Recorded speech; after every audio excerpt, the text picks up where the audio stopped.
Well, folks, the world keeps getting crazier and crazier. We've gone 0 days now without nonsense out in the world. And hey, just want to let you know there's always a place where you can come where everybody knows your name. And we're always glad you came. And tonight, our drink of choice is the Cool Brow. It is the official drink of Metropolis. There, you can see there's a little Daily Planet there, little LexCorp building there. Finally trying this. It's the blonde version. It's pretty good. But hey, welcome. Welcome to the lounge. It's good to see you. It's been a crazy day, been a busy day, and maybe you're just here to take a load off. Maybe you're here to just, I don't know, just kind of relax, just kind of chill, for a bit. I think it's important that we all do that every once in a while, that we just, kind of chill and take a reflection of our lives and the choices that we make and the things that we do. But hey, if this is your first time to the lounge, just know this. The Poindexter Lounge is a place for nerds. It's a place where you and me and my group can get together, meaning all of you, our nerd family, can get together and talk about all the things that we love. Things like TV shows, movies, games, sci-fi, fantasy, comic books, superheroes, toys, and so much more. And if those are things that get you excited, then hey, please hit that subscribe button or that excite button too. If there's an excite button, did they add an excite button? If they added an excite button, who didn't give me the memo? Sorry about these things, folks. I'm gonna have to we're gonna have to have a production meeting after the show, because apparently they didn't tell me that there was now an excite button. No, there's not an excite button. But hey, push your own excite button. Oh, I don't know. That's even. I don't know. Hey, push your own excite button and get excited, because tonight's going to be a great show. It's going to be a lot of fun. We got a lot of fun stuff planned for all of you, and I'm glad you're here. So please hit that subscribe button as well as that notification bell so that you know when we do stuff like this, because so many of you guys tell me, hey, I don't know when you guys are going live, and it's important to make sure that you are subscribed, to make sure that the notification bell is hit, and all that fun jazz and fun stuff. And so, hey, do that. All right. And that way you can be in the know. And we're just glad to have you here as well. We always love to thank and appreciate all of our wonderful people who are part of our Patreon. Thank you guys so much for all that you do to support the channel. We really, really appreciate it, especially in these times. It's really great to have you guys. And then, of course, all of the members. Look at the members. There they go. Excuse me. That cool brow. It's kind of getting to me. I don't usually drink carbonated beverages any longer. Got some on me there. And thank you, of course, to everyone who gives super chats. We appreciate all of you guys who give super chats. You guys are awesome. And you guys keep the lights on here, literally, sometimes. And of course, if anyone just wants to, just donate something to the channel, we got a PayPal, we got a Cash App, and we got a Venmo. All the links for those are in the description below. And maybe you want to take home some cool threads, or maybe a cool cup, or whatever. There's lots of cool stuff there with all these cool and awesome and different kinds of designs. And so we'd love to have you do that. That'd be really cool. And so why don't you go ahead and think about that? And the link for that is, of course, in the description below as well. And thank you for your patronage. We really, really appreciate it. And so, so far everything's been pretty quiet around here, around the lounge. Things have been kind of disturbing elsewhere. I was kind of concerned this week, because y'all know the other day I went live and some craziness happened, and all of a sudden, something happened. I don't know what that was all about. Somebody talking about they were watching, they were looking after the show or whatever. I don't even know what that was all about, but I just know this. It seems to have died down a little bit, and and I'm glad for that, because we don't need any more controversy here at the show. We don't need any more issues, any of that stuff.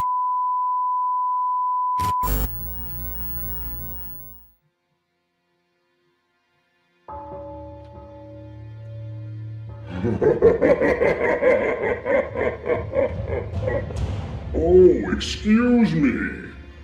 Were you trying to watch your precious Poindexter Lounge? Well, don't let me keep you from it then. I simply wanted to remind you that I am watching. I'm always watching. and I will be watching this Saturday night at 9 p.m. for the Hall of Fame induction of H-Bots. Oh, Enosh, you can't run or hide from the sheer madness that will soon descend upon the Poindexter Pantheon.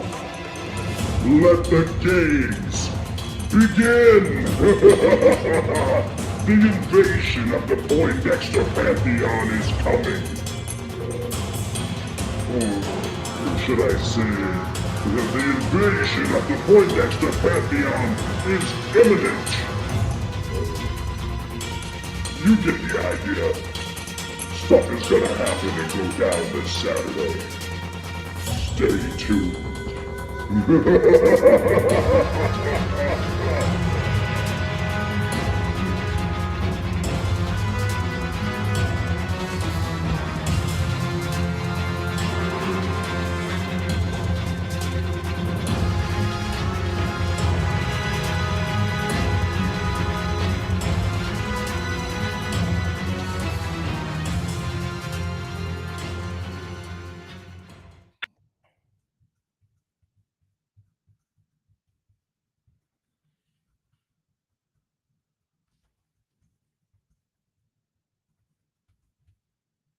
Okay.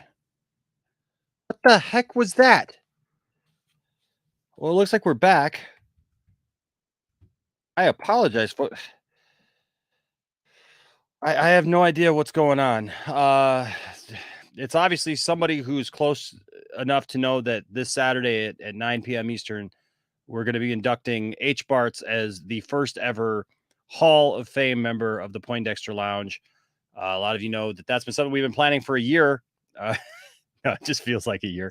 No, it's been something that we've been planning for a while now because H. Bartz is a great guy, and we just wanted to. I told him he'd be the first, and I've kept that promise. There's lots of you out there who I want to induct into the Hall of Fame here at the lounge, but H. Bartz will be the first, and so I promised him that would be the case. Now, whatever this is, this person says they're going to be watching. All we can do is, I guess, hope for the best. I'm not really sure. I mean, everything seemed all right with my stream. I'm not sure what that was all about. So I guess all we can do is hope for the best and hope everything goes okay on Saturday. So I guess stay tuned, be here, and we'll see how it goes. That being said, before I bring everybody in, I'm going to say hi to the chat. What's up, Anchorman? Anchorman, good to see you. What's up, Abel? When are you seeing the Batman, Enosh? I am seeing it tomorrow night. Well, technically tonight. I had a chance to see it yesterday, and I decided to wait because it was going to be a rush and everything to do it. And so I decided to just wait, and so we'll see it on Thursday. What's up, Abel? Oh, that's Abel still. There we go. There's Anthony who says, what's up, Anthony? Anthony says, what's up, Enosh? How was your day? My day was good. Thade is here. What's up, Thade? Stella is here. What's up, Stella? We miss you, Stella. We miss you. Darth Scipio is here. Is there two of you? What's up, Cherie? Says hello, nerds. Hello, Cherie. Good to see you, Cherie. Let's see who else is here. Let's see. Laser Luke Gaming. What's up? Says what's up, Enosh? How's everyone, by the way? Are you ready to see the Batman? I am ready. I am ready. I am prepared. I am definitely ready. What's up, Integrity? Michael Keaton is the greatest acting talent to be cast as a superhero. Wow. Holy cow. Integrity. That is an amazing statement to be made right there. I'm just telling you. Just telling you. That, wow, that's crazy. I don't know if it's crazy, but it's a statement. What's up, Tony? Hey, if you're free, you're more than welcome to join, my friend. What's up, Jose? What's up, Jose? Says, what up, everyone? Hope y'all are well. The Batman is cinema fire. Yes. That's what I'm hearing. What's up? This is Jared for real this time. 24 hours later. I know. I apologize to everyone. I was going to do the show last night. It was not like some major deal. It's just that something came up and I had to take care of some things. And I knew that by the time I got done, it was not going to be time that I could actually just start the the stream. And so we decided to go with that. That being said, don't forget, this is Batman week. So for anyone who gives a super chat, becomes a member, or joins the Patreon, which we've had new members and Patreon members this week. But if you give a super chat of any type or whatever, you are also in the running for this week's giveaway, which is the Batman Who Laughs. And of course, this is the graphic novel for the Batman Who Laughs. And so I love at the back, it says, a Batman who laughs is a Batman who always wins. Look at that artwork. Look at that artwork right there. So check that out. And like I said, if you give a super chat or whatever, you are in the running for that. Let's see who else is here real quick. Spherical Man is here. What's up, Spherical Man? Says pretty uneventful day, right? Yeah, not much happened at all. What's up, Dark Star? It says, hey Nash, how you doing? I'm doing good, man. I'm doing good. Let's see. Fear Jason is here. What's up, Jason? Good to see you, sir. Slade and friends. It says, do you think there'll be a Zack Snyder's Justice League watch party this month and David Ayer pops in at the end of it? I don't know. It'd be cool if they did a watch party though. I mean, it'd be cool. We should do our own. We should do our own Zack Snyder Justice League watch party. I think that'd be fun to do. And we could just do it on Twitch. That'd be awesome. But I don't know. I mean, David Ayer, if that ever happens, it's going to happen. And, all we can do is hope. That's all we can do. Ain't nothing wrong with that. Ain't nothing wrong with hope, folks. As long as you don't let it control you and go too far. Let's see who else is here. Laser Luke says, again with this, Mephisto or Doomcock or Trigon, leave Enosh alone. Right? I don't know what's going on. Tony says, hello, Satan. Good to see you. Yes, Satan plans all of his invasions, for sure. Yes. Let's see. Max forgot to turn on his lights and needs to fix his mic. Oh, yeah. You think it's Max? I don't know if that's Max though. I mean, Max would have dogs barking in the background. Oh, look, it's a crackpot flying a teapot. Wow. Jeez. Let's see. Laser Luke says, I got a bad feeling about this. I think your channel has been cursed. No, we'll be all right. Tony is Thumbako for Hall of Fame. Yeah, well, we promised it to H Barts. We promised it to, and that's the only reason why I have not put anybody else in the running, because I said we gotta get him put in, and then we can move on from there. What's up, Hussein? Good to see you, Hussein. This is what's up, Enosh. No, I appreciate you guys for understanding last night. Like I said, I just needed to do some stuff, and so that's where we were at. Now let me fix this little thing here. If you guys can see these layout things, I don't know why it keeps going to this crop layout thing. It keeps wanting to go to that. Anyways, so let's go ahead and get things started, ladies and gentlemen. First of all, in the lounge tonight to have a discussion with us is Thade. What's up, Thade? Howdy. What's up? How's it going, man? It is what it is. I hear you.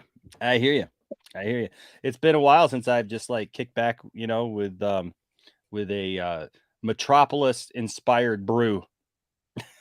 But what is that? Some sort of new soda or something? No, it's actually this was actually when Zack Snyder's Justice League came out. Mm-hmm. This we were part of the early screening, and so they sent us a mother box. And so we got the mother box that had all these cool gifts and items in it. It is not a soda. It's a beer. Mm-hmm. Yep. And a darn good one. Also here today, ladies and gentlemen, is Mr. Anthony Beltray. What's going on, Anthony? What's up, Enosh? And Fate. Yeah. How you doing? Have you gone 0 days without any nonsense? With the Ryan Kimmel shit from Batman, then Oh, jeez. Yeah, don't even get me started on that stuff. Oh my gosh, that was my. Dude, what is up with that dude? By the way, I feel like Johnny and I got to do an episode of 2 Cents on Nonsense, like literally on 5 seconds of a car video by Ryan Kinnell. It's just crazy. Like he was going on about how there were only 2 good white people in the entire movie. Wow. Yeah. Way to go, Ryan. Oh, Gordon is black. I was like, and why does it matter? And Cat, he's like, there's only 3 other people who are like morally good. Like obviously Gordon, but he's black. Like, wow. Okay. Why does it matter? It doesn't right. matter. And then there's Catwoman. Like Catwoman. At least I was waiting for him to call Catwoman black. At least he called Catwoman. He just said that she wasn't white. It was. It doesn't matter. It doesn't matter. Yeah. Broden and I figured out a while back that he's a bit racist. No, I don't believe you. As White Perry White said in Superman 2. Superman racist. No. I don't believe you. I don't believe you. No, Joe, you should step outside. Oh. Right? No, man. I saw that video and I was just like, oh, you gotta be kidding me. I was cringe. I was like, listen, like I looked at you, black. Selena was black back in the 60s. What are you like? Like, okay, bro, just whatever. Like that's all you really can say. I visibly cringed when I heard that. When I watched that little clip, I visibly cringed. And I don't do that often, so like it seized up my body and stuff. I wasn't okay for a little bit there, you know. So cringe, yo. Yeah, of course. This, of course, coming from the guy who called Mark Hamill a C-word sucker.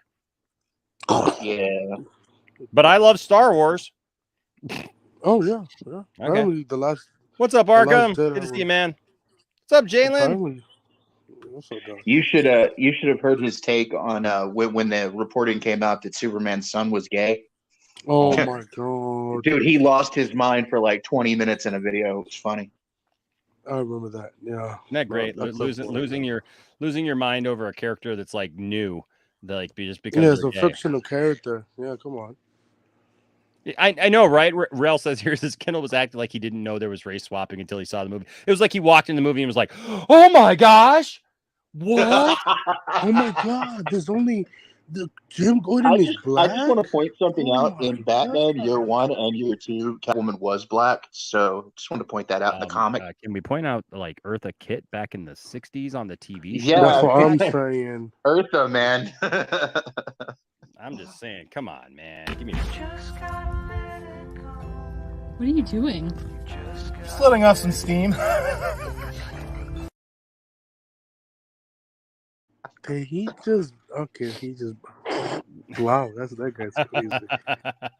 That guy was steaming.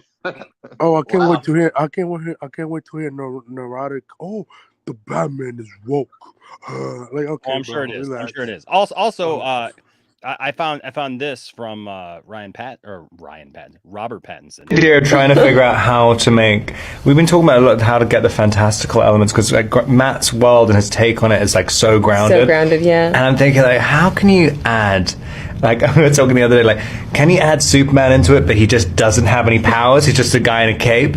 Yeah, it's kind of, the worlds kind of don't. He's just like, I'm work Superman. Together. They're like, so what? Can you imagine? If he adds Superman, I'll say this: if he adds Superman, it'd probably be Val Zod, and that's it. That's just my guess. Caden says, "Don't tell him that Harvey Dent was black in Burton's movie." Thank you. That's what I'm saying. Don't tell him that. Really? Don't let him know. Kinnell will blow a gasket. I forget it was William D. Williams. Yeah, it was. I think it was. What was his name? William D. Williams. I can't remember, something like that. Billy D. Williams. That's Lando, man. That's Lando Calrissian. Lando, dude. yeah. Come on. Lando. Come on. I mean, I would have loved. And we're gonna sit here and we're gonna drink this smooth Coke 45. I would have loved to see his Two-Face. If Tim Burton got to make his Batman 3, I would have loved to see his Two-Face, man. Oh man. That would. That would have been. Well, you know, if you read the Batman '89 comic, Oh yeah, that was good. That was good. I read it. real good, man, Enjoyed real it. good, Yeah. real good for sure. Also, But it's this not was connected a to little the Flash controversial. This is a little controversial. Did you guys see this on the red carpet for the Batman? Got a minute? I got a big question for you. Yeah. What kind of fish was it? Thank you. I'm gonna go in, brother. That was a great.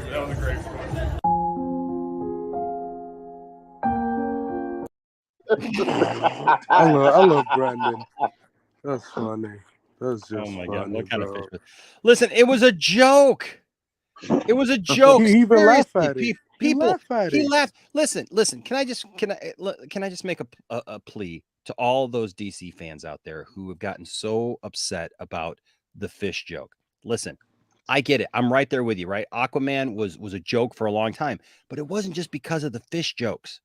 It was because of the way he looked, the way he acted, the way he was written. All those things together made Aquaman that way. You got this man, Jason Momoa, who is like, dude, that is like alpha male, like, dude. He looks like the coolest dude around, man. Like, seriously, right? Like, but you could tell he's very confident in and of himself.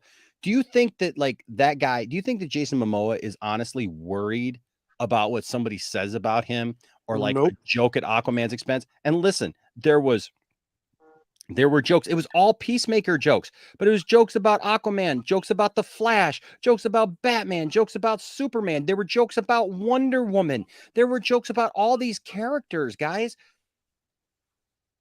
Our characters are stronger than that. Our DC characters are stronger than that, than to think that they're ruined. I literally saw somebody, guys, today tweeting that they ruined these characters. And I'm just saying, I think you're being sarcastic here, Jose. Oh no, that's what people were saying on Twitter. I know that's what people were saying. I mean, that he was being forced to do it, and it's like, no, guys, no, James Gunn, freaking Jason Momoa. Like, do you not understand that? Like, the dude is very confident of himself. The dude is not worried about some stupid joke like that. I'm just saying, he's just not. He doesn't care. He just doesn't care. By the way, shout out to Ezra Miller. Ezra, you're awesome. You know why? You're fantastic, bro. And I love you, man. You're great. And so thanks for your support. Thanks for being you. I tell you what, guys, Ezra Miller is a super cool dude. That's all I'll say about that. Super cool dude. He knows what he's doing. Even more so now. I don't think you know what? I am so much more hyped up for the Flash now than I think I've ever been. And speaking of the Flash, look what I got right here. Reverse Flash. Why his arm is messed up? It's just because it's in the package that way. It's because he got that joint. Got that joint in there. But man, I love the Tom Kavanaugh version. Oh man, the Kavanaugh version he's amazing. He's amazing. I love that too. That's from the comics. Love it. Mm-hmm. Straight out of the comics. Very, very cool stuff. But I look forward to seeing... I say, I'm not like I'm going to see the Flash. If the rumors are true that Black Flash is the villain, which makes sense because he's created by the Speed Force, obviously. So I mean, if I will see it. I want to see a trailer. I want to see how it is. Hope they release a trailer this summer to get the audience notice. Rel, I will take it. So, yeah, I was going to ask you that, Enoch. When do you get your league card? Like, I'm hoping. John Collins asks a question. Enoch, have you mailed the DVD yet? I have not, man. I have not been able to get out yet, but I've got to mail a few things actually.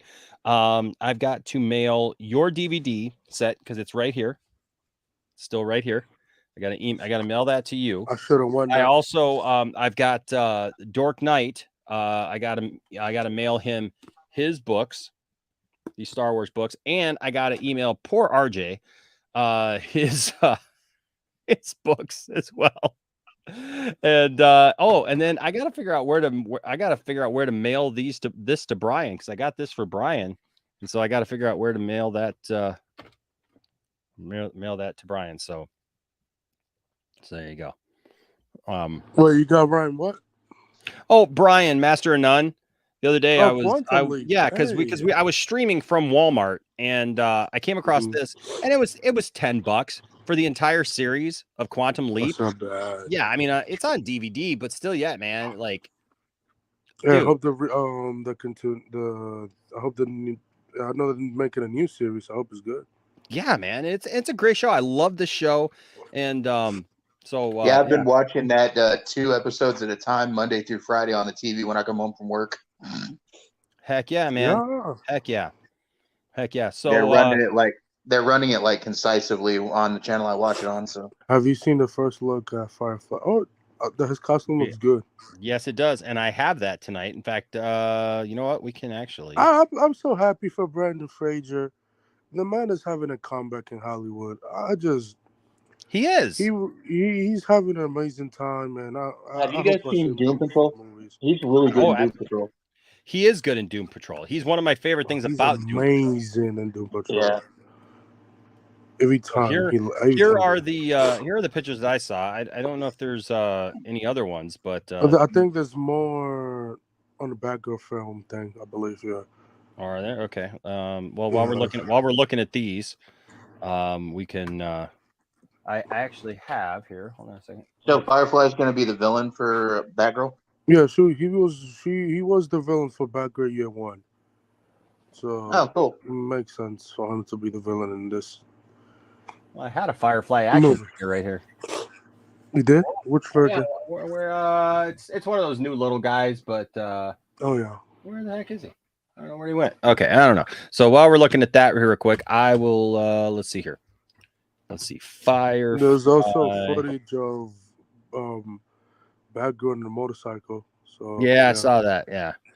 So let's see here what I know this is not finished because it's going to be CGI probably, but it looks good. So I mean, it looks amazing. I'm gonna watch Batgirl. I'm gonna give it as come out after the Flash movie, the release date December. So like, yeah. Okay, so it's not searchable yet on Google, so I will go to that Batgirl film account. Yeah. While we're looking here. Ryan Fraser's in this. Who was in this? Michael Keaton. And maybe Dick Grayson. That's the rumors in this movie. So he probably show up at the end of the movie. I don't think he would show up in the beginning of the movie. Probably not. Yeah. If the rumors are true that he's going to be in there, I think he show up at the end of the movie. Here we go. And that's it. Let's take a look. Let's take a look at what we got here. All right, so Oh, this is the practical set? They're doing a lot of practical stuff for Batgirl. I'm surprised. They are. Oh, look at they're filming with drones and stuff. That's cool. Yep. Oh, that looks like that's the back lot of Lasco. Where is that at? I know they're filming in London. I forgot they're filming in London, but I don't know which place is this. It looks good. So here she is on the motorcycle. That motorcycle looks amazing, yo. Remember the 1966 TV show with the motorcycle? Oh yeah, heck yeah. Yeah. Oh, that's a stunt double on the bike, but wow, that doesn't. Oh my gosh, look at that. I mean, it's just basically an updated version of. Well, is her stunt double white? Oh no! Oh no! Oh my gosh, look at that. That's a lot of practice. It's spraying fire everywhere. Yo, I like how they're doing it with drone shot. This movie looks like it has a high budget. Oh, whoa! Oh my god! Dang, all those people there and everything. Jeez, there's. Okay. Wow, that looks. They do a lot of practical Dang, stuff. Look at that. Wow, I'm surprised. Stunt double, of course. But that's the drone shot, of course. They're doing a lot of practical stuff in this movie. I like it. Wow. I want to see that. This part again. Holy cow. Oh, the way when it's drifting. Yeah. Yo, What that's in the world? damn, in a Drifted fire truck. a fire truck. How is that possible? Drifting in a fire truck. Hell, do you do I that? almost hit the guy. I almost hit the car too. Look. Look at these people over here on the right. Look at these people like right over here. Like I don't know. Can you see my, my random mouse? people in the street. Yeah. You see- okay, Yeah, like those people right there. They're just like sitting there, like, yeah, no big deal. Whoa. Oh yeah, I don't care if they're trained or not, man. If I'm standing there, I'm gonna cringe a little. My butt might pucker a little bit. I'm just saying. Damn. Yeah, bro, damn, whoever's doing that drift in the fire truck, you good at that. Wow. That was a test run, Enosh, and they messed up. Oh my god. Remember with the stunt double follow time. Oh my gosh. I mean, no, it looks very, very cool. Looks very, very cool. The white stunt woman confirmed. It's a lot of right. It's a lot of practical stuff in this movie. I like it. Is, man. I like that too. I like that a lot. Okay, wow. Let's see what else they got here. Okay, so here's some Firefly. A close up. Oh, there he is. Looks good, yo. There we go. He's another GIMP mask. I forgot Killer Moth is in this movie too. So yeah. Oh, okay. Two similar outfits then, because I got Killer Moth too on with an action figure. And so I wonder if he's going to be like a firefighter that went rogue or something. I don't know. That'll be a good. That'd be a good backstory. Yeah, because he's in on the fire truck. Dang, whoever drift that fire truck, man, looks. Dang. I'm guessing Martian Manhunter's not in this movie. No, I mean he's rumored. He's rumored to be in the Flash movie. So there you go. My. Oh my. There you go. Wow. Yep, look at that. Mask. Yep, GIMP mask. Wow. I mean, but the costume looks pretty darn close. I mean, where is that thing? Oops. Where'd that action figure go? Oops. Didn't freaking action figure went? Oh, I know where it's didn't at. Firefly fly though at one point in the comics? He does, I believe. I don't know if you were seeing this movie. I don't know. I don't think I've seen Firefly fly before. There you go. No, I might be getting him mixed up with the Moth. I don't know. I know they're similar characters. Mm-hmm. Oh, but we're kind of interested if he's a rogue firefighter that turned evil. That would be a good story. Dude, that costume is intimidating, man. It is very practical too. Tank on his back and everything. And here's the two that I had already. Tried to say that Lord, Firefly has a jetpack. Oh, does he? Okay. I don't know if you have it in this movie, but if he does, that would be cool. Yeah, I wonder if we'll see it in this film. Just standing back there, like, yeah, you guys do your thing. I hope they show a trailer this summer of it. Oh, the bat signal. Yeah, the bat signal. Bat signal. That's what it's saying on the description. No, what does it say? So it said the bat floodlight is being checked and installed. Oh, there we go. Hopefully someone captures it when Batgirl is called. Interesting. Oh, hello, Jack Nixon. Yes. Hey, it's the Batman's bat signal. On Jack Nixon, stay out of retirement. Being tested as we speak. Oh, they're talking about the bat signal, probably. Yeah. So there's the pics for that. Batgirl looks great. I think it looks good. I think it looks really good. Listen, I'm just not. If you think I'm just gonna hate on everything just because it's, I'm not hating on everything. I'm just not. I'm a big DC fan. Have been my whole house is filled with Star Wars and DC stuff. That's mostly what I got. Just is what it is. By the way, happy birthday to Zack Snyder yesterday. I had meant to say happy birthday to Zach, but I wanted to let's see. Hold on a second here.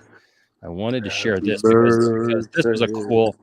This was a cool thing that was made by Landon O'Leary. And Landon, I hope that you're watching now, because I told you that I would shout you out yesterday. And if you are watching, hey man, good on you, man. This was really cool. Let me share this with you guys. Here it goes. Show the picture.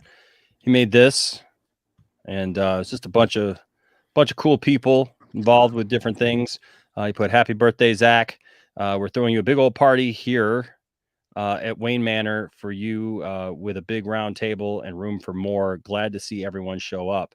And my thanks to Landon and my apologies to Landon, because Landon reached out to me a little while back, and like last week, and said, "Hey, can you send me a picture of you and Tiff?" And I was like, yeah, I'll get it. And then like it got crazy, and I didn't get the picture to him. And so that was for this right here. And if you look at this, I don't know if I can I guess I can zoom in. So see, you got here, Zach, and there's Landon right there, right? And different people from Stone Quarry. Over here we got the Nerd Queens right there. Ben Affleck. Yeah, heck yeah. We got Ben Affleck. We got all the key players. Hey, there's Ezra right there. Well, shout out to Ezra. There's like a bunch of our friends here that we've gotten to know over the last few years. Where's Ray Fisher, bro? Oh, Ray Fisher's back over here. I got to come back over here. There's Shiraz. What's up, Shiraz and the guys? Good to see them. And then we come over here all the way to the end. Over here is Stephen Colbert and Amanda, and various ones of our friends here. Mighty Pegasus, and there's Joey. There's Chris. Hey, there's Film Junkie right there. There's a good friend, Scott, right there. Hey, look at here. There's the 4 nerds. Well, 3 of the 4 nerds. Where's the other 4? Where's the other nerd at? Nicotina. Yeah, he's not there. Nicotina didn't make it. Okay. He didn't make it. He was off on assignment that night. So here's our friends. There's Wonder Meg, and right there's Jason, and Jason Barefoot. Love it. And then there's Ray Fisher. There, look at Ray looking all suave and smooth. And hey, yes, sir. Hey, check it out. There's Henry. There's Henry Cavill right there. But look at this couple back here. Look at that. Nice. Look at them looking good. Oh, hey, look a little pixelated right there because I brought it up too far. But hey, you know what? We're looking good. There's me and my woman. We were there. It was a really good time. But hey, man, shout out to Landon for putting that together. I thought it was just a really cool thing that he did, and yeah, I told him I was going to shout it out. So I wanted to. The watcher says, "I'm in the shadows of the picture, watching." Jose, you're not wrong. And guess what? It's so great. Oh my gosh, it feels good to be alive, folks. I realize I have achieved something that I am blessed to be a part of this group of people. And yes, there is a side of the fandom that does not appreciate this awesome group of people, us excluded. Even like this is just an awesome group of people.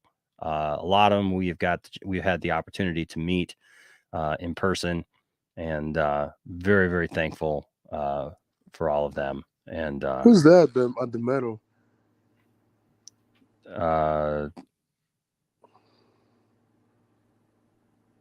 Right there, next to the cake. Yeah. I believe that's that she's the reason for the whole thing. So yeah. So yeah. So but just Zach Snyder, happy birthday, man. Happy birthday, Zach. So and then of course I love this. I love up here we got some Thomas Wayne. That's Martha Wayne. Laura. Yeah.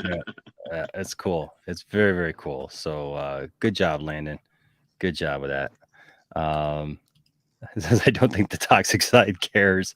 They hate bad movies and stupid celebrities, not people who like the movies. You'd be surprised. Trust me. If you saw some of the some of the things that I've seen, yeah, it'd be amazing. Okay, Jose. I had a bit of a run in this morning with some toxic quote unquote people. Yeah. Yep. Unfortunately. Let's see. Yeah, so yeah, people are saying that he does fly. Yeah, okay. I'm just going back and make sure I'm seeing some of these here. Okay. This is in the anime. He does fly. What's up, Ozymandias? Good to see you. What's up? Oh, good to see you too. Monkey Jeebus in the house. Fourth 1000. Dark Stars here. Ratcatcher 3. No, it's Firefly. Ratcatcher 4. It's Firefly, don't you know? So, yep. Yeah, Henry Cavill is in there. Weird. I just see a shadowy silhouette. He's the 12. Hey, Krypton Score is here. What's up, Krypton Score? Hey, what's up, guys? What's up, buddy?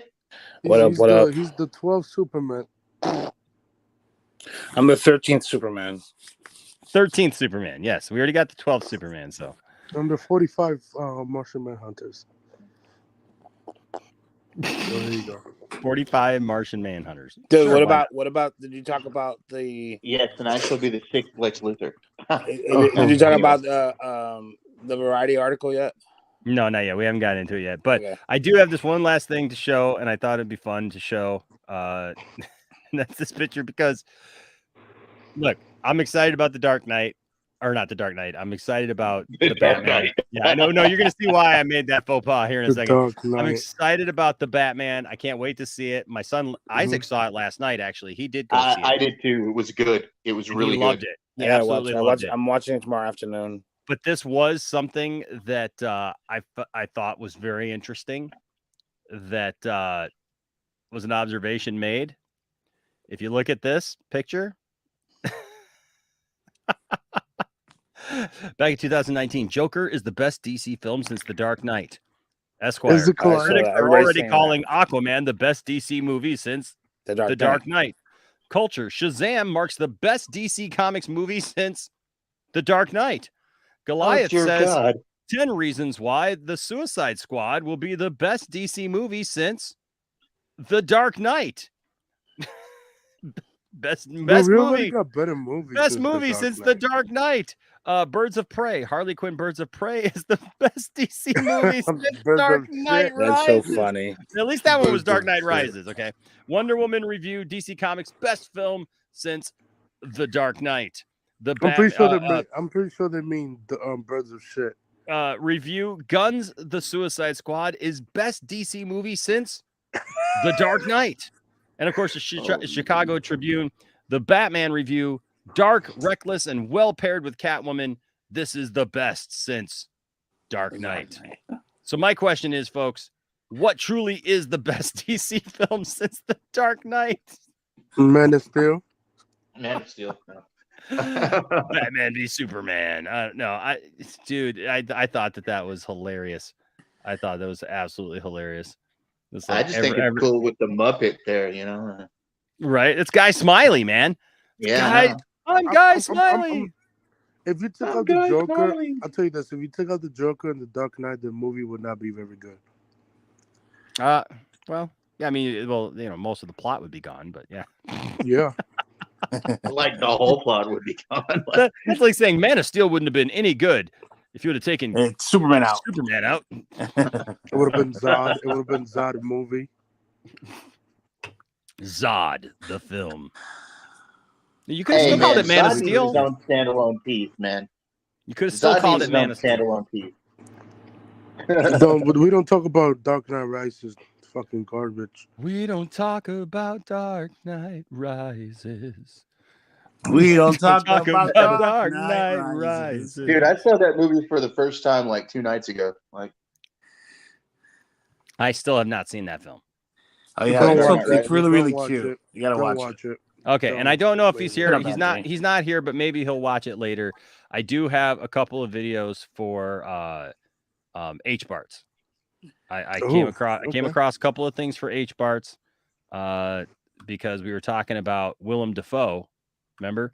And that he, like, when he was younger, he said, because everybody calls him Willem, but his name is William.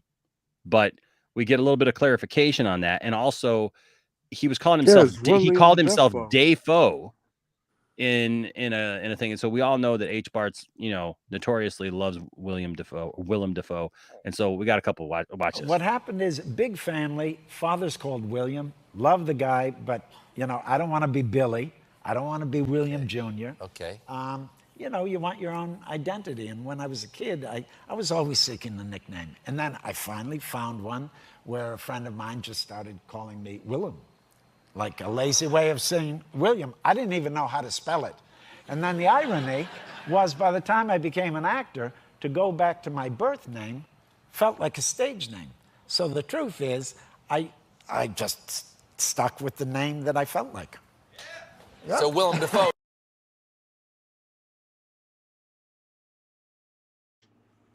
For like 40 years, we've all been saying Dafoe, and you've been just sitting there going like, well, I won't say anything. Let's keep it that way. I was a confused kid. You were oh, so you were wrong. I was wrong. Half of my family pronounced it Dafoe, the other half pronounced it Dafoe, but I found that, like, when you'd go to the dentist or something, you'd check in and you'd say William Dafoe. William Dafoe, they'd say, okay, Dave. Oh, okay. So you had to get rid of that. Flowed better, and in the end, when I became an actor, it's nicer sounding. Yeah, yeah, Dafoe doesn't quite. Yes, get me Dafoe is not as good as get me Dafoe. Yeah, right. It's nice. That's very good. Well, let's now you exposed something. Yes, yeah, that's my job. So there you have it. William Dafoe. William Dafoe. Dafoe. And then I don't know if you guys saw this, but this was released. Did you see this? Oh, fucking, that's beautiful, man. Yes. Oh. You could tell he got. You could tell he got. It's going to be the Spider-Man costume going for you could right tell. now. You could tell he got inspired by Toby and what's his name, Andrew. Oh yeah. Yeah. Because it's kind of a mix of both of theirs, actually. Yup. Suit's just amazing, bro. God, I love. Hey, I hope they should make a toy of this suit. Yeah, seeing this, man, just absolutely amazing. I didn't think that I could be this excited. About a hot toy?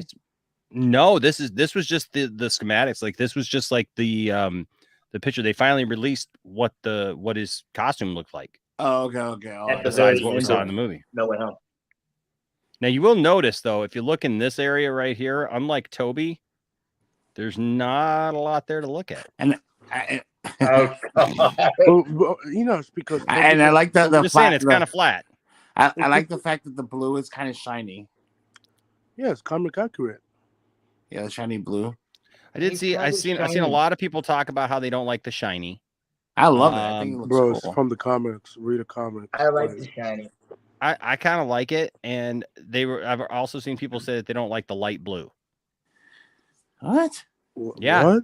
I saw people today on Twitter talking about how they don't like the light blue and they didn't like the shiny, but they love the costume. And then I literally saw somebody try to say that it's the exact same costume as the No Way Home costume, just in the right colors. And it's like, no, bro, we not. literally saw him build this suit at the end of the movie. Yeah, but they're saying it's the same thing. Although the black costume, because they're saying it's like the black one, but the black one has a different. No, the pattern black here. one is the red and black, but yeah, he turned it upside down. Come on, no.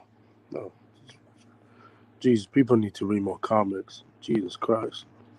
Rational Skeptic here. I like this comment, actually. It says, I just realized every member of Zack Snyder's Justice League has lost one of their parents, and they come together to be heroes of the world so another child doesn't have to lose their parent.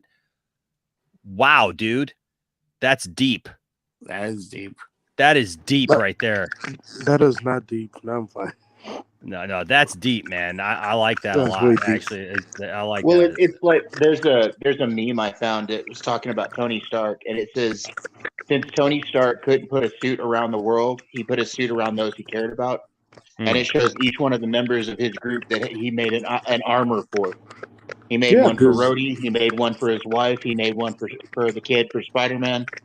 You know, since he couldn't put an armor around the world, he put an armor around everything he cared for. Yep. No. He cares about the people that he loves. So he gives Azteca here says Conan O'Brien is the man. You are absolutely right. Conan O'Brien is the man. He was totally screwed over by NBC. And I used to watch this show all the time. I was like, why? Why cancel it? Dude, I tell you what, he's man. already done. What NBC did to him with the Tonight Show is unforgivable. Yes, unforgivable. I was a huge I still am a huge Conan O'Brien fan. And man, I remember when all that happened, Tiffany and I were like, I think we just started dating or something like that. We went to go see him live. And man, great show. And man, well, yeah, what they did to him sucks. Aaron here. What's up, Aaron? Says, wow, that's cool, Enosh. I didn't know that about Defoe. There you go. He would make a good Joker. He would make a good Joker for the Batman universe. Yes, but if you remember, they did the same thing to David Letterman. They did a similar thing to David Letterman, but he was supposed to get it from Johnny Carson, and he was Jay Leno. Yeah, well, he was supposed to, but what they did differently with Conan is Conan actually got the Tonight Show. Yeah, and that's what sucked was like Conan got the Tonight Show, and then Jay Leno was still pulling strings behind the scenes. Yeah, and they was just like, hey guys, I want to come back. I'm Jay Leno, and they were just we can't lose the old people, right? And Conan was too new and zany and crazy, and it's like, well, have you watched Conan? He's the same. Like, and I'll tell you what, man, for the few months that he was, in charge of the Tonight Show, he stepped up the show. I actually watched the Tonight Show for the first time in years. Oh yeah, I forgot. That's what happened. I forgot. Yep. And so they gave him the show for a few months, and the thing was they got a little angsty because the older demographic wasn't watching anymore, and instead of realizing that they needed to push towards a younger demographic for the Tonight Show. I mean, look at now with Jimmy Fallon, right? Yeah. Like Jimmy Fallon has the young people on lock, and and I don't know. That's a whole thing. I'm just telling you. It bugs me. It bugs me severely about what happened to him. Is that a zipper on the bump? That's a good question. That looked like a zipper, didn't it? Let's go back to the pic. Let's go back to the picture, ladies and gentlemen, because I noticed that myself there, Black Star Afro, and we gotta take a look at that. Hold on a second. Let's take a look at what's going on back there around the butt. Is that how he puts the thing that on? is a zipper. Holy crap. No, it's not a zipper. It's not a zipper, but he's definitely got a thing across his butt, though. Got a line across his butt for some reason. That's where they put the padding in. That's where the pooper thing, the pooper flap. That's where they put the padding in. So it's confirmed that Tom Holland. It was Tom Holland that had the fake butt right there. It's like somebody said in the chat, he suffers from no acetol. No acetol. No acetol. I thought that was the medication that you take for that. No acetol. Twice daily, no acetol. I think the one Spider-Man where the fake butt is Toby. You could tell it's Toby. But that could be the pooper flat, though. When he had to go poop and he can't take off the suit. That's the pooper flat. Yeah, there you go. or maybe that's where he spins his webs from. Yeah, remember, because the other guy spins it from his ass. Do they come out of every orifice? Remember that? It looks like that joke. It looks like no Dickatol. Maybe. So I guess Campy is not going to be like, look at his dick, I guess there's medication for both sides. No dick at all. No dick at all. It looks good, yo. Costume looks so good. Oh my god. So I guess Campy is not going to want to look at his crotch then, huh? Probably not. What's up, Jalen? What's up? I had to be the odd one out and say I don't like the blue. Hey, Jalen, you're breaking up, man. I'm sorry. Oh, looks like he's gone. Sorry about that. Sorry about that. Folks. Looks like Jalen will not be appearing on the Poindexter Lounge tonight. After all,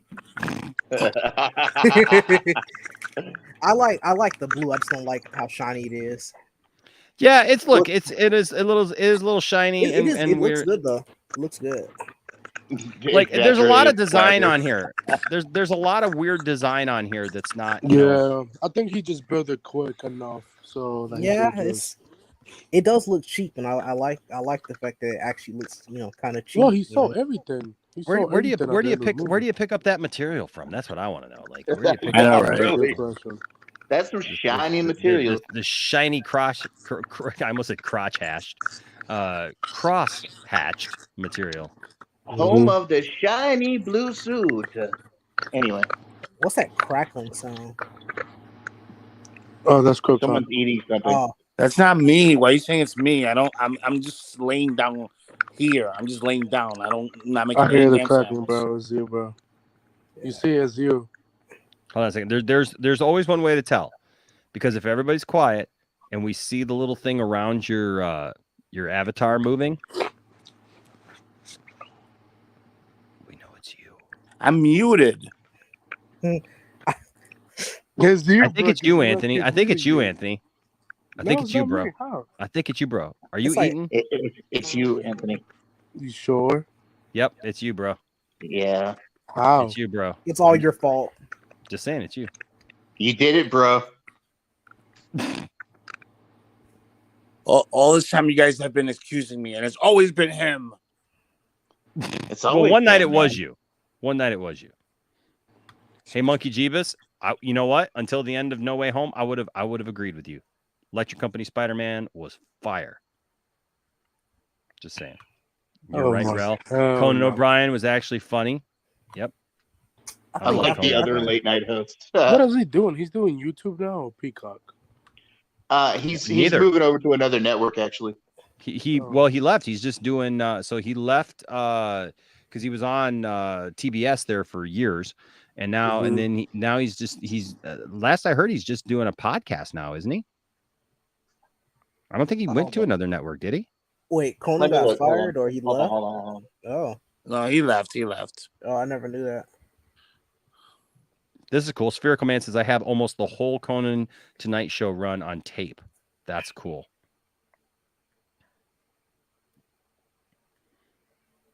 Jose say that Conan is going to have an HBO Max show. Okay. Well, it was a little bit of both rational. So yes, there was a ratings drop because, well, there's a transfer of it, but Jay Leno was pulling strings though behind the scenes, because Jay Leno came back and said that he wanted that. Remember, because he came back and he got the 10 o'clock time. Like they literally wanted Conan to start his show at 12:05. Yeah. At first they wanted to give Jay Leno the 11:30 spot, the 11:35 spot. And Jay Leno was like, oh, yeah, guys, I'll do that. Yeah, that'd be great. Like, I don't see the problem in that. And like Conan said, it's because it's the Tonight Show. It needs to start tonight, not tomorrow morning. And that kind of started the whole thing. And then they're like, well, let's give him the 10 o'clock spot. And so they put Jay at 10 o'clock. And Jay was eating that up.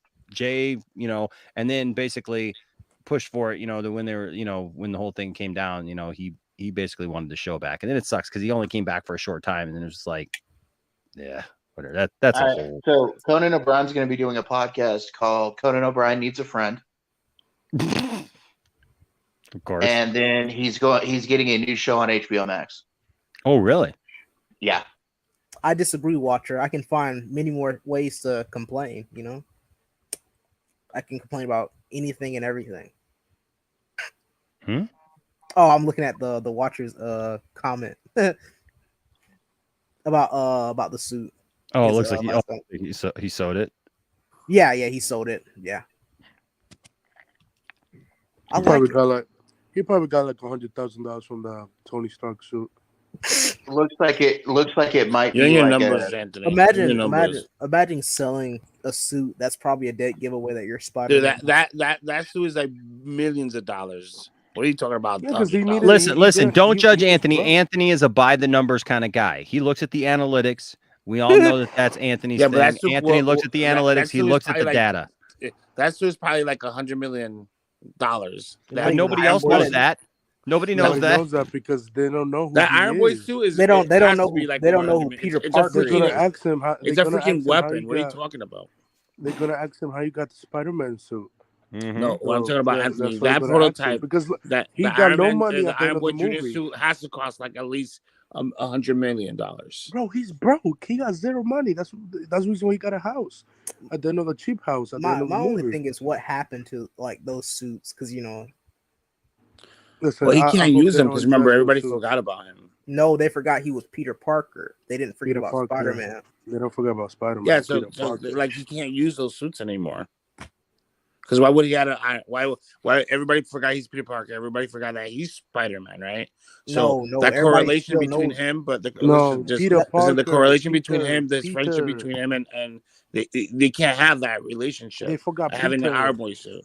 But that's not like equal. Like there's a difference between like everyone forgets you're Spider-Man and that you had connections to Tony Stark, and then But that's what I'm saying. But like, why would he have an Iron Boy suit if he didn't have a connection to Tony Stark? because Spider-Man has a connection to Tony Stark. Even Happy at the end of the movie asked him, "How do you know May?" And he said, "Oh, that was a friend of mine." So you know.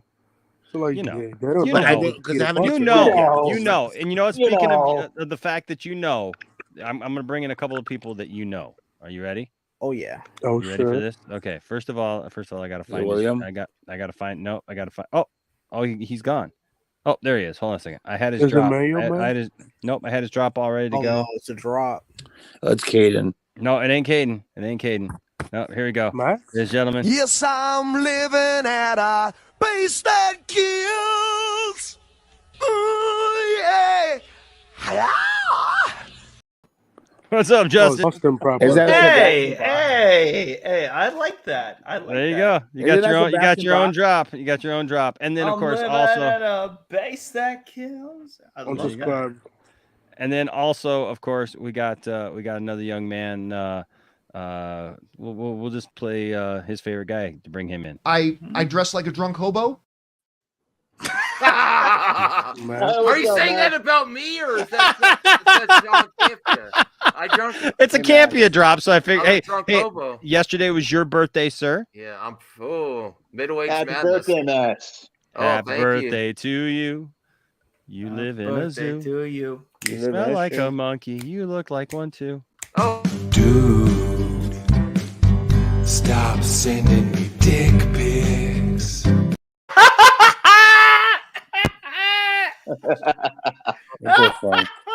I don't want any more. That was amazing. Especially the 40-year-old dick pics. No. Ugh. So you share the same birthday as Zack Snyder. Yes. And I didn't want to tell people, but I told them because Grace Randolph DM'd me. Yes. Yes. Grace Randolph DM'd you. Yes. Saying, please stop harassing me. No, she was nice. She was nice. She said, Where's the proof? What did She said it was wait. She said it was my pleasure. You're welcome. And I think you're really going to enjoy the Batman. Shut up, Basil, dude. Old man Basil, come here. I might not be able to be here long because my dogs are driving me crazy tonight. I've also been on, this is my third stream tonight. Isn't that like a normal night? Really, Max, I really expected that Grace Randolph was like, please stop harassing me and my friends or something like that.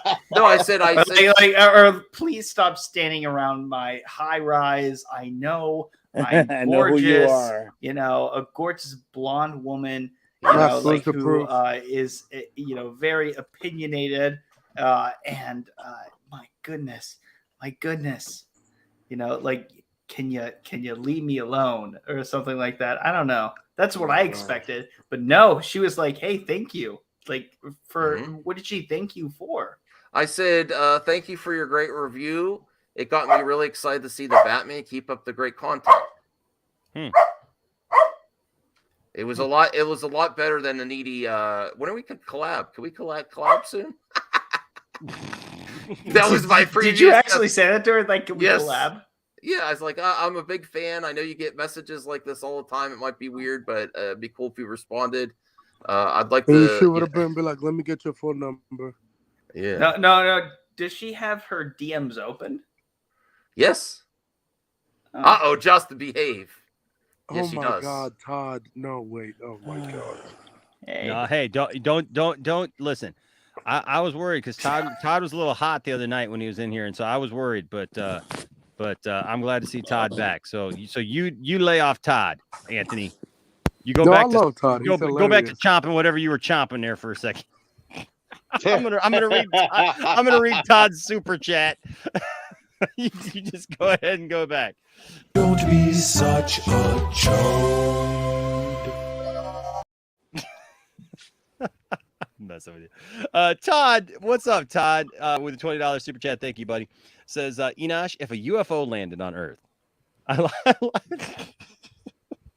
This is the reason why we love Todd. Bro. I'm sorry.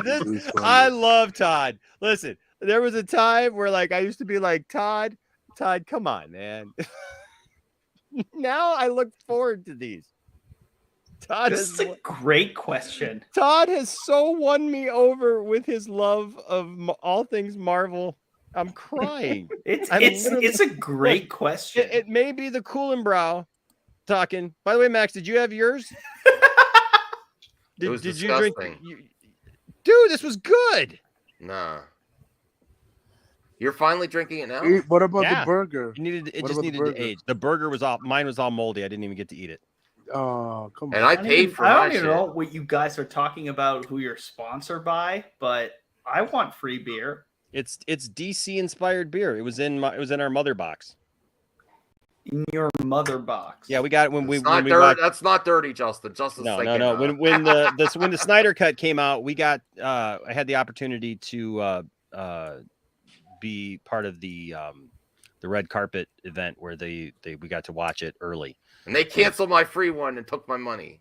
I'm sorry, buddy. Sorry. Well, I got a free one, but all my food was You were like part of a red spoiled. carpet event. That's Didn't you eat like the tuna or something like and you got sick? Yeah, it was like some fishy thing. Yeah, it was like an Aquaman. Well, Aquaman might have had his The way burger one is better.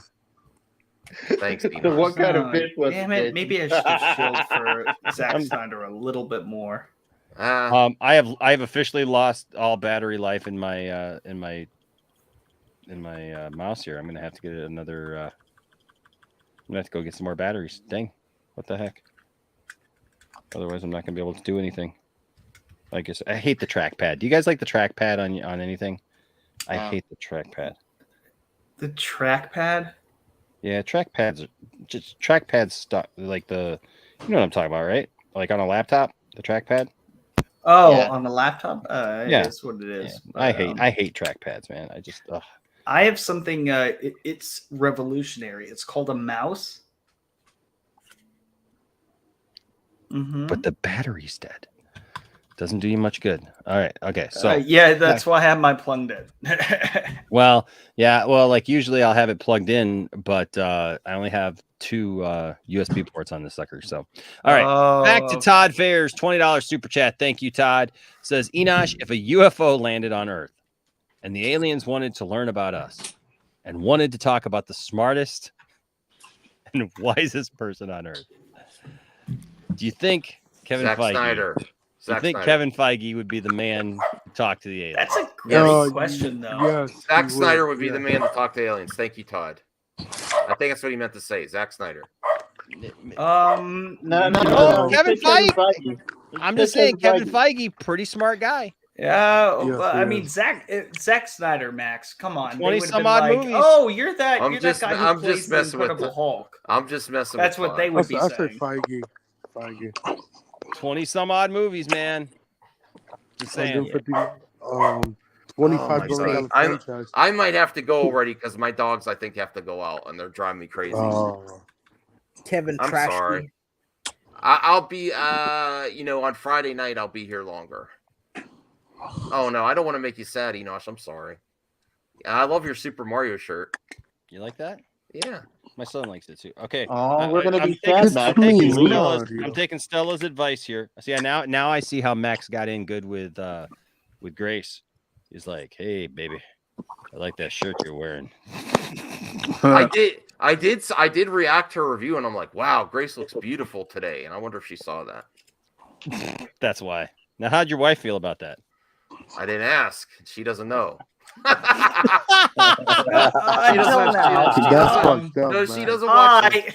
doesn't watch my show unless like weird. Every once in a while she catches it, and then I know she doesn't like Grace because I try to watch YouTube on the TV if there's like some trailer, like because we sometimes like watch trailer reactions. Grace is off the table. She's like, nope.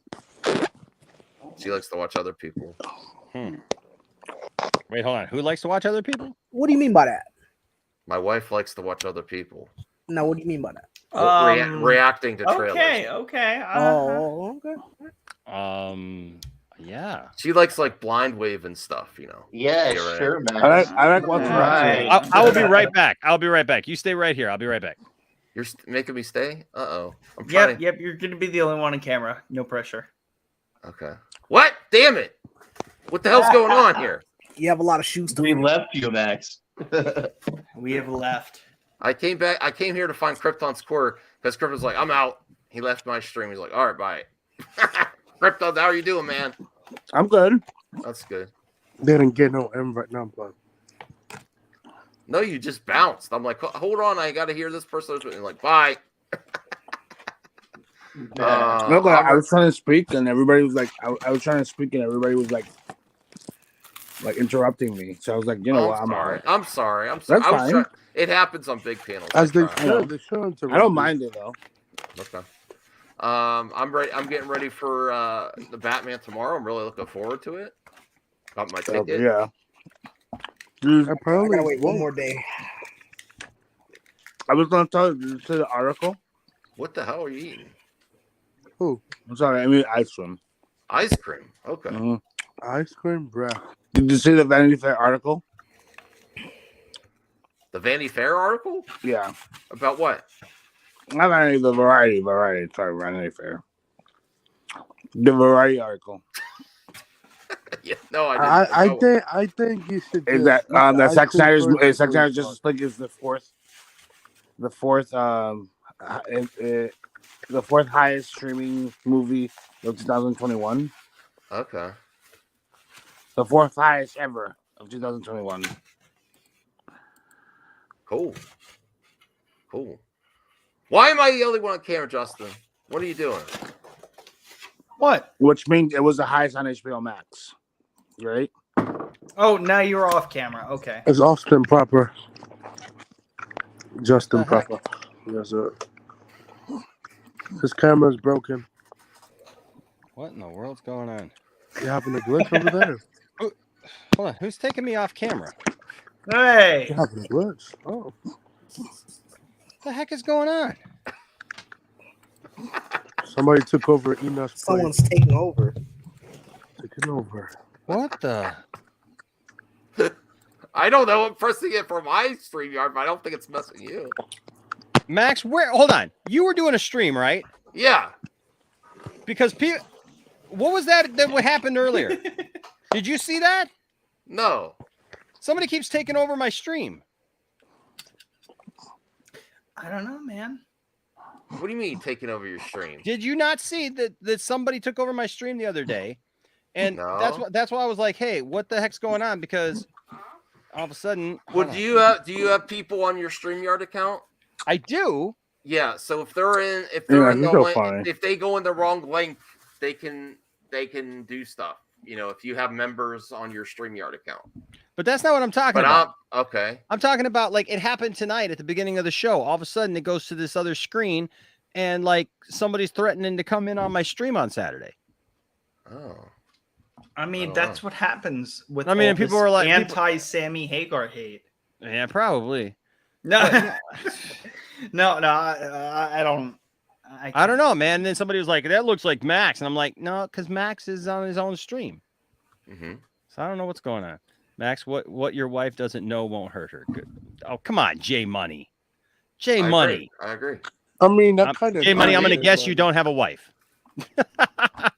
Well, mean, you an have old to tell girlfriend of everything. mine. Trust me, J Money. Totally, Trust me, J Money. That might be Max's new intro. Every time Max comes in, my wife likes to watch other people. Yeah, that's gonna be quoted for sure. I need to put that drop in a song. I don't get it. I don't get it. No, I get it. But do you? It sounds like somebody else is getting it. No, I. No way now. Hold on. That's what she likes to watch. Wait. Somebody's getting it on. What do you mean by that? Ouch. Enosh, that was funny, Enosh. Was that funny? Thank That you. was funny. Thank you. I But it appreciate sounds the like you're not getting it, Max. They like the raw. Oh my gosh. All right. So hold on. What? They just hating. They have me on your streams. I'm too sexy for your streams. That's why I took the night off. Oh.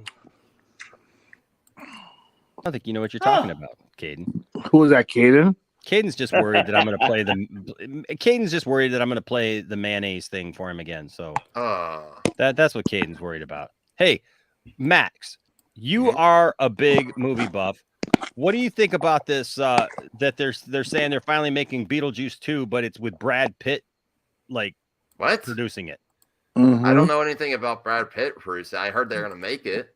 Yeah, so apparently they finally all of a sudden Michael Keaton's like, hey, I'm gonna go revisit all my old movies. Yeah, he's everywhere. He is Gun Ho what is 2. he, Nicolas Cage 2.0? He's like chlamydia. He's everywhere. Mr. Mom 2. Mr. Mom 2. We're not talking about the people that Max and his wife watch. We're talking about wow. Seriously.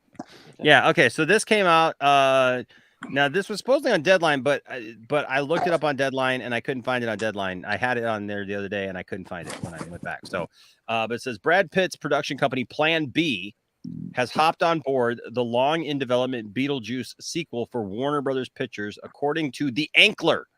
The Ankler. That sounds I've heard of them before. That sounds like a Batman, a really bad Batman villain. The Ankler. Look out, Robin. You don't want to make them angry. They may take you out. That's right up there with Condiment King. At the ankle. And they should break your back. Keaton's back. Keaton's back, ladies and gentlemen. Okay, so here he is. So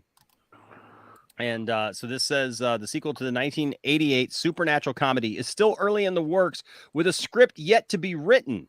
But the signing on of Pitt finally gives this follow-up some momentum. Michael Keaton, Alec Baldwin, Gina Davis, Catherine O'Hara, and Winona Ryder co-starred in the Tim Burton directed original. Yeah, Alec Baldwin's not coming back. Is Tim Burton coming back? Well, here's people's comments. He There's killed someone. 4 movie sequels I've always wanted, says this Adam Clifton guy. Gremlins 3, agree. Ghostbusters 3, we got it. The Burbs 2, that'd be a good one. And Beetlejuice 2. So this person says, I believe it when I see it. However, I never thought we'd get a Ghostbusters 3 either. Yeah, so I mean, did you guys like Beetlejuice? Yeah, it was a cool movie. It was good. I haven't ever seen Beetlejuice. It was okay. It's just that I hope they bring back Tim Burton to direct it. Well, if they don't, then I don't see the point of making a sequel. I need to head out because I'm getting sleepy and I got to get ready for Batman tomorrow. I don't want to sleep in the theater. Did somebody just tell you that you were on mute again? Was that somebody who told you that? Who was that? Who's just in the background there? Who? I don't know. Somebody was in the background there. Good night, Max. Bye, Max. I don't know, Max. Like it's apparently Aaron didn't see this either. But like, so I only saw Beetlejuice like for the first time a couple of years ago. And it was good. It's one of Tiffany's favorite movies. And I was like, yeah, it's good. I don't think it's Michael Keaton's best, though. I don't think it's Michael Keaton's best. No, it's not. I know it's a hot take, probably. I like it, but oh, I got a bigger hot take for you. Uh-oh. Tim Burton is one of those emo Bye, kids. Max. Bye, Max. Tim Burton is one of those emo kids that didn't get enough attention in high school and now is being so creative or whatever with all of his stupid movies. And honestly, it's great that he's able to express himself, but every way that he does it, I just fundamentally disagree with, and I hate it. I just don't like him, and I would be very bad when it comes to collaborations. You're so wrong. No, it's just your opinion, man. It's fine. So wrong, Jesus. I don't like anything that Tim Burton has ever made.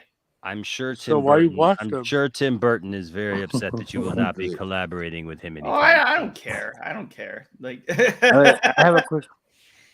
I mean, it's just one of those things where I just don't like his press that style. again, I Enoch? don't like his movies, and that's okay. Can you press that again?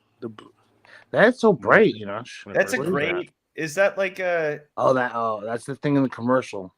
Yes. The thing, the jewel, it has like a lot of jewels. My eyes. Oh, jeez. Yeah, no, it's a Ryobi. I used to use it for like videos and stuff like that because it's very well. But Tiffany, my wife, used to be in a seed program for Ryobi, so they'd send us a bunch of free stuff. So we got like a bunch of these cool batteries that are like pretty expensive, but like all the stuff runs on these batteries. So like all the work I was just doing at my church, like we got a table saw, we have a router, we got a sawzall. Yeah, we used it all, and they all run off these batteries.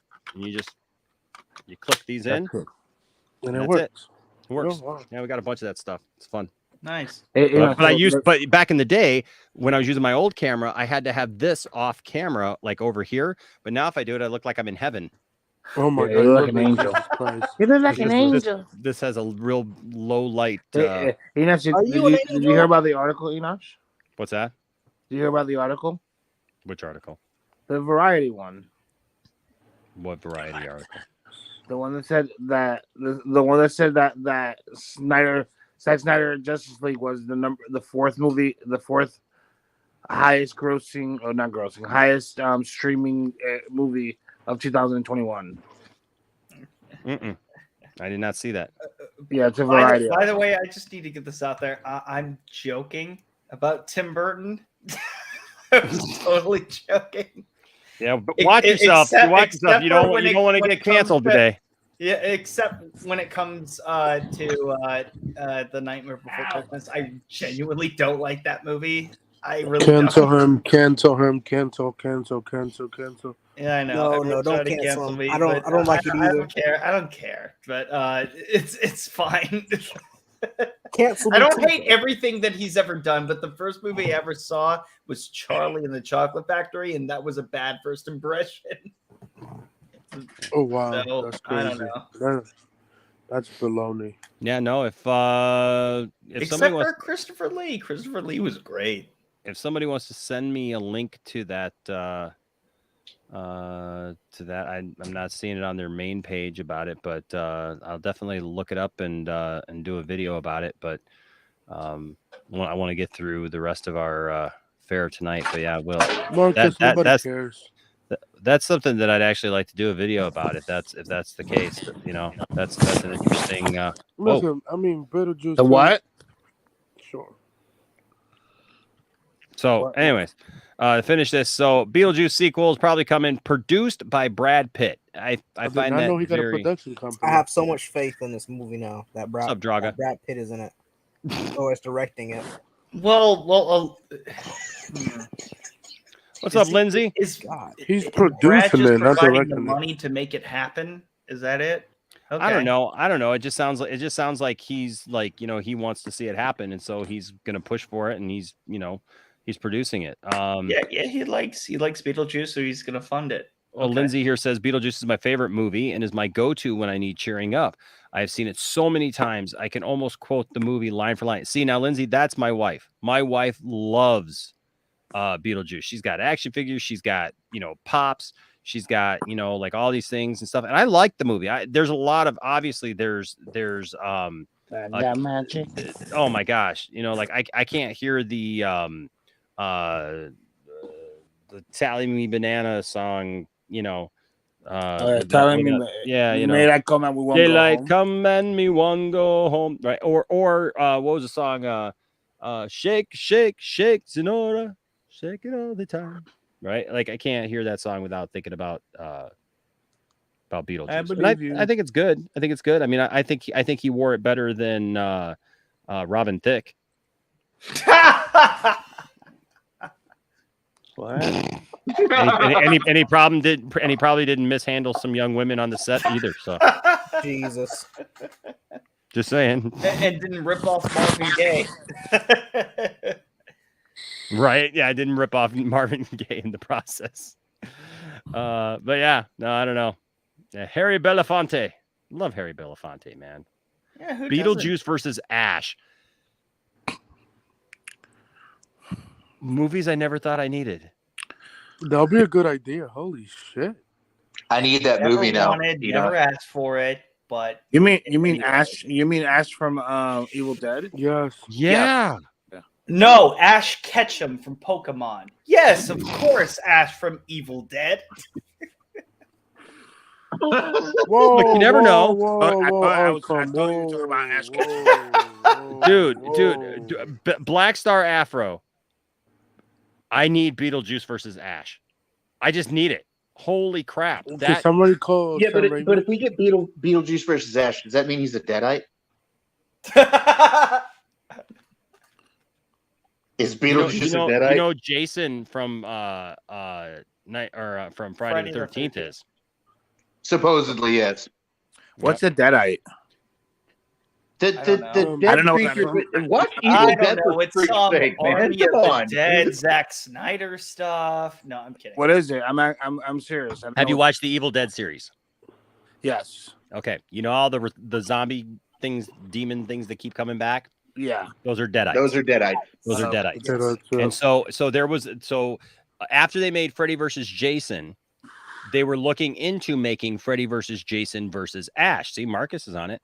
And they were going to make that, and actually. So they made it into a comic book because, and it's funny because I just saw some videos of this of Robert Englund and Bruce Campbell who were talking about it, and they said that the problem that they had with making that movie is they could not determine a winner. Yeah, because the studio, because first of all, the different studios, right, trying to work together, and then also the fact that not only was it different studios, but how, you know, like if you have Ash beat Jason and Freddy, it taints the Jason and Freddy IPs. If you have Freddy beat both of them, it taints those other IPs. So it was like, you know, it was like one of those issues. But in there, they allude to the fact that the reason why Jason keeps coming back is because Jason is indeed a deadite. Okay, got it. Well, also there's a very clear protagonist with Freddy versus Jason versus Ash. Ash is the protagonist. Yeah. So who do you root for? He's the guy that everyone's gonna root for and take down Jason and like do all that. Thing is, they're gonna want to see Ash take them down, but it's a weird dynamic because a lot of people by that time they were. Dang, guys, come on. Let's try to keep it quiet, okay? Let's try to keep it quiet. Especially because I got headphones on.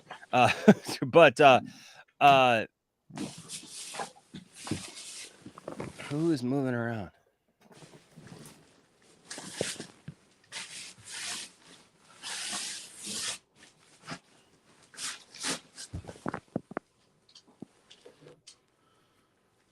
Okay, awkward silence. It's always Krypton. I muted him. Krypton. Oh, all right. Bro, what the fuck, yo? What? Oh, I'm sorry. I was just looking for my glasses. Are you all right? It was just making it just made a ton of noise. I can't find my glasses. Okay. So what was I saying? What was I saying? We were talking about Freddy versus Jason. Freddy versus Jason versus Ash. So they ended up making a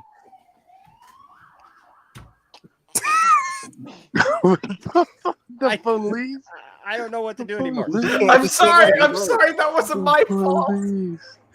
The police, yo. What the hell's going on? Jesus Christ. Who's about to get arrested? Come on. I'm sorry. That was out of my control. That really was. Oh my God. And that's what ruined it for everybody. Now I'm going to do every show by myself. No more panels. No. Okay. So Freddy versus Jason versus Ash. Yes. Right. Okay. No, it's just funny. Freddy versus Jason versus Ash. So they made the comic. Yeah, and you have it? I do not have it. I do not have Damn it. That'd be a great comic to have. Though. Do you? Is it good? I don't think I've ever even read it.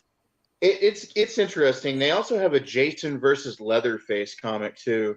Ooh, that'd be interesting. I have a question about that.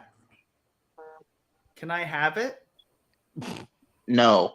Here, real quick. Okay, I gotta get to the super chat. I gotta get to the super chat because Arkham gave a super chat. But Marcus here says, Enosh, do you think they will recast Ash if they reboot Evil Dead? Well, they already rebooted Evil Dead once, and it was actually an okay movie. It just wasn't. I mean, it was Evil Dead, but it wasn't. How are they making a part 2? Ash makes Evil Dead Evil Dead. You know, and so, gosh, man, that's a hard one because like it was actually game. It was actually a good, movie. Yeah, he was in one of those Mortal Kombat games. Ash was. Yeah. No, it wasn't. Yes, he was. No, it wasn't. I don't think so. No, he wasn't. Fucking hell. I've owned all of them. No, he wasn't. Yeah, I played. Are you talking about Terminator? He was in it. Terminator was in it, but not Ash. All right. Okay, then he's gone.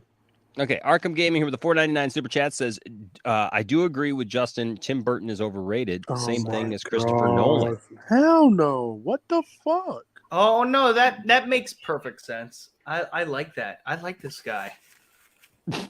No. I mean, Tim Burton really is overrated if you think about it. But in terms of Christopher Nolan, very overrated. Very much overrated. Like, a good friend of mine, you might know him, Enosh, Jeremy, like he loves Christopher Nolan. I don't understand why. Wait, he loves something? Yeah. Are you sure? Are you sure? Like, are you certain? Are you 100%? Yes. Yeah. He loves Christopher Nolan. How do you know? Because he told me. He really he's very serious about it. He's very serious about it with his love for Christopher I know he loves Nolan. G.I. Joe. I know he loves G.I. Joe. Yeah. You guys had a conversation. It was actually one of the best conversations that I've seen with him and another person in a very long time. So, well, thank you. I appreciate that. But no, he loves Christopher Nolan, and I don't understand why. Because I it's not that his movies aren't filled with any flaws at all. Like, it's not that Christopher Nolan isn't brilliant, because he clearly is, much like Tim Burton is, but it's not on a level that I can really vibe with. I guess it just depends on the viewer. Look, I actually understand that. I actually understand what you're saying, Justin, because I'll be honest with you, like, Jared here says, I love Tim Burton. He has a certain style. If he's overrated, then so is Ridley Scott. I mean, I can't stand Blade Runner. Like, yeah, I mean, look, there are some directors and filmmakers that are so into their style that sometimes it takes away from the film that they're making, right? Yeah, it's like they, it's like all their stuff like looks like it exists in the same world.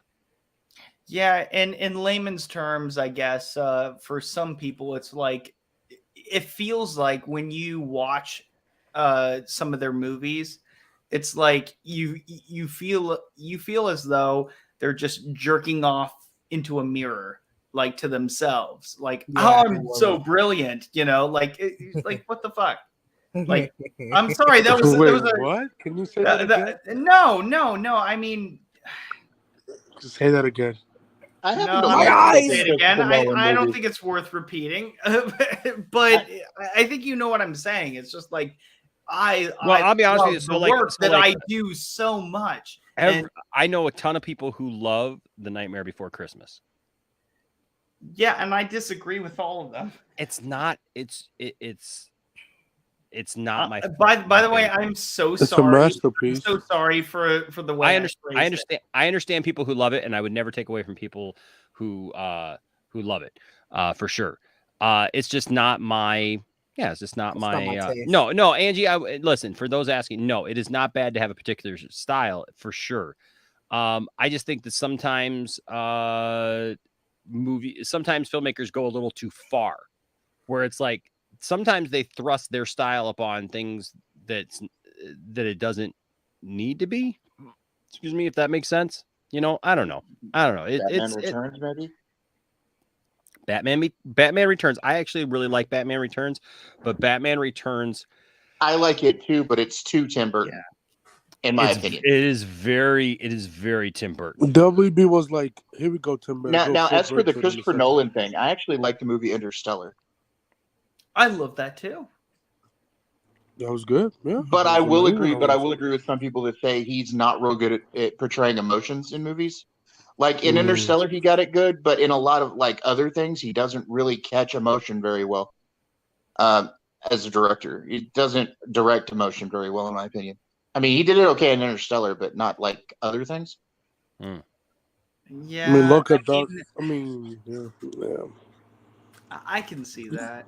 But the analogy that I was trying to go for was that some people are so into their own style that they feel like, and it's kind of like almost like a George Lucas effect of just having being surrounded by a bunch of yes men or something like that. That's kind of what I was getting at, and so. No, I get that. I get that analogy because I think a lot of times I'm glad you get that. Some people did not, and so it came across so horribly. No, if you watch the behind the scenes of The Force Awakens, you'll see that George Lucas was basically surrounding himself with yes men who would not stand up to him when he would come up with ridiculously over the top. I thought that was JJ. Ideas. No. We're talking about the last woke. No, no. He said The Force Awakens. He meant the Phantom Menace. Did I say The Force Awakens? Yes, you did. Oh, okay. I meant the Phantom Menace. Yeah, the Phantom Menace. Yeah. Yeah. So so the thing is that he just George just basically kind of. I mean, I don't think he was trying to, but he just really did intimidate everybody on that set, and but that was George's way. Now, Marcus here could say George Lucas is greater than Disney. Have you seen the behind the scenes of those sets? I will say this. I will just say this. Look, I love George Lucas. I love Star Wars. Yes. But the thing is like you look at that original trilogy. That original trilogy was not planned out. It was literally scraps of paper put together, filmed. He didn't know that Luke and Leia were going to be brother and sister in the second film. Like he had plans to turn Luke to the dark side, and Luke was literally going to become the next Darth Vader. Han Solo. Oh, that would have been terrible. They had not determined whether or not Han Solo was going to live or die by Return of the Jedi, and that's why Han Solo is written so poorly in Return of the Jedi, is because they really didn't have anything for Han Solo to do, because they waited until the last minute until George said, "Well, I can't sell dead Han Solo toys." So it is what it is. So everybody who says, well, the sequels didn't have a plan, neither did the original trilogy. The only one that had a real plan was the prequels. And the prequels have a lot of issues because they were all controlled too tightly and too much just controlled by one person.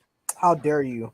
I know. How dare you say that? How dare you, bro? Have you watched Clone Wars? Wait! Don't. It's my dare show. you, Enosh, at this moment? How dare you, Enosh? Especially when I agree with it. It's my show. That's how I dare. I'm kidding. Well, how Who dares dare the dare that I said to dare him? I dare you. How dare Who you in this speak panel heresy and blasphemy? disliked The Last Jedi? Thank you. Oh yeah, I hate it. I'll pour it. It's one of the best Star Wars. It's one of the best Star Wars movies. Silence, Enosh. You speak It's one of the lies. best stars. You know what? You know what? You say that, yet I have the power to remove you. Oh shit! Damn. Oh Yeah, wow! Thank you. Is just here to cause chaos and division. Yes, Angie. Yes, and Angie. wants to I can literally divide leave people clearly. I can literally leave Jalen on the cutting room floor. You and should then bring him back. You should. Asking a horrible question like that. No, I tell you what. Listen, I've explained so many times about The Last Jedi and why it is. Oh God, here we go. Largely underrated. Force Awakens. I don't need to get into the Force or The Last Jedi anymore because The Last Woke. It's just it is what it is. It's a great movie. Anthony, There's Jesus. nothing about it. Listen, people can make fun of it all they want to, but I seriously have not had a conversation with anybody so far who's been able to answer anything that I've said about the movie. It's just all emotion and personal opinions of like, oh, I like this, I like this, I don't like this. Luke wouldn't do this. You don't know Luke wouldn't do that. You don't know. You don't know. No, you don't know that Luke wouldn't do this or that or be this way or what way, because you know what? Everything that happens in The Last Jedi happens for a reason. And it's because either Luke saw it from his masters, Luke experienced it, or it makes sense. Or you're seeing things from a certain point of view, which means that in their people they judge Luke by the flashback that Kylo Ren gives, and you can't do that, as well as you can't judge him by the flashback that he narrates, because there's two different narrations in there, and that's the first time and only time that we've seen a flashback like that in a Star Wars film. So the thing is, you gotta look at it and you gotta recognize that in there you have the tale of a young boy who is just ticked off. And his version of Luke is this murderous, bloodshot-eyed Luke Skywalker hovering about over him with a lightsaber ready to kill him and slay him down in cold blood. And then you got Luke, who's just like, nah, like I wasn't trying to be that, like I love the kid, blah, blah, blah. Somewhere in the middle is the truth, which falls in exactly with who Luke Skywalker is. But I am not going to allow this particular stream to be taken over by the Last Jedi debate, because we got more stuff to talk about. But I'm always willing to have a conversation about it. We can always schedule that another time. I think one night I'm just gonna like have a stream called "Come at Me, Bro," where it's like all the takes you don't like. We're like all the takes that I have that you don't like. That's fine. Listen, if you don't like my takes, that's fine. You're not gonna hurt my feelings, and I'm not trying to hurt over David. You're wrong. You're wrong, but you're still wrong. It doesn't mean that you're not wrong, Justin. That's the thing. It just means it's from a certain point of view. From a certain point of view, come at me, bro. I like it. And that's a good idea. But Marcus, I understand that you're an established character. Just say it. The only thing I'll say is we when I was a young kid, we were spoiled with the prequels with great lightsaber duels, and we didn't get one decent one in the sequels. Not one good one. Great lightsaber duels. Yeah, it was great. It was awesome. Or were they highly over orchestrated, bro? Highly over orchestrated. No one is ever at risk. There is no emotion behind them whatsoever. Nobody's fighting for their life. It's all I'm here and you're gonna be here. So Obi-Wan versus Anakin. Obi-Wan versus Anakin. Listen, I love Obi-Wan versus Anakin from an idea standpoint, but there is no way you can look me straight in the eye, Jalen, and tell me that is filled with so much emotion when they're literally swinging across streams of lava and like floating on little robotic things where they look like they're going to fall in, and none of it makes any sense. Like, I would rather just have two guys fighting. Give me 1 second. Fighting for their lives, fighting for what they really believe in a real true to life fight with just two guys sword fighting, than to see them swinging across lakes of lava and doing flips all over the place and like all that stuff, dude. All that stuff is just, look, it looks cool. I will never say that it doesn't look cool, But it's just not. It's just not needed. Why couldn't? It's why just couldn't not we needed. get one lightsaber fight? Oh, you're gonna look me in the eye, Jalen. You're gonna look me in the eye. Obi-Wan versus Anakin is one of the most emotional battles I've seen out of Star Wars. Well, like the first part of it, yes. Like, but I like this guy. until they went outside. Great. It until they went off outside. amazing. I mean, like throughout, like you just throughout, they're fighting. Well, Obi-Wan is fighting for his life, you know. But I'm just saying, it starts off great, but towards the end, it becomes more like it's kind of dumb, yeah.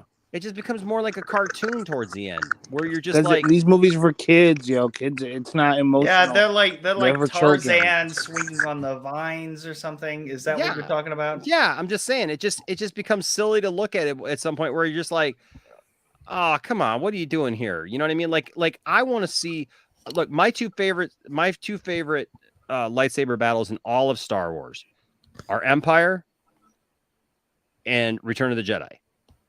Man, and the reason why is because in Empire, Luke is literally fighting for his life. He's like giving all he can, and like it doesn't affect Vader at all. Like Vader, it shows Vader's prowess. Everybody who's like, Luke Skywalker was kicking, no, he wasn't. Luke Skywalker was getting his butt handed to him in Empire. Luke Skywalker is literally to blame for everybody's almost demise in Empire. And nobody wants to talk about that. And I've shared it several times here. Like the thing is, like Yoda tells him not to go. He has his vision of the future because that's what Luke does. Luke has all these visions of the future. Doesn't know how to handle them because Luke grew up with attachment. Luke grew up with emotion to his friends and to people. So Luke does not know how to let go. Even as he gets older and becomes a Jedi, he still has problems with attachment. That's so much where I think it's going to be a key part to what we see in The Mandalorian and Ahsoka and all these shows going forward. And we even saw it with Grogu, is that Luke is trying to counter that now with, don't have any attachments. But yet he does, and so he has this thing about them in Cloud City. He tells Yoda about it. Yoda says, "Hey, like I can't even see if they're gonna die or not." And then Luke straight up asks him, says, "Well, should I just let him die?" And then I've said it time and time again, and I'll say it again, like a gangster. Yoda looks right at him, right dead in the eye, just like Jalen had the guts to look me in the eye, and I applaud him for it. He's wrong still, but I applaud him for it. But he looks Yoda right in the eye, and Yoda looks right at him back and says, Yep, let him die. Yeah, if you value what they stand for, if you value what they fight for, you will let them die." The exact same Yoda that like practically end up causing Anakin to fall to the dark side too, with just a Buddhist monk. Yoda's fault. That was no. With a that Buddhist was Mace monk, Windu, not Yoda, with a Buddhist monk quote about don't worry about it. People die. And you just. Well, it's true. Well, though. I'm just saying, but like he literally tells him, let him die. Well, and then but here's where Luke messes up though. Luke goes, "Oh no, I gotta go save him. I gotta go because only I can save him." And that's Luke's problem. Everybody who's like, Luke is the hero. Yep, he's got a hero complex, and that's the problem. So Luke goes to Bespin, and what's Luke do? Luke literally almost gets Han Solo killed. Without Luke going to Bespin, Han is never put in carbon freezing. Han is never put in carbon freeze. Why did they put Han in carbon freeze? Because hey, there's a X-wing coming. Oh, yep, our Luke Skywalker is on his way. Okay, great. Prepare the freezing chamber. Then what does Lando do? Lando walks up to Vader and says, "Hey, this has never been tested on a human. If you put him in there, he might die." And Vader goes, "Well, I don't want the Emperor's prize to be damaged. Test it out on Captain Solo." Without that, guess what? They're all still alive, and they all might end up on Vader's ship at the end. But guess what? Actually, you can make a case that Lando had his plan together and could have actually saved all of them at the end. And they could have all flown off on the Millennium Falcon to meet up with Luke again if Luke would have stayed and finished his training. But he didn't. But Luke shows up, and when Luke shows up, what had happened? Han got frozen in carbonite. Gets sent off to Boba Fett to go to Jabba. What the hell are you talking about? That's what happened. I'm explaining the freaking movie. That's Have you exactly not what watched happened. The Empire Strikes Back, Justin? Is that a real question? Of course I have. Then how would you ever ask me what the hell are you talking showing up about? Screws everything up. Can you elaborate on that? If I recall, Vader was always seriously, it's true. Okay. Just listen. I love how we Luke, fighting about Luke, Star Luke Wars. leaves I love it. Yoda. Luke leaves Yoda, right? He leaves Obi-Wan and he says, "I'll be back. I have to go save them." On his way, the X-Wing is discovered by the Empire on its way to Bespin. The guy literally comes up to Vader and says, "There's an X-Wing class starfighter incoming." Vader says, "Great, prepare the carbon freeze chamber for Skywalker." Lando walks up and says, you may not want to put him in there, basically, because we've never tested this on humans. We put our garbage in there. We freeze our garbage in there. And so Vader looks at him and says, "I don't want the Emperor's prize to be ruined. Test it out on Captain Solo." They were never going to freeze Captain Solo. That was never going to happen. The worst that would have happened was possibly Han would have been given to Boba Fett to take back to Jabba. But at the time, they were all together still. And nobody had gone anywhere. And Vader kept changing the deal as time went on. And Vader actually changed the deal again and said, "I'm taking Leia and Chewie and all of them with me, put them on my ship." Okay. To which Lando said at the end, because so Luke shows up. Who does Luke save in Empire? Nobody. Luke doesn't save one person. He doesn't help one person when he gets to Bespin. He literally goes, trips up like everything because he alerts them to his presence. Boba Fett's firing at him. He doesn't even know what's going on with Boba Fett. He doesn't even know what's going on with Han, because he would have gone to save him apparently, but he doesn't even know. So they all go back to Boba Fett's ship. Luke is still looking for Vader. Luke comes up, fights Vader. In the meantime, Vader had said, take Leia and the Wookiee to my ship. So there's Lando taking him. Lando does his thing, counteracts the Empire, and is like, "No, we're going to get out of here," right? Because they don't even know Luke is there. They don't even know what's going on. And so what happens? Lando says, "I'm going to get us out of here." Yeah, they had the little fight, the little back and forth or whatever. But then Lando says, "Hey, there's still a chance to save Han at the East platform." So they go out there, they try to save Han. They can't save Han because he's already gone, because his statue, him in carbonite, has been given over to Boba Fett to go take back to Jabba. But that happened after he was put in carbon freeze, and they says he survived. Great. We'll give him to Jabba. So then Lando starts putting things together to get them out on the Falcon. Meanwhile, Luke is getting his butt handed to him. He's not fighting Vader. Luke is fighting for his life because it's what he really values. But Luke is losing that battle. He's getting trash thrown at him. He's getting things thrown at him off the wall. He's missing. Vader is just toying with him with one hand while Luke is like sitting there literally like banging for his life and doing everything that he can. And Vader's just like, whatever, talking to him, taunting him, telling him to come to the dark side. He even says at one point, "All too easy," because he thinks that he beat him in the carbon freezing chamber, and Luke gets out of there by the skin of his teeth. He jumps up out of the carbon freezing chamber, and then they fight some more. They end up at another place. He kicks him out of a window. He ends up on the catwalk. Vader fights him, cuts his hand off, leaves him on there thinking that he's not going to kill himself. So he's obviously going to come with me, and I'm going to tell him that he's my son. Drops the bomb on him, and Luke is like, "Screw that. I'm jumping." For all intents and purposes, Luke was jumping to his death, because he was not going to be taken over by the dark side. He goes, he falls, he ends up in that ventilation shaft, ends up falling down there, and then he's hanging off the bottom of Cloud City, right? By himself. He ain't saving nobody. He don't have a ship. Nobody's coming to save him. Nothing's happening there. R2 met up with the rest of the crew, and he's over on the Falcon, right? Ain't nobody coming to save Luke. So Luke, what does he do? Leia got away. Chewie got away. Lando got away. They're all got away. And what do? They're flying away, and all of a sudden, Leia, hear me. So he literally calls them back to save his butt because he screwed the whole thing up. If he would have stayed in his training, Lando would have probably saved them all, because he would have probably had the time to save Han, who would have not been frozen in carbonite, who would have not gone through any of that stuff. And it all happened literally because Luke showed up at Bespin. Think about that. And so what happens at the end? What happens at the end? They come back. They literally save Luke's butt, and they barely get out alive. That's what happened. That's the kind of mistakes Luke Skywalker makes because he's emotional. I'm just telling you, that's the film. I mean, you know, that's what the happened. Rise of Skywalker. Interesting. Also, Marcus, you need to relax, man. It's not that serious. He's joking. I know it's not that serious, dude. We're all, another thing. in the next movie, I actually Star agree Wars, with it's all Marcus. Luke's fault. And another thing, if you notice, like yeah, but here's the thing, though. The way you describe it, Enosh, that's what makes Luke an interesting character. Yeah, he's not a good Jedi. He's not a good Jedi. An interesting character, but not a hero. I would say you're absolutely right, Justin. It makes him an interesting character. You know why? Sorry, I'm not falling for that. Hold on. Let's go to the next movie, shall we?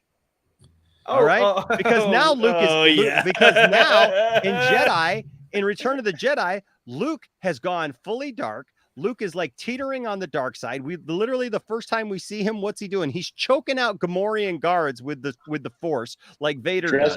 He's all dressed in black. He comes in and literally starts making threats. Like, that's not Jedi-like. He literally comes in telling Jabba that he's going to kill him in cold blood. He's going to take away everything if he doesn't let his friends go.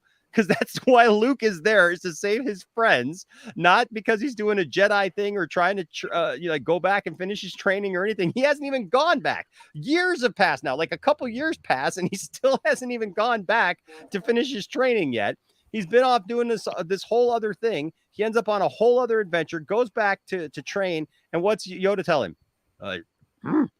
No more training do you require. Really? We went through all of that and he didn't need any more training? Just go back and fight Vader again. Like, I would be like, go fight Vader again, you must. Oh my gosh. That's no, pretty good. Yeah, that's a flaw with Return of the Jedi. You just left him, my dude. I can kind of understand, but with Empire, I understand. Listen, Luke was cool. Luke was cool. I love Luke, but this whole idea that in The Last Jedi, like he was our hero that they ruined, dude. This is who Luke has always been in all throughout Jedi. He is overly arrogant. He is overly arrogant. He is trying to force his will upon people. He's trying to get people to do what he wants them to do, and acting like he's better than everybody else now that he has some power. He always misinterprets his dreams. Dude, that's what he does. Like, literally, look at his dynamic with his friends in Jedi. His dynamic has completely changed. He does not treat them as equals. He literally acts like he's better than them in Return of the Jedi. There's only a couple of scenes. There's only a couple of scenes when he first meets up with them. He's super excited to see them again. But like the whole thing, even when he shows up at Jabba's palace and he's there to save Han, and Han comes out and he's like, what's going on? Than them.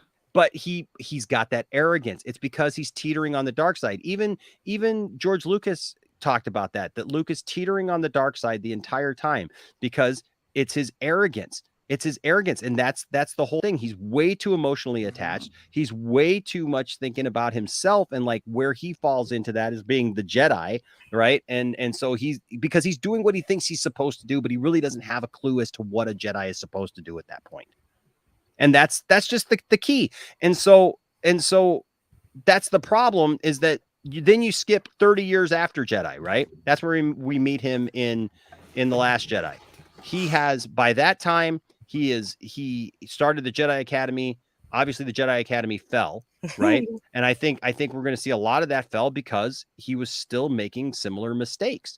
He still was trying to be the hero. And at the time when he meets up with Ben in that moment, the thing is, he has a vision. He sees the galaxy being plunged into darkness again. He sees the rise of the Empire again through the First Order. He sees his bloodline, a bloodline that is very strong in the Force, and he knows that because of Vader re-rising to claim the dark side and to bring about death and destruction now to not just a few billion people like with the Death Star, but literally he sees the vision of Hosnian Prime completely destroyed, all those planets, all those people, and he sees the return of the First Order and all those things in that moment, and he has one little moment of weakness where he thinks, hold on, I can take this down because I am Luke Skywalker. But then he changes because he is Luke Skywalker and he's good at heart, in general.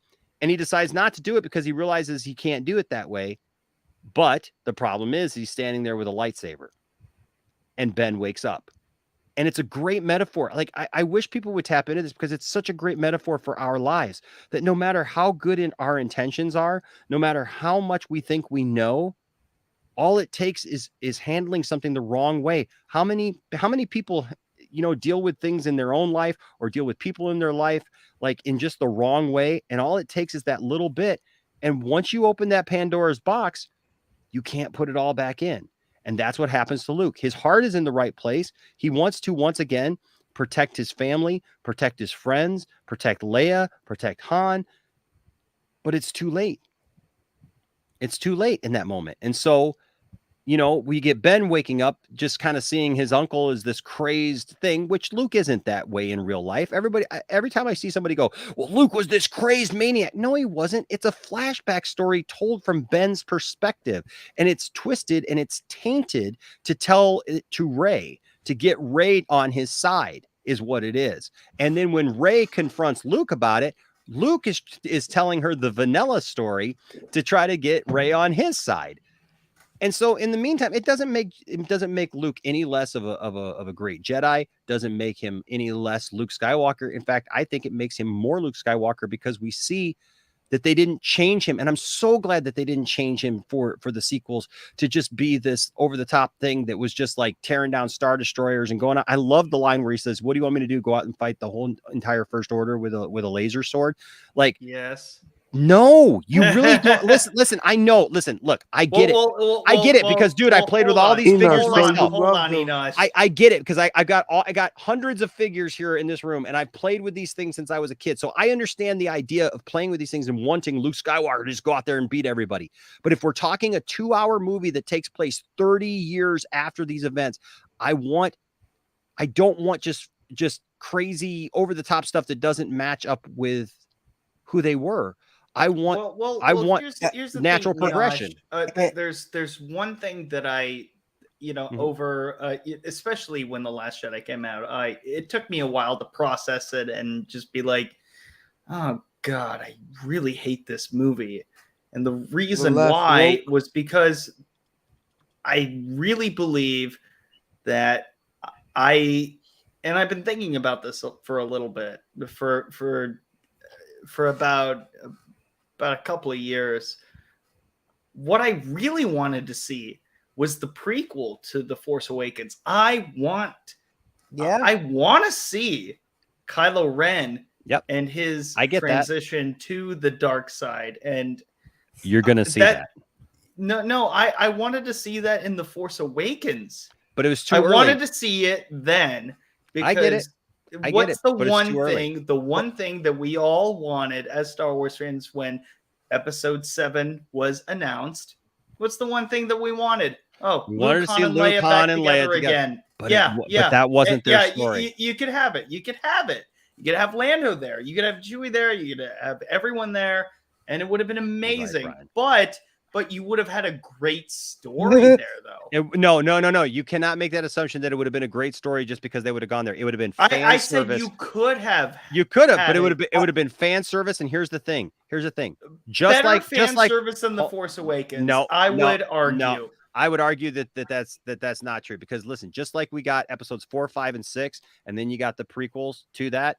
What you got there is episodes 7, 8, and 9 because it was where naturally it should have fallen because we weren't going to get an episode 7, 8, and 9 that happened 5 years right after, 2 or 3 years after Return of the Jedi. 5 years after. No, I'm saying if we would have got a natural order of what we would have thought that we wanted 7, 8, and 9 to be, right? It would have continued right on from 83, right? So we would have got like 2 or 3 years after Return of the Jedi, we would have got episode 7, right? And it would have dealt with something that happened right after Return of the Jedi, right? But that's not what happened because time did not allow for that to happen. Are you talking to me or the guy who commented? I'm talking about all of it in general. I'm saying we were not in a position that we were going to get a 7, 8, and 9 that took place as direct sequels to Return of the Jedi. right? Or to the first trilogy. We weren't going to get that. So it had to be in real time. So you skip 30 years into the future. Things happen, man. People's lives change. People go through so much, man. And that's the whole point, is that our heroes have now faced all these foes, man. They've tried to start the New Republic. They've gone through these things, and that's the point, is that that's what life is sometimes. Just when you think that you've got everything clear, there is no just happily ever after that just like, and there shouldn't be in Star Wars either, where there just comes a day where like everybody's just happy from here on out, right? Because that gets boring. And that story is boring. As cool as it would be, you know what would have been awesome to see? You know what they should have done? They should have filmed a 30-minute like episode thing that would have been a companion to like one of the episodes where I agree with you. One of the greatest catastrophes of the sequel trilogy is that we did not get to see Han, Luke, and Leia on film to get on screen together. You had one chance. You had one absolutely chance, agree one with that. opportunity, and now you can't have that. And listen, again. I want to make clear to everybody, and I always have to do this because people don't listen to what I say. They just say, well, Enosh, and I do. Yeah, I even saw. I know. Thank you, and I appreciate that. Somebody even saw it already tonight. Enosh just a shill for anything Disney. No, listen, I have my fundamental problems with The Last Jedi as well. A lot of the Canto Bight stuff doesn't make any sense.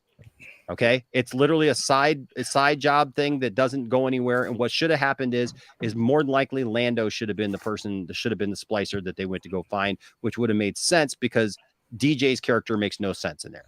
Okay, also them running out of gas makes no sense in that movie. It just doesn't. Okay, so I will call it what it is. Like, you know, like I will give you all that, but I do agree that they had one chance to give us Han, Luke, and Leia on screen together, and it just didn't happen. And so yeah, and I fundamentally disagree with that. So that's I do too. And I fundamentally disagree with how this whole but thing it doesn't ruin was Star planned Wars out, and that's fine, and that's fine. But it doesn't ruin. But it doesn't ruin Star Wars for me. You enjoyed at least the first two, and I enjoyed the first one. Did not like the second one, and hated the third one. So I didn't like the third one either. I didn't like the third one either. You know, and I think we should leave it at that. Like the to have a closing statement because we like literally went off. We way did off exactly what I said I wasn't going to do. I didn't want to do that. I'm sorry. But look, I love doing it because people ask me, and I'm always happy to. I am going to do a watch party of The Last Jedi at some point. And as we go through it, actually explain like this is why this actually works, or this is why that doesn't work, or whatever. But yeah, to add a closing statement, that way we can move on to something else. I don't know. Seriously, because what was the reason? Started off with like I was like, hey, why do you think this about Empire, and then it turned into this? A lot of the reasons why I see that the people don't really like Luke's turn, or like not his turn, but I guess what he did in The Last Jedi is because not only do a lot of the fans from for like the originals, they've come from Legends and they've seen Luke in Legends and what journey he's been through, but they just can't disconnect it from the Luke we have now. Now, I fundamentally don't prefer Luke at all as a character. He's all right, but he's not my favorite. But people continually try to, not only do they get what they see from the first trilogy and then add it to the sequel trilogy, but also we have people that see all this fantastical stuff that Luke does in Legends, and they try to piece that together or try to see compare and contrast. But dude, Luke is Anakin's son. Let me put it that way. Yeah, but he's Anakin's son. But anyway, he was this close to joining the dark side. But anyway, that close. We should continue on with the Batman or whatever topic we were talking about. we really should. Hold on just 1 second. Hold on, just I'll be right back. Oh, an excuse to talk about Star Wars some more. Yes. I mean, no, but like Enoch loved the Rise of Skywalker, so. Shut the fuck up. I don't know. The last I like the Force movie. Awakens. I just don't like the other two. I don't. Yeah, I agree. The Force Awakens was okay. That's my thought. And I was if somebody likes it, that's great. But I guess I just fundamentally disagree with the direction that they took, and that's okay. That's okay. It's okay. That all I wanted was Luke being a badass, and I did not get that from my perspective. All I wanted was literally taking down a Star Destroyer. Like yes, yeah, you want Luke Skywalker legend. Be amazing. You want it. That's what he legend. is. That's what I wanted. But I didn't would get that, and I was want, so disappointed that I didn't why get would it. you want somebody that's that overpowered, though, is the question. Like, we literally did not see that at all ever before in the other Star Wars movies. See a man tear we saw that in a video game. Okay. Yeah, I wanted to see it on the big screen. I mean, we've also seen it. We've also seen it in Legends. So I get. Listen, I get wanting to see it. I listen. I do not disparage that, and I don't dismiss that because I understand wanting to see it. What I appreciate is actually though, the reality of the situation. By the time you get to you're that quoting point, Jeremy now. The reality of the situation. Okay. No, I'm sorry. I mean, I'm just saying. I see the reality of the situation when it comes to what Luke who actually Luke is as a person. I don't just look at Luke as a Jedi. I look at Luke as a person. I love him as a character, not just like who I want him to be or what I project onto him. Or that it was in a comic book or a book that was written, 20, 30 years ago. I see him for who he was in the films and who he could have been. And the thing can I respond to this last thing before we continue? Sure. So, okay, Vince, it's Legends is canon in the sense that it's canon it's a continuation. Now, it's not canon. That's not what a canon is. No, wait, no, hear me. Okay. It's not canon to the Lucasfilms, but in the hierarchy of canon by the expanded universe, it's canon to I don't know. It's a continuation of the story. So it's a continuation, but it was never a canon. It's not canon to George Lucas. So do you in George Lucas's eyes, it's not. And look, George flat out came out and said, "Look, if I ever make 7, 8, and 9, it will not be those films. It will not be that story at all. It will not be, from the Timothy Zahn books on whatever." That's why I tell people, like, look, you're getting now exactly what George Lucas did. So you got 7, 8, and 9. And now they're going back and telling the prequels basically to 7, 8, and 9. And when it fills in the story, I think you're going to see a whole lot more of why things happen the way that they happen. And I just wish fans would have stepped back a little bit, not projected their wants, my wants, your wants, whoever's wants onto these characters or onto the filmmakers. Look, I get it because the Rise of Skywalker is a disjointed mess in so many ways. But why is it a shout out to disjointed J.J. Abrams? Because by the time they got to it, they were trying to fix things that they thought that fans wanted fixed. And you can't do that. Yeah. You can't go back. They would have been better off to finish. You don't have an end game. You don't have a plan. They had a basic, but the problem is they had a basic, and the basic. But the problem is the sequel trilogy. It was basic. It was horrible. Look, dude, you can make all the hyperbole you want to though, and say just one-liners, but that doesn't speak to what it actually was. See, when I just gave you my definition of how those things are, right? I was telling you from the literal standpoint of like what happened this movie, and who these characters are. I really do. But to be hyperbolic, no, I know you are. But see, but the problem is everybody who has an argument about these films, those are literally the only arguments that anybody has against those films. They're all hyperbole of like, well, yeah, they'll make jokes about it or laugh about it or whatever because they just don't like it. Listen, there's plenty in Rise of Skywalker that I just don't like. There's plenty in The Force Awakens and The Last Jedi that I don't like. There's stuff that we as Star Wars fans don't like. But I do think that there does come a time where we have to look at at the films and look at the characters and go, I may not like this, but I understand why this happened. What I feel broke with The Last Jedi is fans revolted because they didn't get what they thought it should be. Now all of a sudden we have this culture of I've got to fix everything. That's why when we see Cad Bane in the Book of Boba Fett, the next day, literally people are trying to do things that say, look, I fixed Cad Bane because it was too light. He didn't look the way that I wanted him to look in the series. Here's the thing. You cannot. You mean the Book of Wokeness? Whatever, dude. Shut up, I'm Anthony. making a point right now. Hold on. I'm making a point right now because here's the thing. Cad Bane's species gets lighter as they get older. Cad Bane is now literally 30 some years almost, whatever, since we last saw him or whatever. So he's going to be lighter. Also, people are like, well, his face doesn't look right. And they try to make his face look like he did in Clone Wars. Would you want Count Dooku to look like he looks in Clone Wars? Like no, yes, he doesn't look like Christopher Lee in Clone Wars. Do you want to know what he looks like in Clone Wars cartoon? The same thing. Let's look up what he looks like. He looks like Dracula.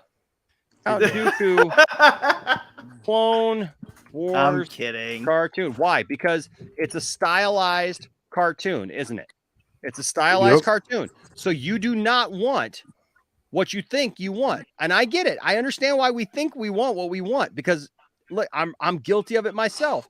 I'm absolutely guilty of it myself. But look at this. Yo, what is that? He got a big ass nose. Look at this dude's face. Christopher Lee has this very, very look at this wide, dude's face. Thin hot dog kind of face. Don't even say that. Yo, listen. This is great for animation, but this is the stylized view of the Clone Wars animation. So they had to put when they had to reverse this when it came to putting Cad Bane on screen in live action. Cad Bane should not look like the live action version of something in Clone Wars. He shouldn't, yeah. And so that's the thing, though, is we think, oh, I want this, but you really don't want that. You really do. You really want? I see what you're trying to say, and I'm not trying to say it, sir. I've said it very clearly and eloquently, and didn't use hyperbole to do it. No, that's okay. That's okay. But look, it just at the end of the day, there were only two things that I wanted: Luke, Han, and Leia being together again. I agree with you. A really good, decent lightsaber battle that was epic, and I didn't get either of those. So everybody's thing is a little. Look, I mean, it's fine. It's fine. I didn't like it. I didn't like the direction. And you look, you don't have to like it. I've got that figure sitting right up here. And it's okay. We disagree, and that's fine. No, and I don't think you need to prove your point any more than you already have. It's fine. It's fine. We disagree, and that's okay. Well, and I wasn't just proving my point to you. I'm just saying, like, can you look up Palpatine? I think oh my there's gosh, a can lot you of imagine? frustration that you have. Look at that chat. With people look at that who didn't chat like there. it, and that's okay. And I understand that. It's not my frustration with people. I just wish we as fans, What does he have a long neck? Jesus, he's got a long face. Oh, okay. He's a little long in the face. You know what? This is the first time I'm ever going to say it. Like, please take Count Dooku off the screen. Can we talk about something else? Okay. Yeah, I love Christopher Lee. I love like Christopher going Lee. back to Charlie and the Chocolate Factory. That was the best thing about that movie. Oh man, Count Dooku. Count Dooku. Yeah, but look, man. It's I think what you're. I completely, Can we just talk about something else, please? Agree when it comes to like we can have different opinions and still be fans. For sure. And that's fine. I think that's what we're here for. Is that the message that you're trying to get across? That's always the message. That's always all right. the So can we talk about something else already? Yeah. Black Star's like, how come Sith lightning is blue and not red? Yeah. Let's get to the real meat of the question. No, okay. So We'll come back to that whole thing another time. I do think that you know, like this. Let's okay. Let's go to something completely uncontroversial altogether, right? Arrow star Stephen Amell responds to Peacemaker Green Arrow disc. This was funny. Here we go. John Cena's super anti-hero claimed the Emerald Archer has a 4-inch wide butthole drilled in his costume. That's fucked up. But it's funny. Look at Amell's this. Amell's even better. Enoch, you better eat those burgers. We're getting a chicken sandwich. What the heck? What does this have to do with a 4-inch butthole? McDonald's commercial. I think if you eat McDonald's, it'll blow out your 4-inch butthole. Oh my god. This is amazing. Yeah, I'm gonna binge that shit. Okay, ready? Yeah. Green Arrow. Oh boy. I'm sorry. That was amazing. Green Arrow has a shot back at Peacemaker. On Friday, Arrow star Stephen Amell, who played the DC superhero for nearly 8 years on the CW series, responded to a colorful diss aimed at his character on the HBO Max series Peacemaker, targeting star and former pro wrestler John Cena in his ARC tweet. Okay, we're done. That's messed up. Says, the show's season finale, which dropped Thursday. This has been a while. Peacemaker, played by Cena, quips that Green Arrow goes to brony conventions dressed as the back half of Twilight Sparkle with a 4-inch wide butthole drilled in the costume. After journalists and let him finish reading it. Damn. Okay, yeah, okay. He flagged the joke to Amell on Twitter, wondering if he watched the show and caught the slight. The actor, who now plays a wrestler on the Starz series Heels, tweeted back, "Haven't seen it. Too busy showing Cena what professional wrestling should actually look like on TV." Now that's funny. That was not the punchline. Oh my god, that setup I don't get it. Great though. You don't get it? That setup was amazing and very well written. Oh no, it's because Stephen A. Can you Smell. send me that? This is amazing. No, it's because Stephen A. Smell going to conventions once in a while and he dress up weird. So no, it's not that. He's playing a character. There's a Starz show called Heels. Yeah, a wrestling show, and he plays one of the brothers in Heels. So That's he's so dissing trash. John Cena, saying that, well, this is how you're supposed to. This is how wrestling's supposed to look like on TV. Don't you guys? No, I'm get talking it? about the disc. No, like I Green don't. I don't Arrow. get it. That's exactly why I've never seen Heels before. No, well, I'm it talking about really the doesn't have disc of anything to do with the Green Arrow. show, just other than the fact that Steve. Okay, so Stephen Amell actually wrestled in WWE. Yeah. Oh, he did? Yeah, he took on Cody Rhodes in WWE. Yeah. Oh wow. Steve he Amell fucked is him a up. huge wrestling fan. Yeah. And is huge into wrestling. And so so the thing is the whole point is now he's on this TV show called Heels, which is about villain wrestlers, right? So they It's call very in wrestling you have what's called the baby face, who's the good guy, right? And you have a heel who is the bad guy. Right. So that's where the term comes from. So in the show, he plays a character and the show is called Heels. So the whole point of John Cena's character coming out and saying, that Arrow has this 4-inch butthole cut out in this costume is like come back and say, no, I'm sorry, I haven't had time to watch the Peacemaker show because I'm too busy showing John Cena how professional wrestling should look on TV. Basically taking a jab then back at John Cena and saying that, John Cena was not showing what professional wrestling should be. John Cena sucked wrestling. That's what he's basically saying. Yep. John Cena sucks. Yeah, I think a fish could knock him out.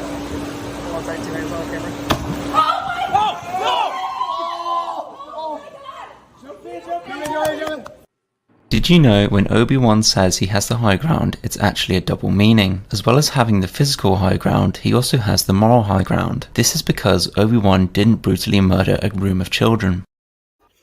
Oh my god. Dang. He's not wrong. Amell is Did you know while shooting Star Wars Episode 2, Hayden Christensen once showed up on set crying and screaming about slaughtering a whole village, women and children included, and George Lucas loved it so much that he kept it in the film. Yeah, I knew about that totally true story. I mean, hey, the Last Jedi. It was in really Empire nice short Dreams. stories. Did you not get that, guys? Yeah. No, the Last Jedi is garbage. So there you go. Let's not talk about the let's not talk about Star Wars anymore. Krypton score is like I can't Christ. take it anymore. I can't. I just can't do it no more. I don't have the Oh, power. I can't do it.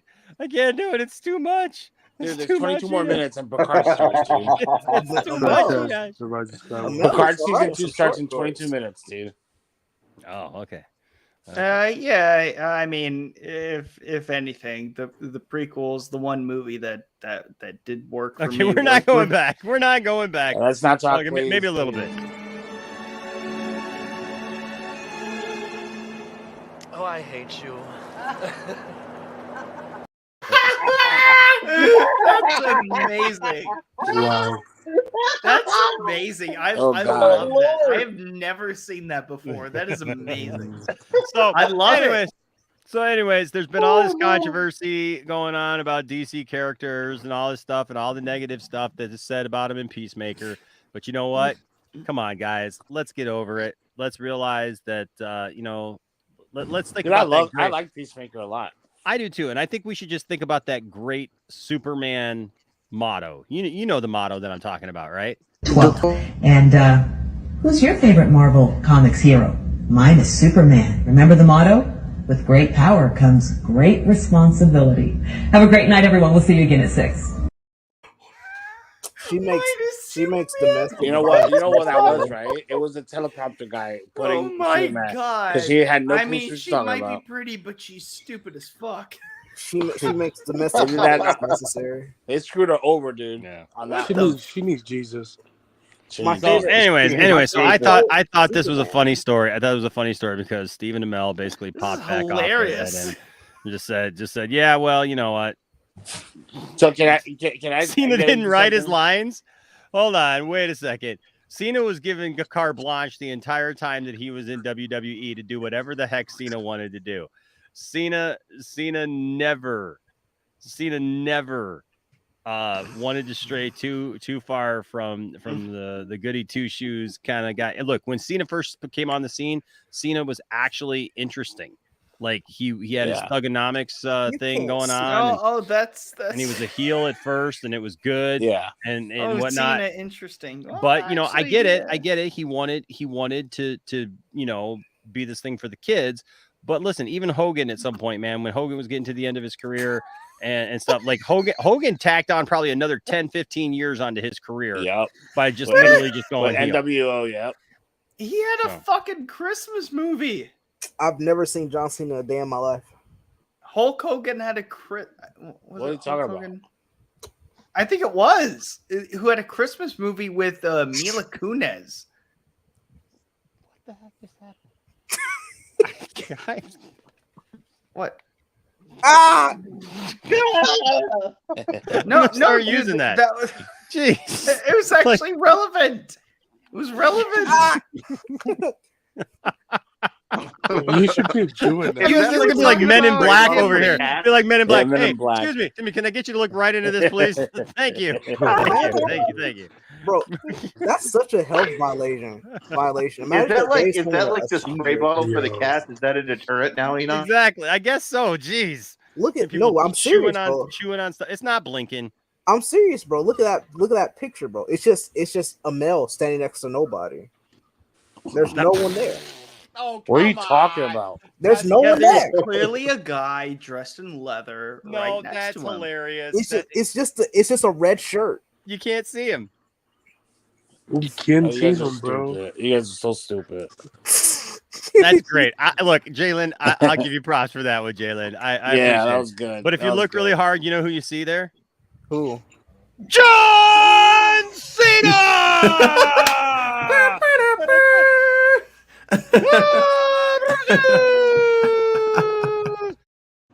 Cocaine. There you go. So that's that story. That's a We short know. one. Okay. We know he was talking about the DCEU Green Arrow, dog. So, what's that? Yeah. Somebody in the chat was saying that he was talking about DCEU Green Arrow. Well, yeah. I mean, he's talking about DCEU. Yeah, obviously. Yeah, I just neuralized you. Yeah, no, Aaron. Yeah, he's talking about that, Green Arrow. But still, yeah, I mean, for some reason, well, I mean, obviously because he played, Arrow, played Green Arrow for, some of the crew. Don't you mean Arrow? I'm sorry, you're talking at the same time. Don't make me pull this thing out again. No, wait. Can I say something? Yes. Okay. Can we talk about? I know. This is off topic, but can I just say something about that Variety article? Well, I'd rather kind of save that Variety article maybe for tomorrow night, where I can actually know what the Variety article says, if that's possible. Because I really don't want to get into it because I haven't read it and I don't know what it says and I don't know what it is, and I just, I literally haven't said it. Can you send me the article? Sure.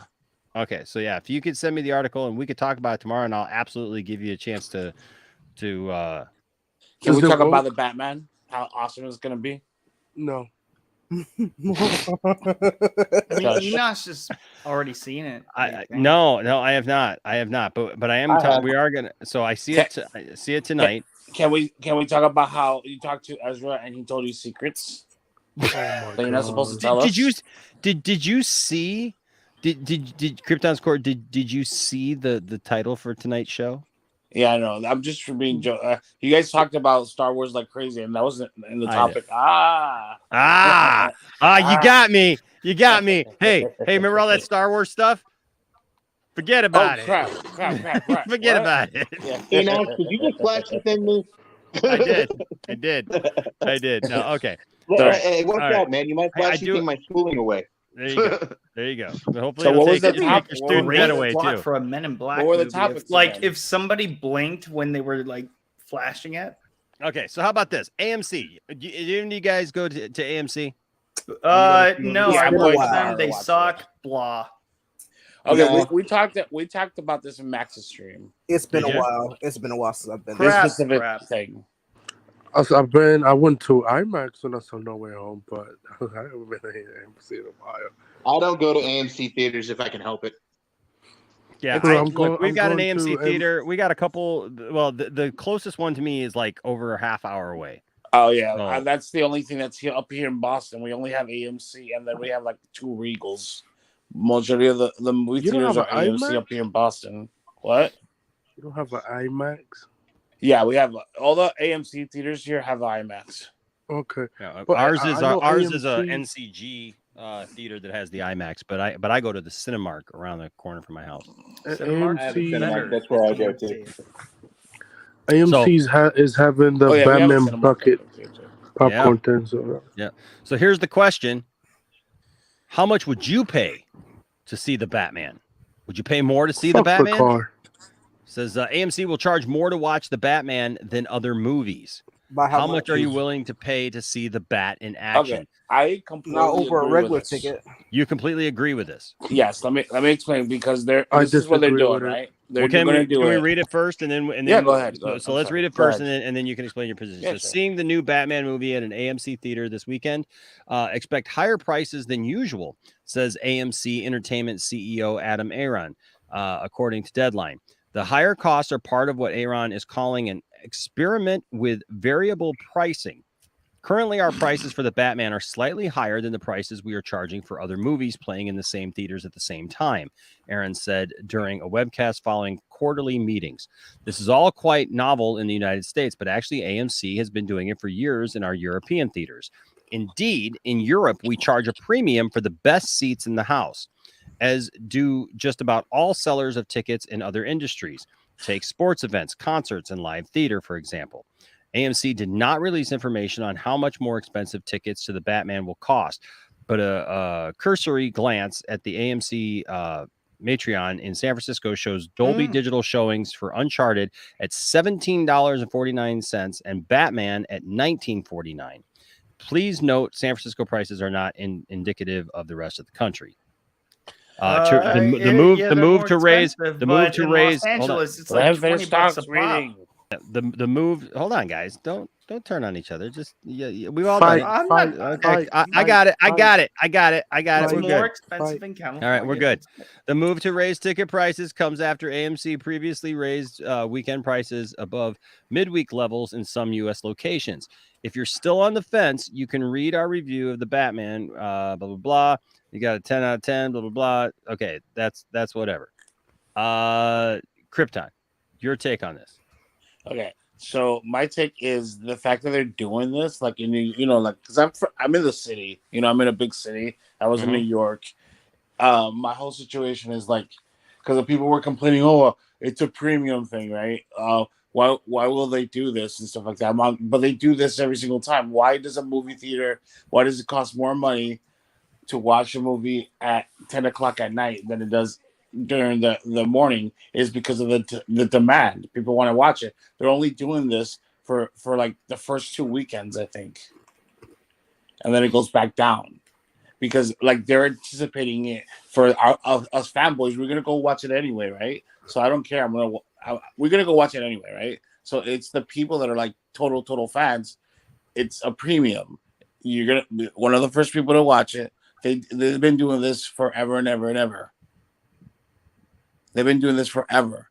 To midnight, like I remember going to the movie theater. That's why I always did the matinee because there was less people there, and it was cheaper. But we were watching the same exact movie, same IMAX and everything like that. So it's about supply and demand. Fuck. People are gonna watch it at night. People want to watch it at night. With their and stuff like that. So that's why it's more money at night than it is in the afternoon. I'll say this: Ecstasy, I will hunt them down. No, this is really for the Batman. Really? Exactly. It isn't bad. It's not just the Batman. They're gonna do it to every freaking movie because They're now the movies, these big movies are gonna be, like I said before previously. Like I'm only going to go to the movie theater to watch DC, Marvel, Jurassic Park, Avatar, the big movies. I'm not going to waste my time and watch anything that I could watch in 45 days. Dune, like I said before, I was watching Dune here at home, and the experience watching it at home, I'm like, forget this. Watched it for 20 minutes, and then I ran to the movie theater to watch it because that experience in IMAX was going to be a whole lot better than me watching it at home. So I actually turned it off and went to go see it because it's the experience. I'll say watching this. it. I'll say this. The day that they start implementing that around, theaters are going to die because you cannot do in Flint, Michigan or somewhere else out here, like around there, what you do in New York. You know what I'm saying? You can't.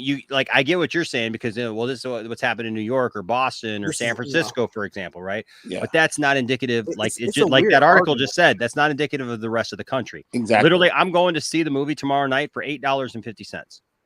Really? Dang. Yeah. I paid $9 last night. So yeah. Right. I mean, so here's the thing: if I went to the matinee, I'd save money off of that. Okay. My point is this. I get what you're saying about like, matinees and stuff like that. Yep, that's great and all, but here's the problem. Theaters don't need this right now. They don't need any controversy over price gouging or charging people more for something that they don't need to charge them more for and stuff. It doesn't cost them any more. It doesn't cost anything else. It's literally just, hey, we want to pocket more money for this movie. And I'll tell you right now, listen, going to the movie theater is not the same as going to a sporting event where you're close up to somebody. You're literally still within the same almost parameter of distance that you would be from a screen. The only difference is you're going to start charging me more to sit in the middle of the theater as opposed to on the end. I'm not going to your theater anymore. Exactly. Or I'm going to go to nothing but matinees, and you're still not going to make any more money off me because that is BS.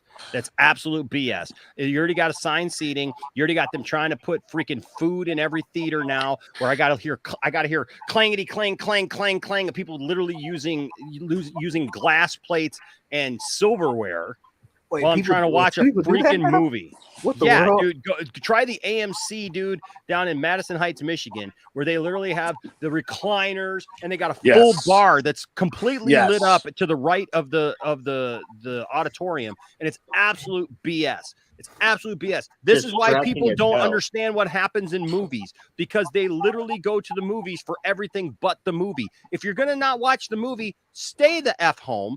Go ahead and wait for 45 days. And you know what? The rest of us who actually like movies and actually want to be able to follow a plot and storyline and dialogue will go watch the movies and be happy with the movie just being the center of attention. And you know what? I brought this up on Max's stream, and the one thing that I really emphasized is what made a movie going experience special for you. Was it the movie? Was it the experience? Was it the time of your life when it happened? And that's what makes it special. That's really what it comes down to. I saw the first Harry Potter movie and Fellowship of the Ring and Spider-Man in the same year. And it was, well, Spider-Man was like a year later, but regardless, like they all came out around the same time when I was like in kindergarten, and I was just mesmerized by the quality and just having some popcorn and just enjoying some Dr. Pepper. No sponsorship there, but like it's just like one of those things where it's just like you love like certain moments, and it's the moments that you have with your family too. I mean, I remember seeing A Bug's Life in theaters, which I was like 2 years old. Yeah. And I remember the short film that came before, and the guy is like, the old guy's playing chess with himself, and my dad whispered to me, "That's Grandpa," like his dad, like, so it's just one of those things where, hey, William. It's just like, it's just one of those, things. It's not just the movie itself, but the experience that you have with it and the memories that you have that makes it special. So how do you capture that now? You really can't. You really can't, because it's all unique. And how do you make it unique? You don't make it unique with a steak dinner. That's stupid. But I remember, right? I remember watching BVS. God dang, Jose paying $28 for a ticket. I remember watching BVS in Union Square in Manhattan in a 4D movie, right? It was 4D. Me and my brother went. I took my brother because I saw it the first time, and then I wanted to take my brother to watch it that way. And it was just amazing with a 4D. I don't know if you guys know what 4D is.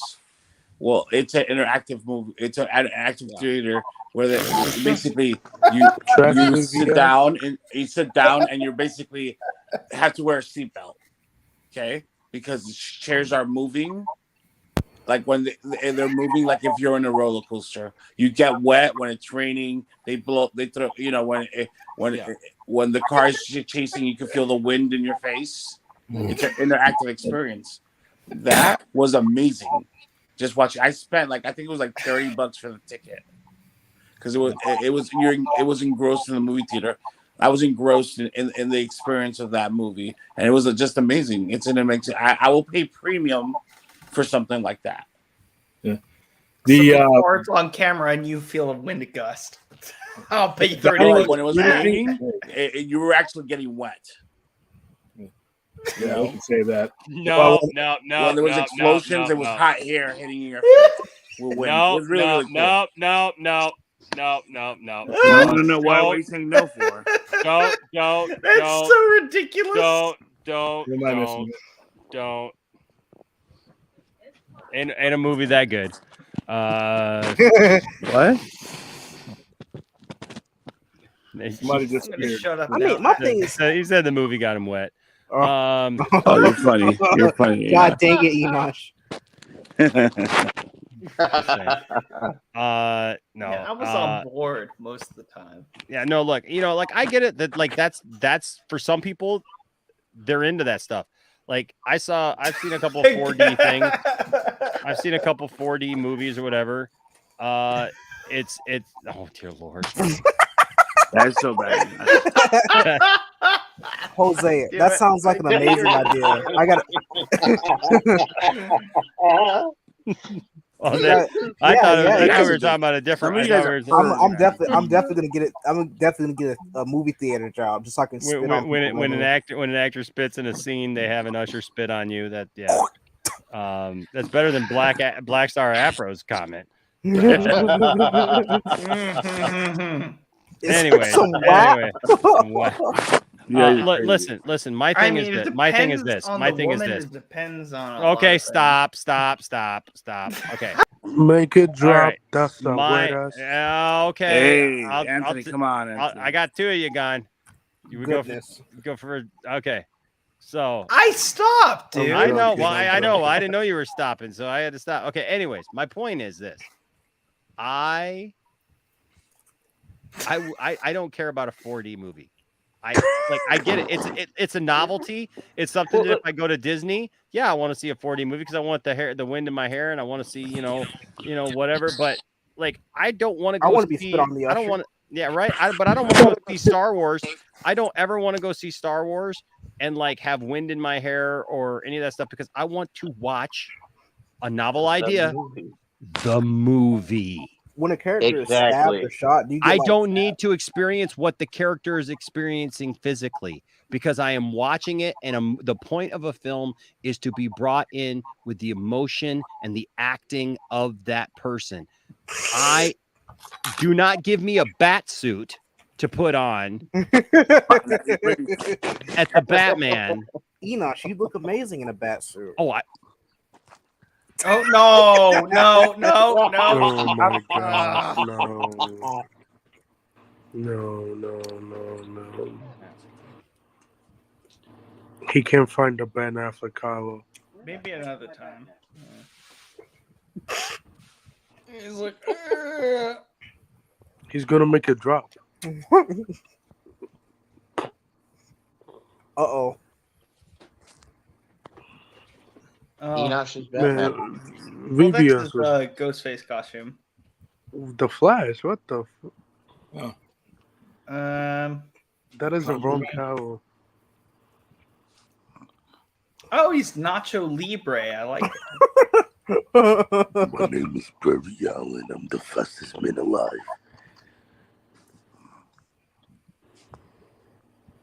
Nacho Libre. Enosh Allen. He's gonna be sweating. The Batman one is somewhere that was around really here. cool. But listen, okay, when I go see the Flash movie, I do not expect them to pass out electricity and flash helmets. Can I wait? Would I be able to tase someone then, like in the tasing scene? I No. love that. No. Oh man. No, but yes, I just don't need it. That's not what I'm there for. I just want to. I mean, I had seen the movie already. That was like my third viewing. I just wanted to see. So I understand what you're saying. I saw the movie before, irregular, and then wanted to see the 4D just to experience that. Just to experience it that way because I thought it was really, really cool. So I understand what you're saying. So.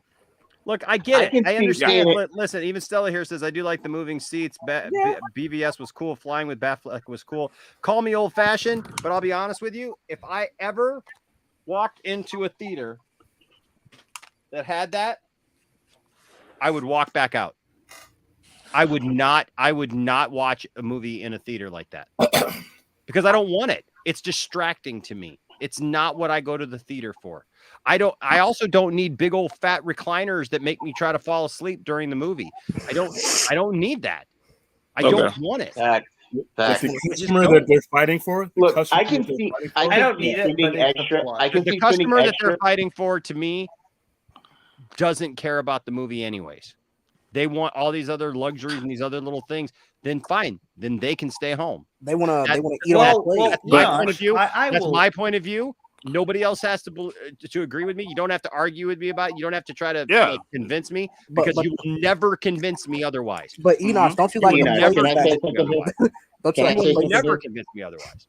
Because it's a bunch of BS as far as I'm concerned. I think the theater experience is unfortunately on its way to being dead. The way things are being handled right now, I don't think there's just not enough people like you, Enosh, that care about that type of experience, unfortunately. And it's no, they're killing it with all the extras. They're killing it with all the extras. I would disagree with that. You have to be a kid to understand kids are exposed that. Listen, kids are exposed to way cooler stuff than you can get other people. But to see it in a big movie theater, that's something special. They're not marketing to your That's generation. something that you can't take away from a kid. Like that's not something that they're going to give a kid, though. That's not something that's going to be in that kid's ballpark, because by the time they cultivate, you're underestimating the value that kids have. The value? Yeah, is they take. I mean, remember what? I mean, if you remember, like, what's the first movie-going experience that really had an impact on you? Yeah, that's fine. I don't have a time machine. We're not in that place. We're in 2022, and unfortunately, I don't necessarily. No. I'm asking you, what was that moment that you were like, oh my god, that was a great movie, that I saw in a great theater, a great setting. That's a very good question. It was Blade Runner in 1982. Okay. That's a good one. But unfortunately, that's as much as I love that movie, 1982. It's 2022, and we're dealing with a different dynamic. We're dealing with the value. The people who determine the value of these movies and what they mean as far as the supply chain from studio to theater are the studios. If the studios put more value in their streaming services than they do in the box office in the theater, there's really nowhere for the theater to go. They're going to have to try and do these crazy things that sound crazy and are crazy because it's survivability. Listen, but man, they don't determine the value of the movie. The studios, that's honestly what makes the death of Alan Ladd Jr. so much more. Speaking of Blade Runner, I mean. That guy, was the reason why Star Wars, even was. That's not please, come on. Yeah, and same thing with Blade Runner. But here's one thing: the future is undefeated. All right, the future is undefeated. It's coming, and we're here, and it's up to the theaters are doing what they can to make an adjustment. They're not always going to be right. They're going to do some stupid stuff because it's a rolling dynamic situation that they're having to adjust. See, I agree with Enosh. All of the extras, I don't need it. Like, going to the theater is enough for me. Listen, but like, man. I tried to go to one of those movie taverns, and I've only done it once. My whole life, I've only done it once. And it's because I did go, and it was distracting as hell. Like he said, clinking plates, everything else is like, takes me out of the experience. If I want to do that, I'll just sit at home and watch a movie. Listen, man. at least then I can pause and rewind if I missed something. Listen, man. Anytime I can buy just barely okay steak and I can clack my plate while Enoch is trying to watch the movie, I'll consider that the best movie ever. Just being a distraction to Enoch. Well, when I get up out of my seat and I say, you know what? I just missed what that character said in this major pivotal part while you were over there going. And then I'll beat you with your plate. You're making a bunch of Krypton core noises in the background. Like that's so true. Expose. It was determined. It was determined that it was not myself. It was it's gonna be a Homer choking Bart. Hey, don't fucking blame me. You was fucking making noise a lot. Fuck out of here. Jesus Christ. Hey, when I get up out of my seat and I help you eat that steak in reverse, a la Eric Cartman style. Oh man. We'll see if that's the best movie you've ever seen. I'll be entertained for sure. I would not want to be. Was that your favorite movie going experience with the South Park movie? Yeah. Was it? I would not want to be a theater exec right now. They're just not in a good spot, unfortunately, for them. No. And they're going. Yeah, the employees are streaming is killing the theaters. Streaming is killing the theaters. Plain and simple. Well, and the evil of the streaming, the way it sounds, it makes the most sense. it makes the most business sense for streaming to dominate the landscape. As far as the people putting on these movies, you're not giving, like I've always explained before, you're just giving too much money away between your concept and the theater. And then you have to pay a lot of money on top of that. You got to pay box office bonuses and things like that. I mean, these movies that make $1 billion, who's getting that $1 billion? By the time the studio's not getting that $1 billion, that's going out to the lenders, that's going out to bonuses, that's going out to all kinds of different things. Whereas streaming, it's going out to the theaters where the movies are sitting, all of it. Like, yeah, it's easier. And the thing with I can pay for a streaming service for the month and watch a ton of movies rather than just spending that same amount of money on one movie. You know, like the value for the customers also in the streaming realm as well. Because as much as I would pay to go see a movie, to take a family to a movie, I could literally buy 4 streaming services and watch everything that's out there. The library, the upcoming stuff, the new stuff. I mean, it sucks for people who have had the movie-going experience at their disposal for most of their lives. But you know what? People before light bulbs had candles and had to give those up. People had black and white TV and had to get used to color. Like I said, time goes on and the future doesn't lose. You know? Okay, hold on, no, because I don't think that it's just inevitable that stupidity just like takes over everything. Because greed, not stupidity, greed. I understand it. I understand it, but here's the thing, though. Here's the thing. Well, you know what else changes, though? Perceptions of what is good and what works. And the thing is when things like that start to fail, because you're not going to be able to keep the people who've been going to the movies. Like, it's great. You think you're look. I worked at a church. I literally worked at a church, and I will just tell you this. I worked at a church. New people were coming all the time. Absolutely new people were coming all the time. Constantly had new visitors. People were going out the back door all the time. And we said to our pastor, we sat down with this guy, and somebody said, hey, we should be calling on those people who we don't see every once in a while. And this was a novel concept, unfortunately, back in 2006. Right? Like, if we haven't seen people, like, you know, like we should call on them and make sure that, you know, they're doing well stuff. And the guy was like, no, we're not going to do that. We're going to focus on the people coming in the front door. You know what? I killed that church. That church is no longer in existence. I've got their stage now. And that's why there's a distinction between religion and the church. Just saying. It's there are people, I don't know about all that. I'm just saying, I just know. Well, I mean, it's all dependent on it's convenient.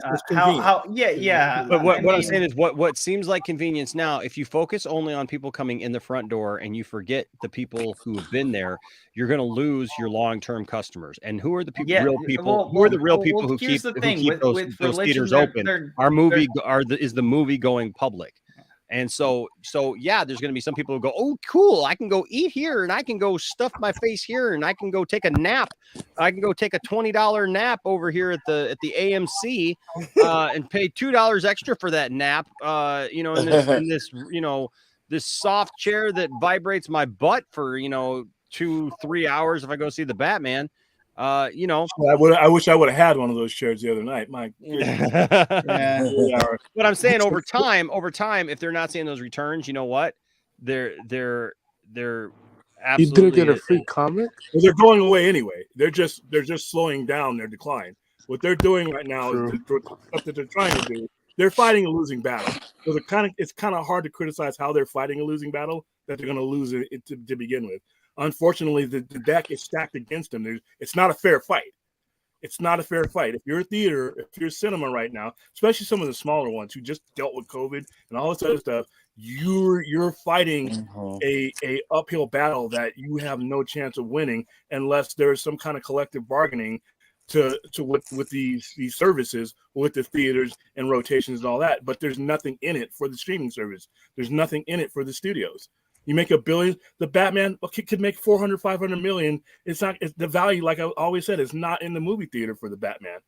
It's in that streaming service. So there's no leverage for the theater, the brick and mortar, to really get a better deal. So now they have to do the stuff that you just described, because it's like they're being kicked over the cliff and they're holding on as they're going down, and inevitably going to hit the bottom no matter what.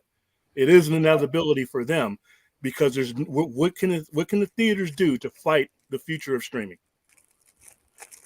if the dominance is, if the source of the movies is the people who own the streaming services, I mean, you're not going to get kick-ass stuff anymore. Some of the stuff that eventually, some of these big stuff will just end up straight on streaming, and the studios will be just fine with that. So you won't even have those in those theaters to watch.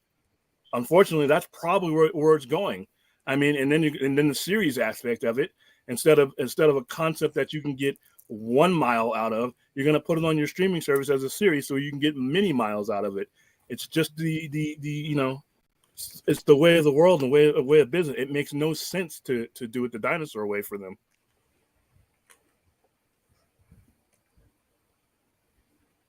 I didn't mean a moment of silence or anything.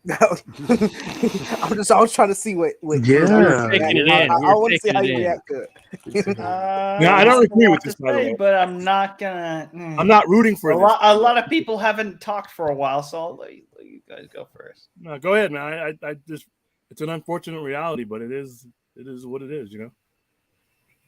I don't know. I just find it perplexing, like hearing that now, because I never knew that they like started like doing like restaurant stuff and giving out like glass plates for people to clack on in the background. It's like, why would you do that in a movie theater? Exactly.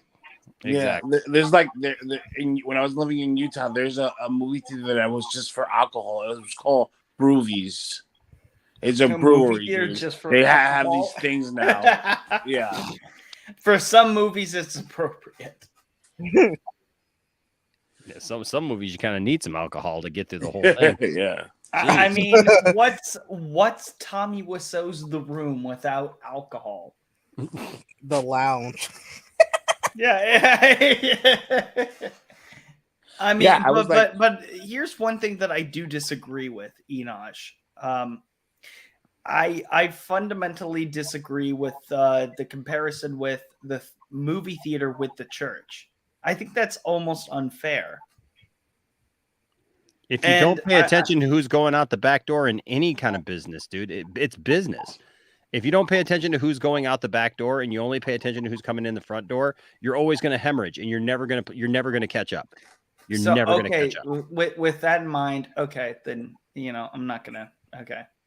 You know what I mean? Like you got to pay. I get that. You do have to pay attention who's going out the back door, which was the point of my church story. There was that. What? Is that you have blankets? To? What the heck? I have not been to an AMC in like years, so all this is new to me. It's seeing that they have blankets. They have blankets. You can get a blanket. The one you can get a blanket. Oh, what bullshit! What the world happened? Okay. No, they don't. No, they don't. Yes, they do. Some theaters are like that, dude. That's not which one. It happened. It happened. Dude, it's like it sounds like. I think the jumper is making up some bullshit. No, he's not. No, Where is this happening? Where is this happening? I worked at AMC, and oh my god, they would not have done this. No, dude, there's movie theaters here in Boston that are basically for rich people, where you get amenities. Can I quote the Simpsons movie?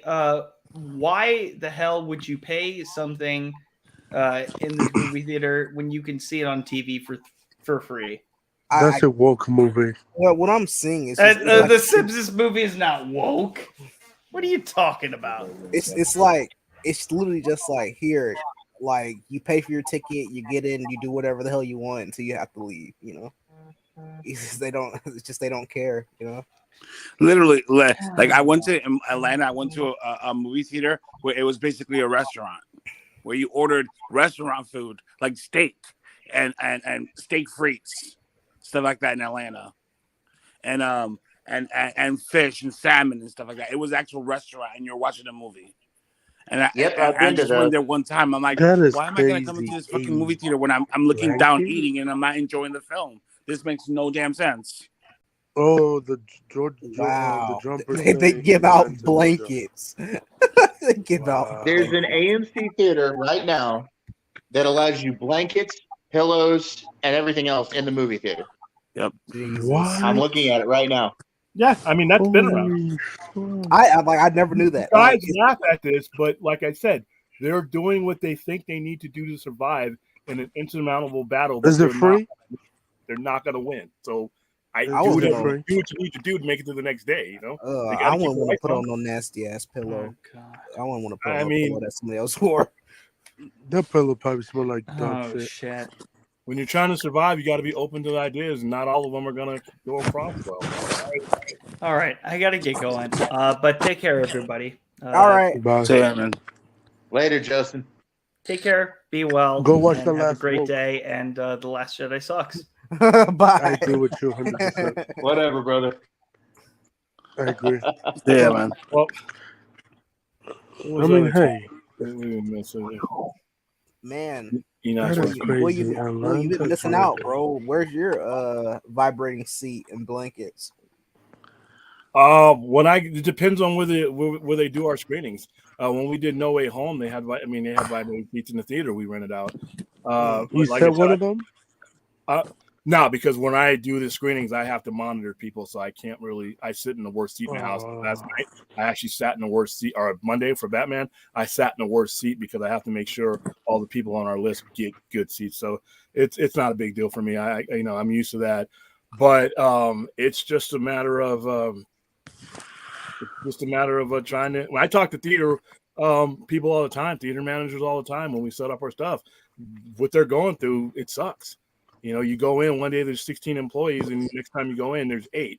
And, when we have some of these movies like Batman, which are going to make money, but it limits the time that they can screen them because it's a 3-hour movie and you're only open so many hours. So they're up against a lot of stuff, but the streaming of it is where it's really, really taking the air out of it. Well, it's like I said before, William. I mean, what you pay for one movie in the theater, you can pay for a month of a streaming service and watch not only that movie but other things as well. I mean, it's economically speaking, it's cheaper. Also, Yeah. William, Rational asked, "How do you get screener tickets? How do you get screener tickets?" We for the last 11 years have been dealing with movie companies because we screen movies. My place, I have a built-in theater under our place. And we would show movies, and we would have to license them through the companies. Like we would license. So if I wanted to show Star Wars, I would have to go through at the time, which was Fox.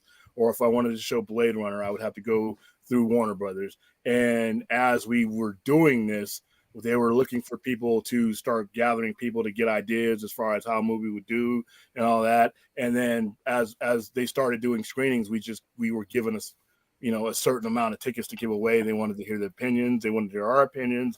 They wanted, they had people standing outside of the theaters to tell them, what they thought about the movie. And eventually it just got to the point where we were not only doing that, we were promoting the movie. So when we give away tickets for our movies, like here in Vegas, if you look at our Instagram, we've had to do like crazy stuff to do it. For Aquaman, we built a throne. Throne of Madness, and we had a trident, and we took it down to Red Rock Theater and sat it under the screen, and people came and posed with it, took pictures. For A Quiet Place, we had people. There was a phrase that you had to come across without words or sound, so we had people doing it on all kinds of different things. But we just basically got into the promotion aspect of it. So when these movies come out, especially some of the smaller ones, because not every movie is going to be the Batman. There are some romantic comedies that we promote. There's other smaller budget movies that we promote, and we put them on all of our social media. We do our hashtags. We do all that stuff. We'll do the giveaways for like so that means you will do a screening for Trash Avatar too. Jesus Christ! Depending on who the intermediate distributor is, because you have your distributor and then you have the intermediate person who works out all the advertisement, and it all depends on if they want to do screenings here. Some movies are really confident and they don't feel like they need to do them, and we won't get a screener, but we'll get like Fandango passes. So for that's not bad. The Conjuring, we got like a bunch of Fandango passes to give out, and then they show up to our location and they take their picture. We hashtag them and we tag the studio so that the studio knows that where the hype is coming from. But that's how we get our screeners. It's just basically that'd be awesome to do a project like that. That sounds really fun. It takes a long time to get to know the people, to get to know the people.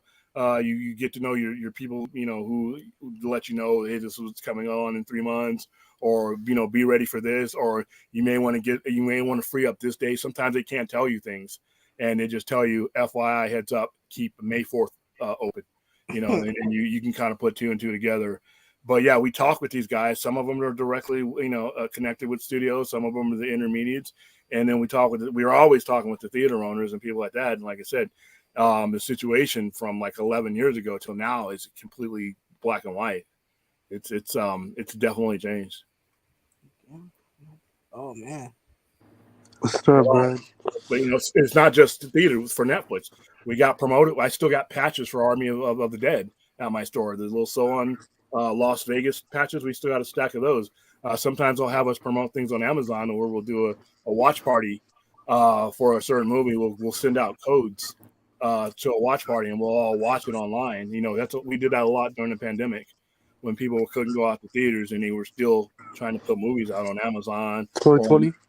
Yeah. Yeah. So that's how that goes. It's not that. Hey, oh my God. But yeah, I generally don't go to movies unless I'm going in that, because it's a controlled environment. I'm not a big fan of the theater going experience since the whole Colorado thing happened, because I've been in a combat zone, and now you're shooting up theaters, so I'm always looking at the door. I always sit in an area in the theater. Same thing when I was on a plane. When I'm on a plane, I'm sitting next to the pilot. Even before 9/11, when I would have to fly, I would be in uniform.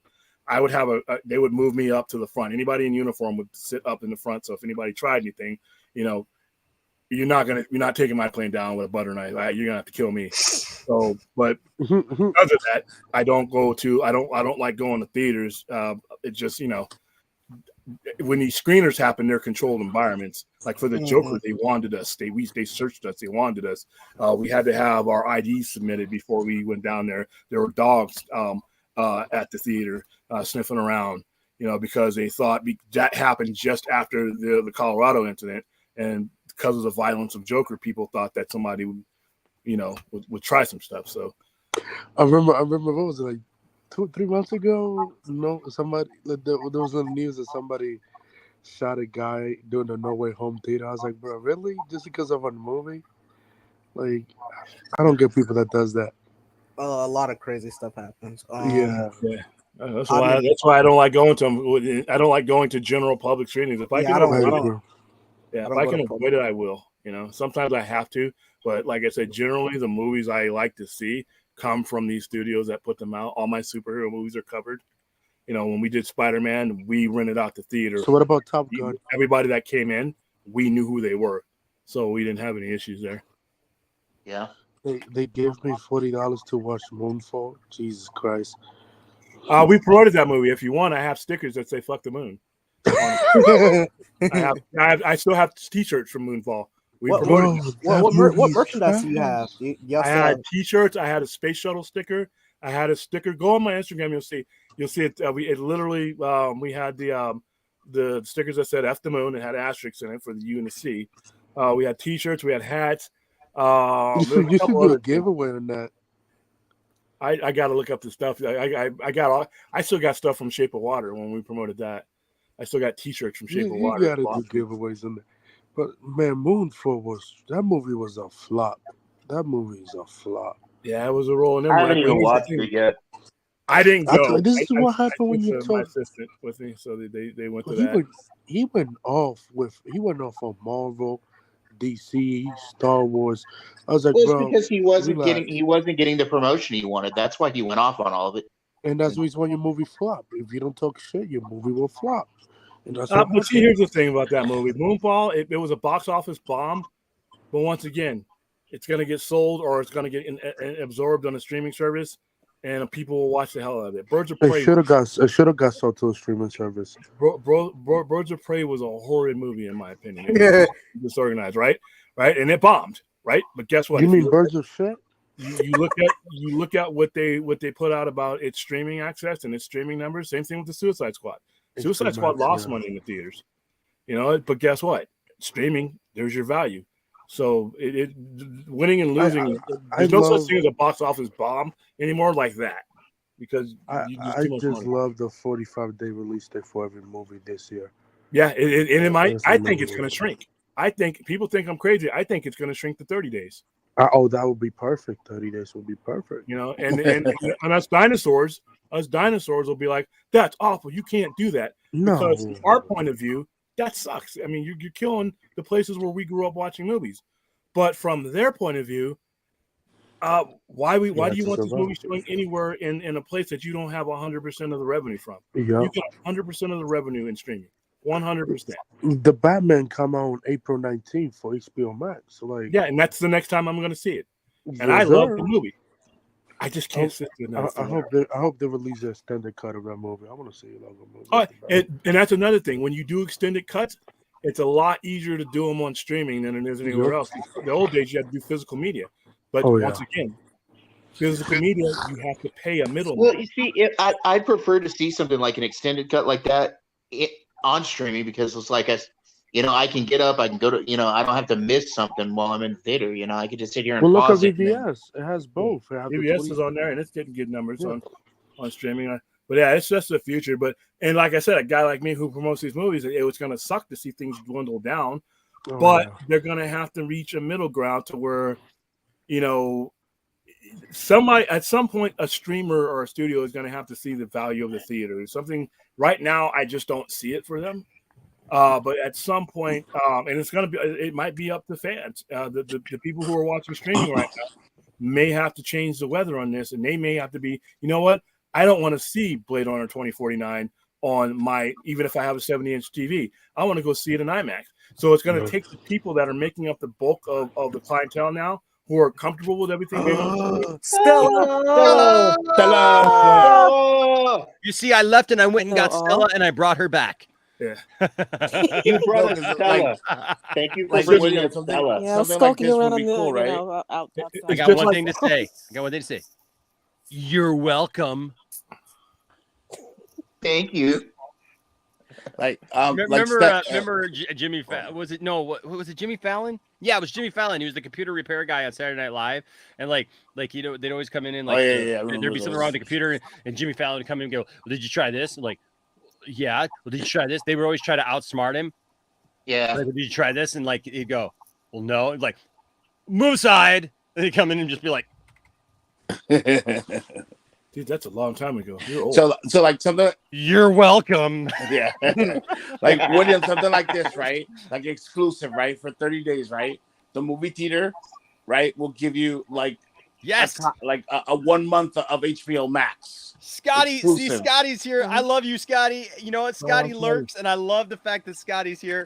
Because Scotty is the computer dude, man, and I love it. Nick Burns, your computer company's computer guy. That's why I love you, Scotty. Hey, Enosh, a couple of the people in the chat are talking about they sent you something to look at. That's Irrational Skeptic.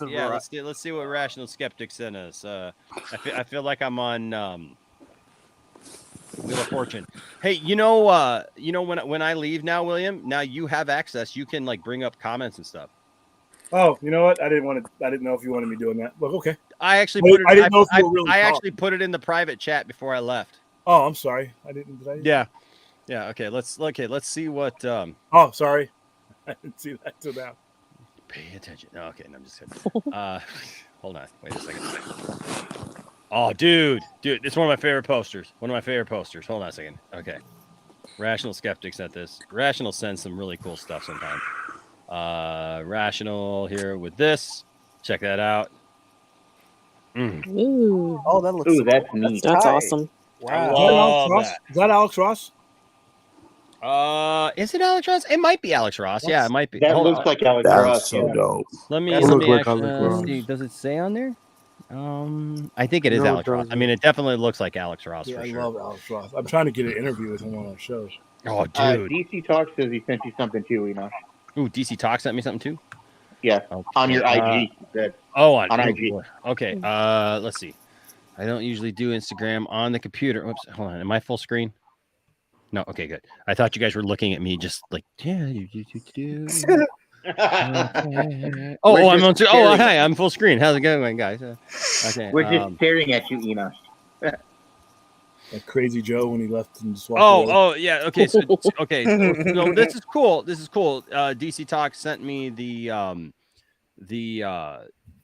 article, the Vanity Fair, the Variety article. I'm sorry, Variety article. So this is what I'm going to do is I'm going to read this article when we get off here tonight, and tomorrow we will talk about this. Why Zack Snyder's Justice League is hold on. This is why Zack Snyder's Justice League is not eligible for Oscar's fan favorite prize. Is that? No, There was another article about the streaming numbers too, it being fourth. Which one of you guys? Yeah, well, I know that it's not eligible for it because it's a re-release movie from. It's considered a re-release. They're not considered, which I think is kind of because it's that's the article. Even though it's a little bit misleading, the heading, but when you read it, you'll see what we talk about. Okay, all right, then I'll definitely read that and yeah, for sure. And get back to you on the flip.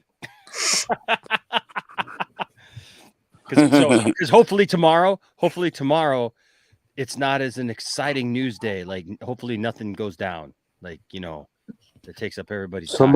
Somebody leaked the Flash movie for me. No, I'm playing. Somebody leaked the Flash movie. No, don't do that. Hey, you know what? I will just say. I think Krypton's Core brought up earlier, and I will just say this. I was told today by somebody very special, and I quote, "You're the best, Enosh." Oh, who's that? Tiff? Ezra Miller. Just say they told me that I am. They said you're the best, Enosh, and that meant a lot to me because you know what? At the end of the day, just know your boy was one of the best, and one of the best, and one of the best, one of the best of the best. Told me that today, so there you go. Can I answer a quick question that's in there? Somebody said, wouldn't it be financially beneficial for the streamers to purchase the theater? William's like, I don't care if Ezra Miller said you were cool. I don't care at all. I want to talk about streaming. So no, I'm just saying, it's a good question. It's a good question, Enosh. I don't care about that. It's a good question, Enosh. Can we get to the question, Enosh? I don't care if you feel good about yourself. No, let's get to the question here. In fact, you know what? Here, let's just do this right here. Hey, by all means. Theaters are an extremely expensive operation to run, and it's a barely break-even operation. That's why you pay a lot of money for your food. That's why you pay, because they don't make 100% off of anything. They make less than 33% off of anything that comes in to there. So their profit margin is not very high. That's why when things go bad and economy goes bad, they lay off a lot of people. So you're buying something that almost really does nothing but break even for that purpose. So it would be a bad purchase. Most corporations aren't going to do that, So what you're saying is they wouldn't be the best. They're the best. Of the best, sir. That's what I thought. Wow. I love it. Wow. That's awesome, Enosh. I bet you he doesn't even know what we were talking about before he said that. No, I heard you. I stopped. He was like one focused mind. He was like streaming services. Enosh is talking, but that can't be important. Yeah, get him on the lounge, man. That's when Hey, you know what? We're going to. I swear to God, we're going to. But he's filming everything right now, so like he wasn't even in the. I don't even know if he's back in the country. I know he was out of country filming some stuff and refilming stuff and. Just saying. What's that movie? Enosh, you're giving us clues, Enosh. I'm not giving you any clues. No, you just said he's refilming stuff. Well, not refilming stuff. He's filming stuff. He's doing filming stuff, bro. What's that movie? The Harry Potter type movie he's doing? Yeah, he's working on. On that one too. Fantastic Beasts. Yeah. I can't wait for that movie, dude. Okay, so here's something that's right up. Here's Bless something. you. Here's something that's right up. Show me a soda, Stella. Williams. What? Oh, we both said bless you. Oh, okay. Hey, William, what do you think about this? 5 major film studios pause Russian releases as entertainment industry reacts to Ukraine invasion. The Batman, man, got pulled. All this stuff got pulled, dude. I agree with it. It's mostly symbolic. It's not going to mean much, but that's a good symbolic. Now, if they were pulling them out of China, if they were pulling them out of China, then I'd be like, "Ooh, okay." Now we're making some kind of statement. But this is more of a symbolic thing. It's a good symbol to make. I agree with it. I but agree. yeah, it's just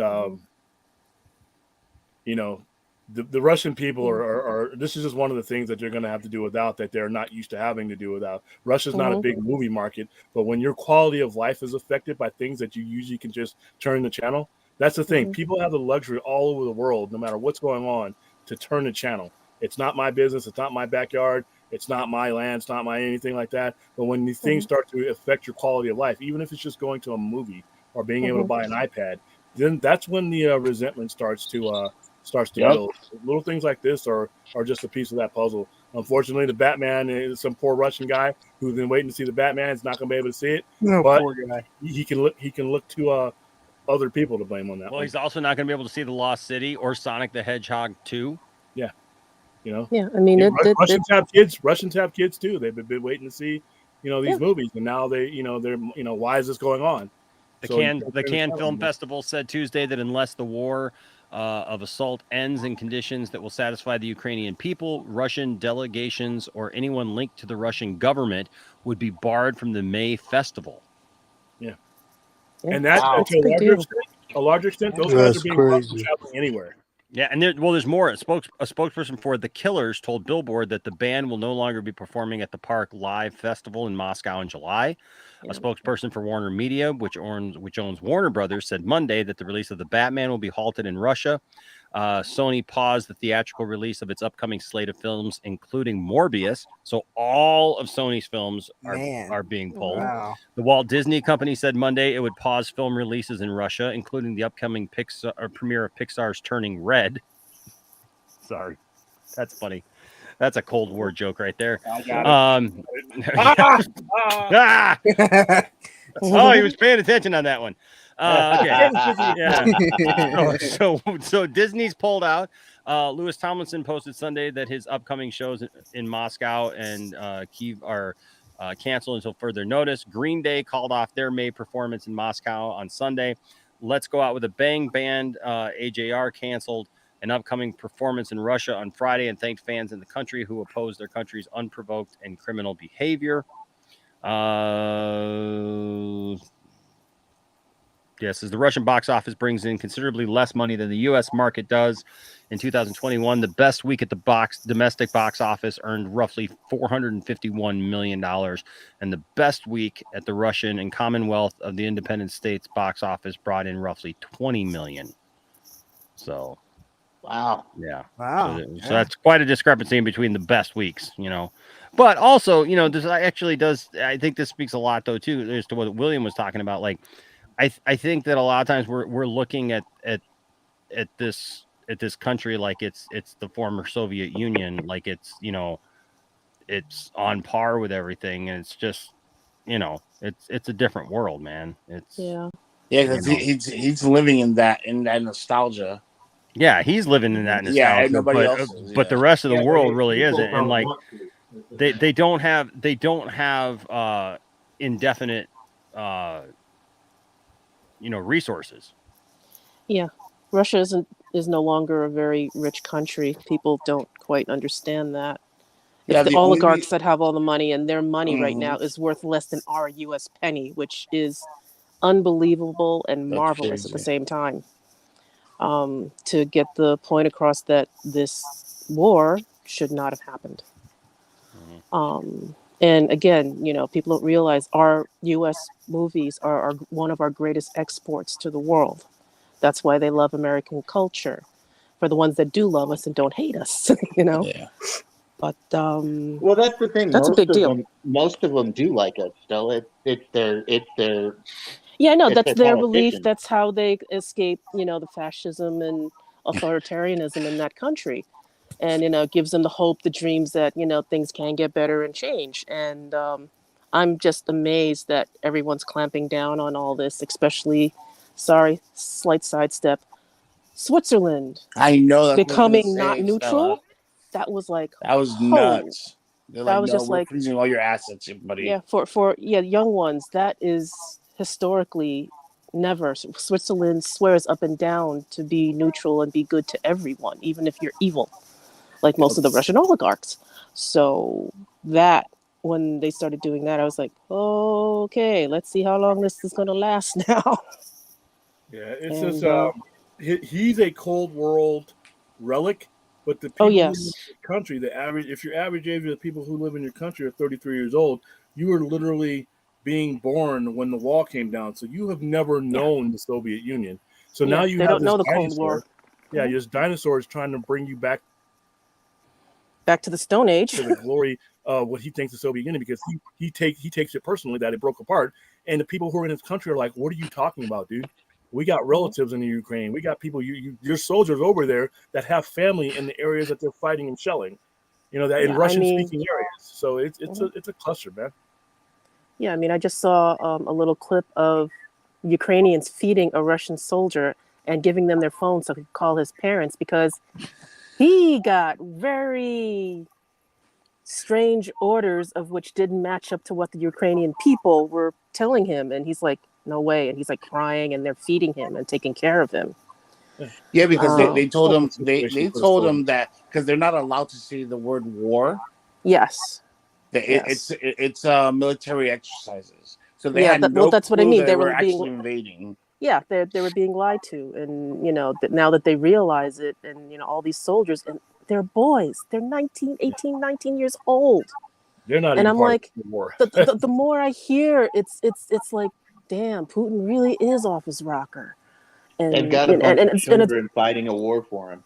Yeah, and it's sad. I mean, I know we, are guilty of that too, but just seeing how this is panning out is just like, seriously. Yeah, but the difference is it's a choice for us. For them, it's not. Yeah, I know. Well, now that they know the truth, and some are surrendering and not fighting, it's like, this is the way it has to go. And the whole misinformation stuff throughout our country, around the globe, it's like, the truth comes out eventually. The extent that it's gone to is just freaking. Be glad you live in America. Sad. Yes, be glad you live in America. Like I said, I am. As screwed up as this country can be sometimes, I've been all over the world, and I wouldn't. There's no way I would give up my citizenship. And I'm a dual citizen. I could go to Germany if I wanted to, and I would never do that. This country here, for all of its faults, all of its screw ups, and you just look at things like that. You go to these other countries right now, and you see what's happening. You see, a guy like Putin who he's been in office since 1999. Yeltsin, I think it was Yeltsin was the predecessor. If you want to go back that far, right? And then he switched across and had a fake election. Like I said, if we have a problem here, no matter who you care about our leadership, if you participate in our system, you can move those people out. They don't have that option. Putin is going to be in there till he jobs. Xi and his neighbor is going to be in here till he jobs. So be grateful you live here. And I know that you have international listeners, but the vast majority of you guys that are listening, whether it be in Australia, Canada, you're living in Anthony. Yeah. You're living in places where you can vote out a problem. The problem's not going to be there forever. Later, Anthony. We'll see you, buddy. Night, Anthony. Yeah, no, you know what? You're very right. I mean, like, even with all the problems with our country and stuff, and it's never going to be perfect. But I'll tell you what, man, you look, dude, all you got to do is like literally look. I mean, and look, there are countries like this, that I think sometimes we glamorize how other countries are, and it's really easy. It's really also easy. I've got friends from other countries who had never been to the States, right? And based solely upon what they see on TV or whatever, they used to either make fun of me or they would poke fun at me, for different things that we don't have in the States that maybe they had or whatever. And then literally come to the United States, for whatever reason. And they're like, oh, wow, this is different than what I thought it was going to be. you know, because there's trade-offs, right? There's always trade-offs, right, to anything. And it's a hard thing. It really is a hard thing. It's never going to be perfect, but man, look at some of the stuff that goes on. Dude, I cannot imagine what it'd be like to live in North Korea. Me neither, I don't think yeah, anybody would. yeah. I mean, They have running water. nobody. Listen. Okay, nobody in any time should have to deal with that. But we're living in 2022, and you're going to tell me that is how these people are having to live? Literally, when somebody just like took copies of the movie Squid Games into the country. Yeah, I remember that. And people were killed. What? Mm-hmm. Yeah. Seriously, we're over here sitting there arguing about movies and TV shows and whether or not you like Luke Skywalker and I like Luke Skywalker the same way. And I mean, and look, and those are all fun things. Look, I'm not downplaying the fact that look, we have that option. But let us not forget sometimes that the world is not all like it is in the free world. Yeah. You know? Mm-hmm. And so, you know, I think we really have to take it really puts things into perspective, you know, Oh, yeah. It really does. I mean, just in a nutshell, had my parents stayed in China, one of two things would have happened to me at birth. Either I would have been drowned in a bucket of water right away, or if I was lucky, I would have been given away to another family because I'm the third child.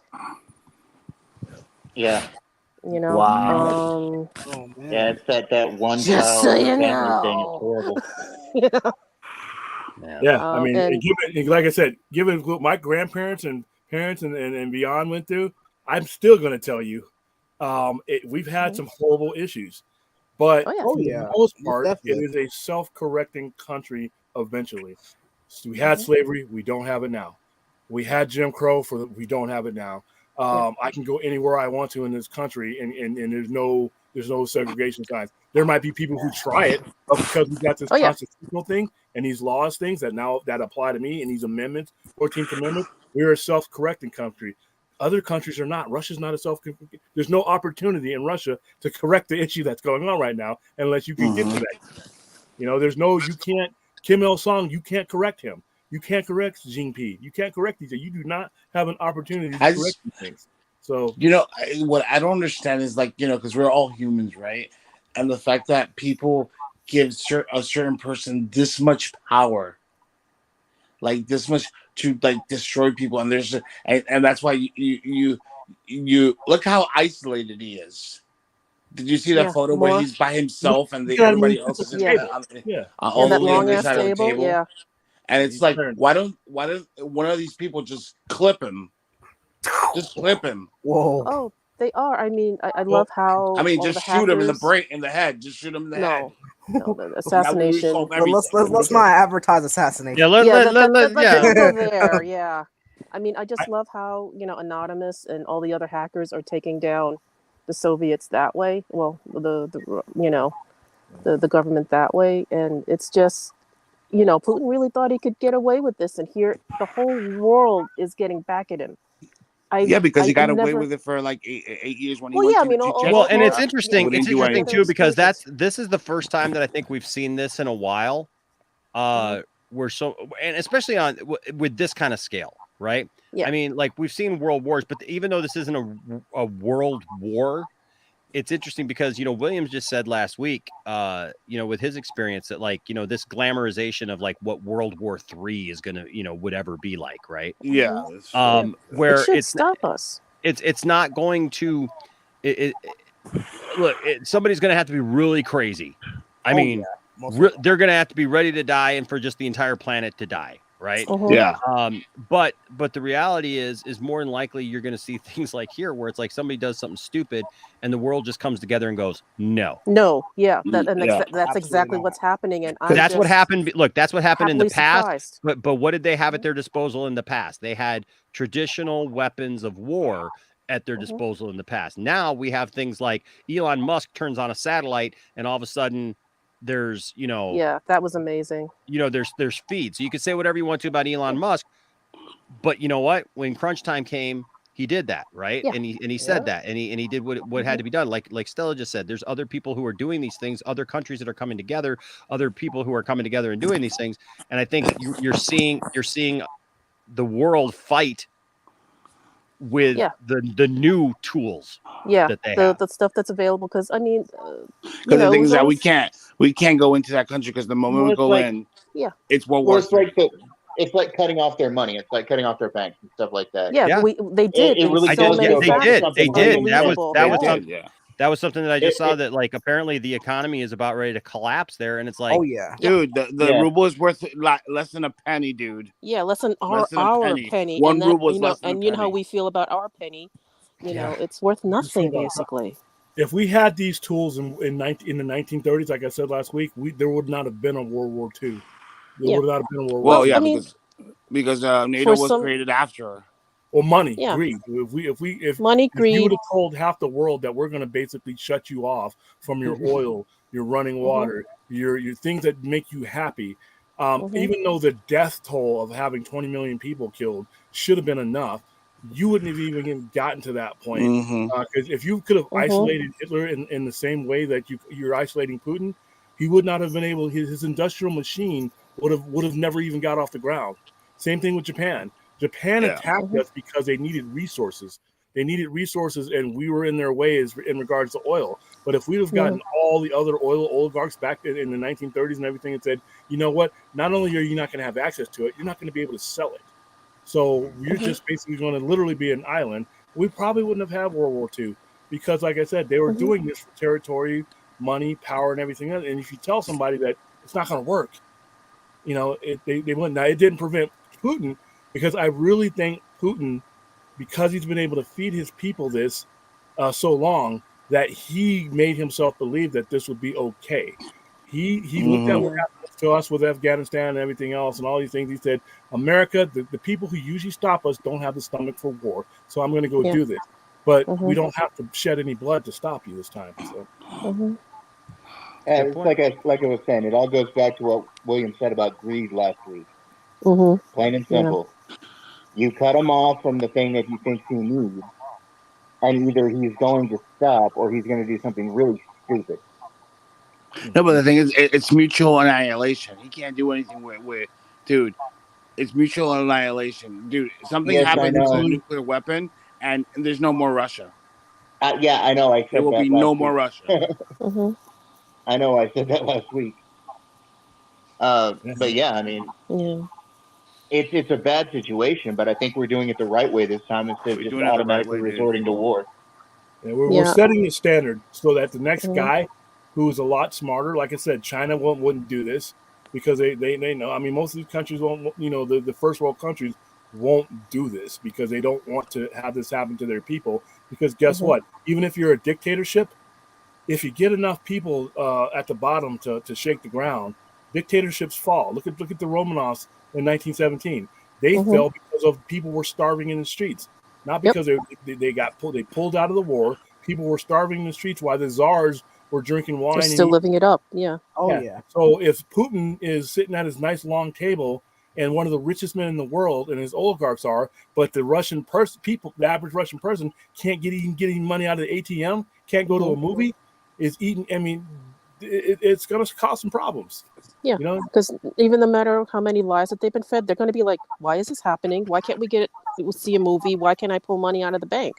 Yeah, you know, that's stuff that we take for granted. And it's really sad for those people. It's really sad what's happening to the Russian people. I can care less about Putin and his cronies. It's what's really sad what's happening to the Russians right now. Yeah, and eventually, like you said, they will protest in the streets, and you can't kill everybody. There's one thing that he's already protesting in Moscow right now. There's already there's several. Yeah, you can't arrest everybody. They've been trying to arrest everybody. Dude, back in 1989, 53 cities in Russia were protesting. 53 cities in Russia were protesting. Tiananmen Square, when June in 1989, where the central government are trying to crush that protest. That was one of the last times you'll ever see that. They got ostracized and they got pariahed.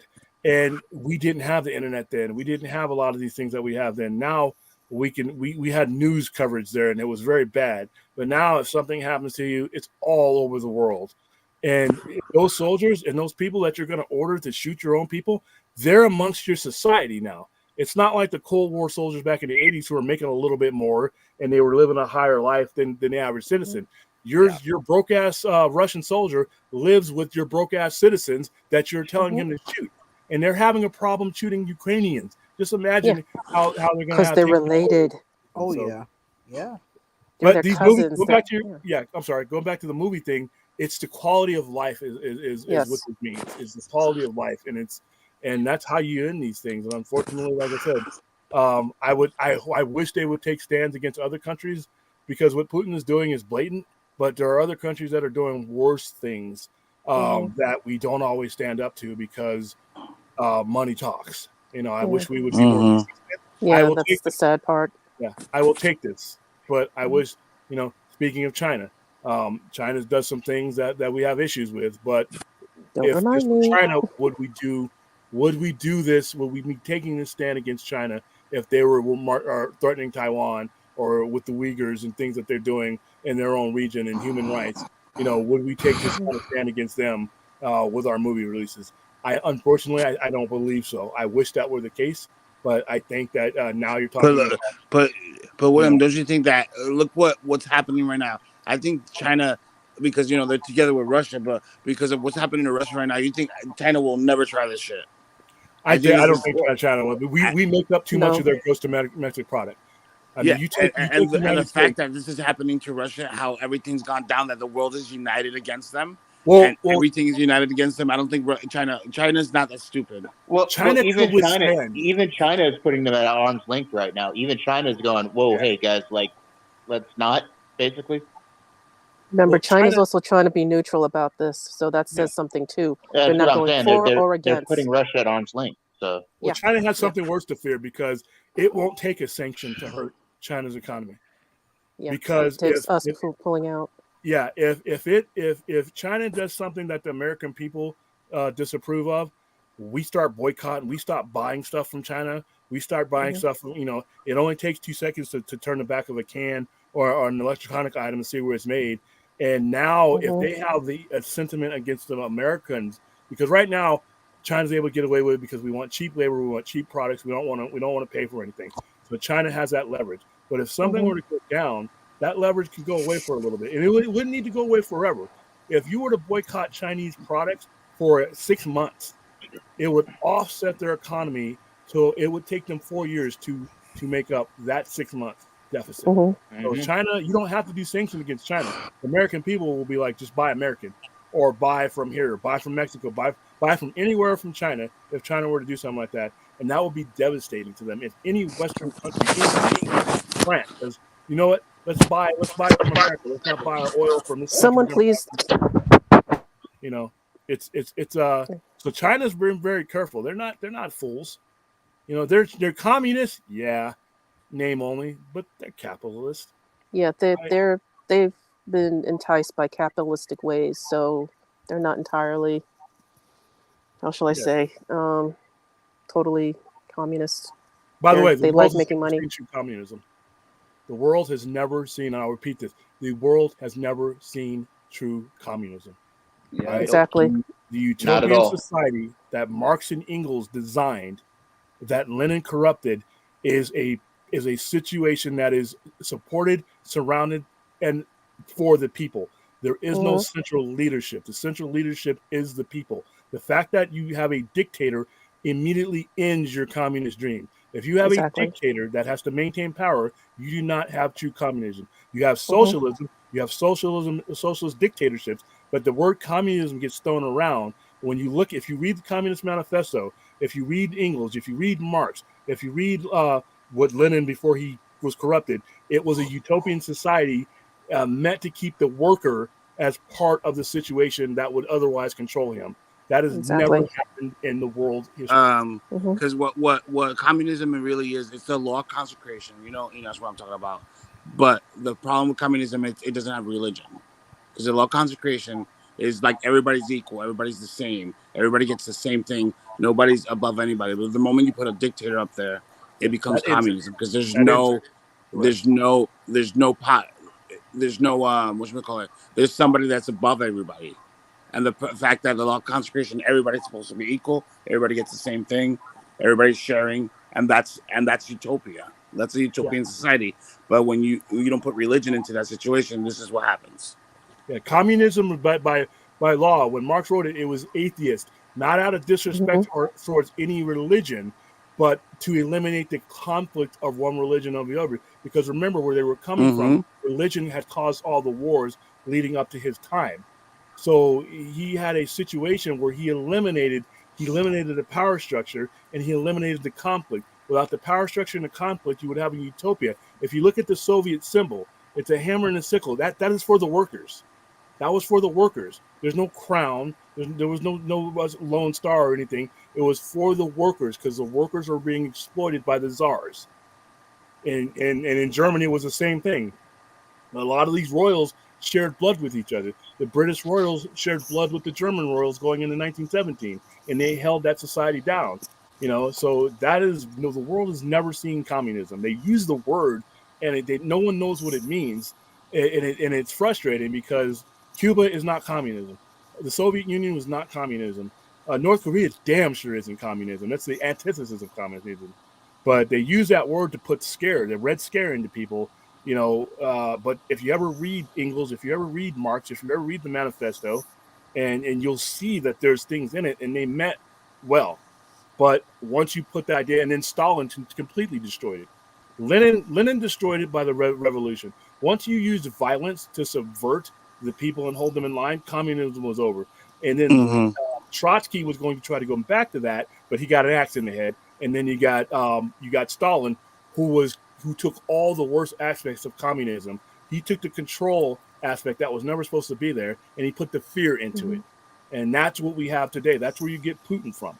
Putin's an old school KGB guy, and in East Berlin. That guy was operating literally 2,000 feet from where I was born. And when the wall fell, his job was to clear out the cabinets of all the horrible stuff that the East Germans were doing to people. That was literally what he was doing in 1990, December 1990. The guy's an asshole. So. Yep. Yeah, communism, Michael James, communism doesn't work because people will corrupt it. That's exactly how it is. Is a dream. Communism is a dream that has never been. It's never been successfully executed. Never and been continued. and never will be successful. Yeah, no. As long as we're greedy, it never will be. Yeah. Because humans are only theory. humans are humans. That's why. And you always will find somebody who will corrupt anything. Humans gonna human. The saying is absolute power corrupts absolutely. Yeah. Humans gonna human. But if you were to institute what Engels put forth, if you look at American society, if you're born in Compton, California, with the school systems that are there, and in any inner city in the United States, and someone else is born in the Heights or in Lower Manhattan or in Beverly Hills, that person literally, you draw breath on the same day, the same second, that person has a lifetime advantage that other person, the possibility of him going from under that. You may have a genius there in Compton, but because he doesn't have the resources, he's never going to become what the guy in the Heights is going to become because of the access, right? And that's what communism was supposed to take away, the access. The guy out in the plains with his farm had access to the same education and resources as the guy who shared bloodline with Nicholas, and you got a better society because, like I said, the difference between an Einstein and a nobody is the access to the education. And you don't have that we don't have that. So like I said, people should dive into that. But like I said, throughout my life, because I lived in the Cold War, communists are coming, communist bad. I'm like, yeah, it's not, even as a 12-year-old, we knew you don't know what communism is. Stop watching Red Dawn. That's what that was. Yeah. My dad made me read the stuff that Marx wrote, made me read the stuff that Engels wrote, just so that I could see that communism wasn't what they were saying it was. Yeah. Like my dad made us educate ourselves. All I did was read Animal Farm. That's it. Yeah, I read the little engine that could. He was a little engine, and he could. Yeah, 1984 is another book. It was the dissolution of the individual, but to the extreme. Engels did not mean the dissolution of the individual to the detriment of the individual. He meant it so that there weren't layers of people on top of each other. What Orwell and the society has done is they've gone to the extreme fear of that, and that's how people turn communism into this monster, because they're saying, you're going to wipe out my individual. I like being different. I like being having rights and all this stuff. So he's like, that's not what, if you read it, that's not what he's saying. He's saying that your greatness should not exist on the back of someone else's existence. That's what Marx and Engels were saying, and we took that, destroyed that, and turned it into the boogeyman. Communism is the boogeyman, but if you look at it, even though capitalism is a great system, it literally exists on the backs of other people. Lower wage people are rich people exist on the backs of lower, and it happens. Highways, who builds the highways? That's taxpayer money. I can't get my truck to my billion-dollar corporation without that public highway. But you have people that don't pay into the system more. A poor person pays into the system more than a rich person does, because he doesn't have the ability and the access to skirt or even hire an accountant to get him benefits from the tax code that he needs. He needs that for his public schools. You need that for your roads. You need that for your agricultural. You need that for food. So when different tiers of the society don't need things that the other society has to have, you have a bad system, and that's what communism was supposed to eliminate. So yeah, but like I said, so what Putin is trying to bring back is not communism. It's BS. It's a Soviet system. Sovietism. Yeah, and Soviet is not communism. So see, lived in 40 years dictatorship. Yeah, man, I've been in countries to where they've never had a true elected government. You go to Kuwait, it's always been the emirs, it's always been the princes, and those guys. Kuwait is oil rich country, but those people don't see that, Nope. Yeah, Well, those movies. So it's interesting.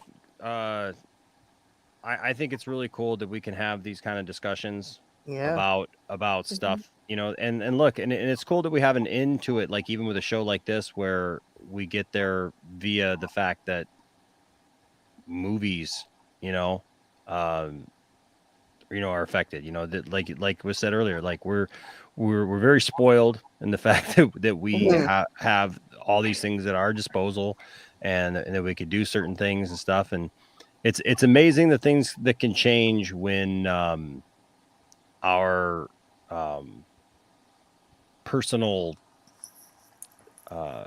conveniences are put out, and so it'll be interesting to see, how these next few weeks pan out, even days, especially as things have, heightened here in the last day or so. It'll be interesting to see how those things pan out, and, where things go, and decisions that are made, and look, I mean, I think more than ever, I think it's, I know it does sound like that utopian kind of thing, like, but I've been telling people, like, the most important thing you can do is treat people around you good, treat people around you well, like I remember after 9/11 happened, like all of a sudden, man, this country had this, being here in the United States was very interesting. I remember that because there was this surge of patriotism. There was, and I'm not saying that it has to be patriotism, or in the sense of, like, you have to swear your allegiance or whatever. But it was interesting because people just treated each other better. Yes. Yeah. People For a couple of years there was this time where people just acted differently towards each other. It was like it didn't matter who you were. We saw people coming together over things and working together for a lot of stuff. And then unfortunately it seemed like we fell right back into those same traps that we that we fall into, some of us will be enlightened, some will stay the same. But if you notice, exactly. I'll never forget what I was doing on that day.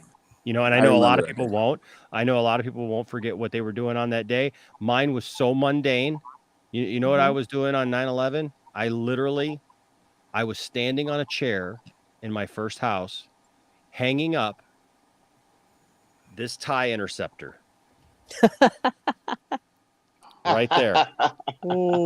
I was literally hanging that from the ceiling of my first house because I didn't have like a toy room or anything. Like we had a spare bedroom, and I had just started getting some stuff, and I had decided, hey, I'm gonna start like hanging these ships from the ceiling.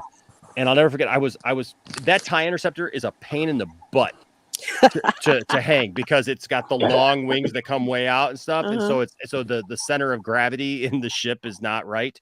It's way different, yeah, it's way different than like other ships and stuff to hang. And so I'll never forget, I was on top of there. I was finally getting it to work, and I'm hanging it up with, all this fishing line and stuff. And my grandma called me, and I answered the phone, and I was like, hey, Grandma. And she's like, Enosh, we're under attack. And I was like, what? And I love my grandma, but even then, I was just like, oh, come on, Grandma. And she's like, God, man, she was 60. Holy cow. Wow. I just realized it's 20 years ago. My grandma was 60 years old.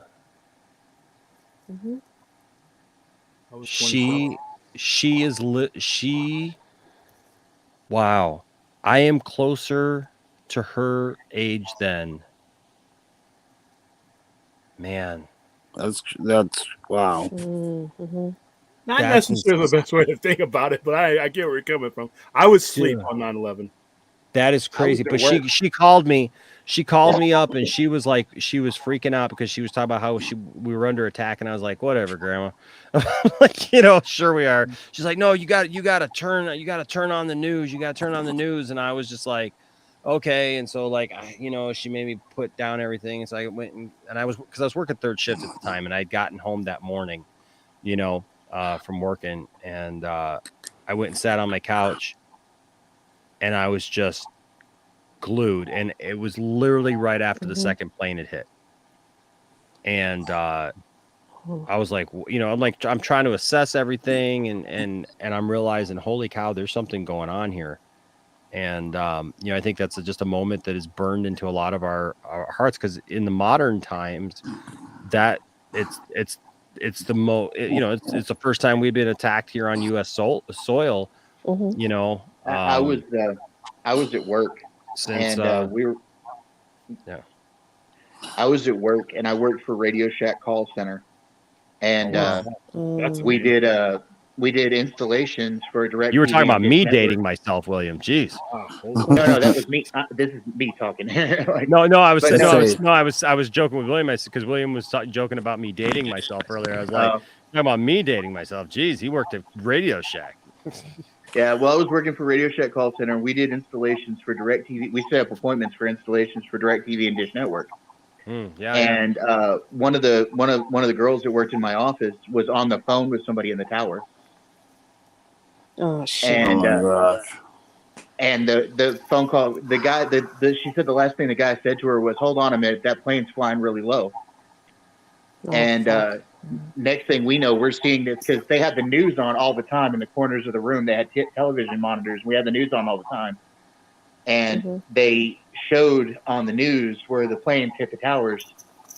And my coworker stood up and she was like, "I was on the phone with somebody in the towers," and like it shut us down for the rest of the day because we just couldn't believe, what was going on, and all this. And it was an interesting time. Yeah, not my story quite, but the first one. I slept through because what happened was I was listening to some sports radio because I go to sleep to sports radio, and it was 5:45 when that plane hit because I'm on the West Coast, so I'm going to bed because that's what time I usually go to bed. And from what we were hearing, it was a small plane that hit the World Trade Center. That was it. And I woke up a couple hours later because my mom was watching the TV and she had turned everything up so loud that I was like, well, okay, are you crazy? So I go down there and I find out what's happening, and that's where you can see the towers had come down already. I woke up to that, and then I had a crappy little cell phone back in that era cell phone, and I was getting texts because everybody who was a reservist at the time was put on alert. Everybody who's in uniform at the time got a text or a call. Yeah, and we don't know what's happening, but this is all my friends going on alert. I was in New York because I'm from New York, and I was asleep during the time. And this is what happened. We didn't have cable. We didn't have cable TV. We just had regular, the antenna. And my grandma, I was asleep. I was off work. That was my day off. She wakes me up. She goes and she's like screaming, crying. And she's like, a plane hit the tower. A plane hit the World Trade Center. And I was like, what? And then I went to the whatchamacallit, and I was watching, and I saw when the second plane hit.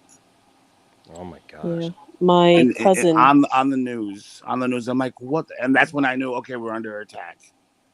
And started freaking out. Everybody started crying and all that stuff. And then once the tires fell, we lost TV because the antennas were on the way. Yeah, all the telephone and since we didn't have cable, we couldn't see television. So like we were blacked out after that. And my sister was working downtown. She had to walk. She had to walk all the way from like 42nd Street all the way to the Bronx. It took her like freaking 5 hours to get home because we were worried, sick. We were sick for we didn't know anything. Everything was closed down. It was the scariest day of my life that day. Hey guys, I hate to break it up here. I got to split because I got to do something in 12 minutes exactly. Thanks for having me on. Night, William. Have fun watching Picard. Picard and Discovery. Yeah, Picard and Discovery. I know. All right, see you guys later. Stella, why don't you go ahead and tell us your story, and then we'll wind things up here too. So yeah, my cousin, she was going to night school. She forgot her backpack. At the time, she was working for Morgan Stanley Dean Witter. Had she not gone back for her backpack, I wouldn't have a cousin. She was that much late when she got out of the subway and saw the plane burning. And thank God her family lives nearby, so she just went to her parents' house, but I could have lost her. And the building where my parents lived, there were so many people when I went to visit, because that same cousin got married like 3 weeks later. I went to the wedding. And there were so many people in the building that my parents lived in that were missing. You could not believe the posters in the lobby. And I remember all of them. It was so crazy. And the thing is, at the time, I knew it was Muslim fundamentalists because that's what you heard. You didn't hear about the other 2 times that they tried to take down the World Trade Center in between then. And I used to work at a music store downtown when it happened once. All the smoke that came out and all the people that came running into the store for refuge. It was just so crazy. I remember going downtown after it happened, and there used to be like buildings filled with like pictures of people that were missing. Like you would see outside, like on benches, just their pictures missing. Like it was just that day, those few weeks were like just the worst thing. And I had a lot of friends that worked at EMS, and they were ready to go, get people. And the calls never came because everyone perished. I had an uncle that worked for the Housing and Urban Development, and he was supposed to be at the tower that day, and he missed his flight. And that was the only way that he wasn't there, was he missed his flight. Exactly. I mean, all the little weird happenings. Like I said, my cousin, had she been on time, she would have been trapped in there. And it bothers me because it hurts. And like I said, when I went back for her wedding and she was like, I can't believe you came, I'm like, it wasn't going to stop me. And because I was one of the few people that traveled after the 9/11 when the restrictions were up. Yeah, I remember. She didn't expect to see me, and I'm like, no, I couldn't miss your wedding. And when I was there, I mean, all the phones were out. There were special satellite telephone booths. It was just a different feeling entirely. But yeah, a lot of stuff happened. But yeah, time to wrap it up. No, I'll tell you what. It's look, we all know that the world is a fragile place. Yes. No matter how secure or insecure we feel, we could literally go from one extreme to the other, just like that.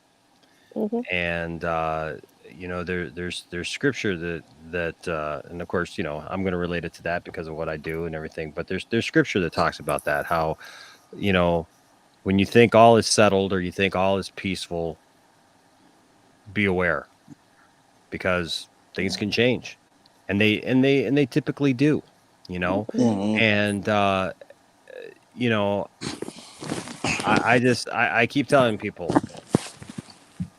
treat the people around you with kindness and love. Make sure that the people around you know that you love them, because you never know when that might be the last time you say goodbye to them, you know. And that this isn't to end this on like a dour note, but you know, I think sometimes it's good to think about life, you know. And look, that's one of the great things about the lounge, guys. You're going to get arguments at one point for, you know, a half hour about Luke Skywalker, and then you're going to end it up with like real life discussions about real battles that we have faced, you know, in one way or another. And so, because we're just real like that. And so I hope that you appreciate that, and that you guys see that, you know, this is I love, thank you guys all for sharing from your hearts, you know, your experiences. And obviously, you know, it's amazing because we all have all these separate experiences, right? But we all had a shared experience at the same time. And, you know, like, you know, our stresses were different, you know, our concerns were different. I mean, obviously, you know, Stella, you were going through things, wondering about your family and scared and concerned for your family and things like that. And Krypton, you were going through things like in it, you know, like with your power going out and your, you know, and different things going out, and like you're in the thick of it, right? And so like that's, my gosh, that's horribly scary, especially for us here in the United States where we're not used to that. You know, I mean, I don't think anybody really gets used to that maybe, but like we're not used to those kind of environments, you know, where that happens here, you know, it happens someplace else. And I remember even that day, like I had a really hard time sleeping, you know, like I had just gotten off of work. I worked a 10-hour shift, and I came home, and like, you know, all this stuff started happening. And during the time where I'd usually be trying to fall asleep, I got to try to fall asleep because I got to go to work that night, you know. And I remember going to work, and, you know, and it was just this weird awe in this sense, you know. I remember my ex-wife, she came home at the time, and like, you know, everybody was scared about different things. Everything was up in the air. Nobody knew what was going on and what was going to happen. We hadn't faced stuff like that before. I remember going home and my dad and my uncle calling me, telling me to load the guns and everything because they were invading. And they were, you know, they were locked and loaded and ready to go. Right. It was just really, really disturbing. You know, and that was and if you realize that was the first time in a long time where the world came together. Yes. Yeah. And it was like the world came together, you know, like the whole when New York and everything. And I remember when baseball came back. Oh yeah. And all that stuff. I remember I was so proud of being an American after that. It was like the pride that we ensued, you know. And look, you know, obviously people used some of those things for their own advantages, right? To target certain people, and, you know, and things like that. And those things weren't good, you know. Because, you know, we've had to realize and learn that, like, just because somebody is from an ethnic group does not mean that they're a danger to us. No. You know, and unfortunately, I mean, there's still many people that I know who they have those types of feelings towards others. You know, I mean, and it's a problem. It's a problem, and we're still working through that. And like, look, America doesn't have it all together. We don't have all the answers. But like William said earlier, we don't have it all together. We don't know it all. I know sometimes the world may think that we act like we do. And for that, I will apologize, because we don't. But we're trying. Yeah. And I think that's the point of the true American spirit. And I hope that because I know that we have a worldwide audience, and if I could tell the world anything about what it means to be an American, it's not what you see on TV. It's not. It's not all the hype and the the arrogance that you see. Yeah, we're not like that. It's not. It's not. The American spirit is not one of America has made a lot of mistakes in our even our foundation of how we started. We coming here for probably the right reasons, but then acting in ways that weren't good, and doing things that are very problematic. But listen, I hope that we can learn, and that we can never take back some of those atrocities that happen, but hopefully we can learn from them and better ourselves, and make sure that the future doesn't repeat those same mistakes. And so there's my send off for that. Anthony Grigsby, I love him from Australia. Thank you, man, for the $7.99 Australian super chat. Appreciate it. On a brighter note, hi everyone, love to you all. And I think, you know what? I think that's a great way right there. And we love you right back, Anthony. Yeah, Anthony. We love you, Anthony. Love you right back, man. And we appreciate you, bro. We appreciate you for sure. All right, guys. Well, hey, it's a good night, good stream, and thank you all for being here. Thank you all for what you mean to me and to the lounge. And like I always say, don't let anybody tell you that your fandom doesn't matter or that you don't matter. And you know what? Don't tell anybody that they don't matter either, or that their fandom doesn't matter. Even if you have different disagreements with them about Van Halen or Luke Skywalker. Yeah. It's okay. It's okay. We live to argue another day, right? And so, but treat everybody with respect and with love. And if as long as you do that, there'll always be a place for you guys here in the Poindexter Lounge. All right. And you know what? And even if you break that, you know what? Yeah, we're a sucker for punishment. Just come back to us, and we'll still show you some love and respect, and there'll still be a place for you. Okay. We don't kick anybody out for long. You know what? We try to be here for everybody, and so that's my motto about that. So, all right, guys, have a wonderful night. Have a great tomorrow, and hopefully we'll be back to tomorrow with another show. All right. Hey, check out right now. There is a. I'd love to hear from you guys. As there is a poll currently on the channel in the community page. Please go to that if you would. It would really help me. Because YouTube gives us all these analytics, right? And they tell us all these things about like what we shouldn't be doing. And it's funny because I've been doing these overnight streams for so long. I haven't even thought about like anything else, but it's funny because YouTube has lately been telling me that most of the people subscribed to the channel are most active at 12 noon Eastern time instead of 12 p.m. or 12 a.m. I'm sorry, Eastern time. And actually I put out to everyone on the community page. I wanted to see if that was true. I wanted to see, is that like really a thing where people may be more apt to watch live if we,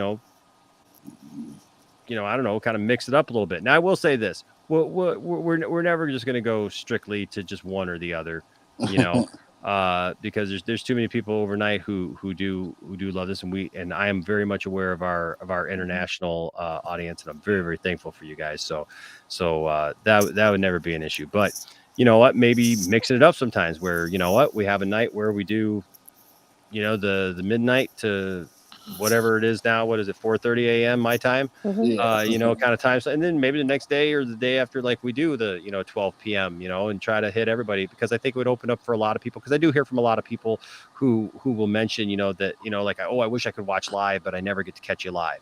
And so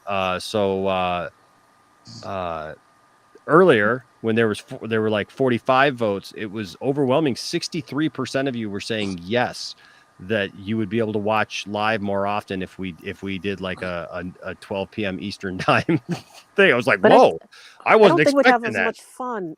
That's true too. Maybe not. I guess depend upon what's here. But right now it's at 52% say yes that you'd be able to watch more often. 33% of you still said no. I need an overnight fix in my part of the world, and 15% say I couldn't watch live anyway. So. Well, unfortunately, I wouldn't be able to join y'all on the panel if it was during the middle of the day. Exactly. Yeah, exactly. Well, yeah. and that's things we're not going to eliminate. Like I said, we're not going to eliminate all that, but it does help me to know where everybody is, right? And what everybody's doing. And like I said, we're not making some decision that like we're going to like eliminate the overnight streams or anything. I just we can do both. Yeah, there you switch it go. up a little. That's about it. Just yeah. How do we expand? And look, I'm all about expanding. You guys have probably seen like I'm not afraid to do some different things. That's why we got the Pantheon. Right? That's why we got the Pantheon, man, is because like I felt that was important. I'm not trying to hit any algorithm or crazy thing like that. I'm literally just saying, hey, let's have some fun and let's do something different, right? And so we're gonna do that. In fact, I was talking to Brian, Master of None, because he was saying, you know what, I'd like to do a karaoke stream. And I was like, yeah, we were over on Josh's karaoke thing tonight. Yeah. And so that'd be what? Awesome. And so you know what? I didn't even do a karaoke stream. I just pulled out my guitar and started singing songs one night, and I got accused of copying somebody else. So I told him, I said, you know what, Brian, I think that's a great idea, and I think you should arrange it. So just want to let you know, Brian on Jedi Bill's karaoke stream, we have a guy that comes on. His name is Vincent Ricky, and he always plays his guitar or he plays his keyboard whenever he sings. He doesn't even like put up the lyrics or whatever. It's just him strumming on his keyboard, playing his keyboard or playing his guitar, and it's always really cool. But like we do over on Jedi Bill's stream, we do 2 nights a week. We do karaoke, and then now Josh is going to do 1 night a week. So. I mean, it'd be cool to do one in the lounge too, every once in a while, So that'd be so awesome. We're gonna Brian do that. doing it in 10 forward, karaoke in 10 forward would be great. Well, I'm thinking about we do an actual planned karaoke night where so like everybody is aware of that, and so then we can put the lyrics. We can put the link in the stream so people can come on and do it.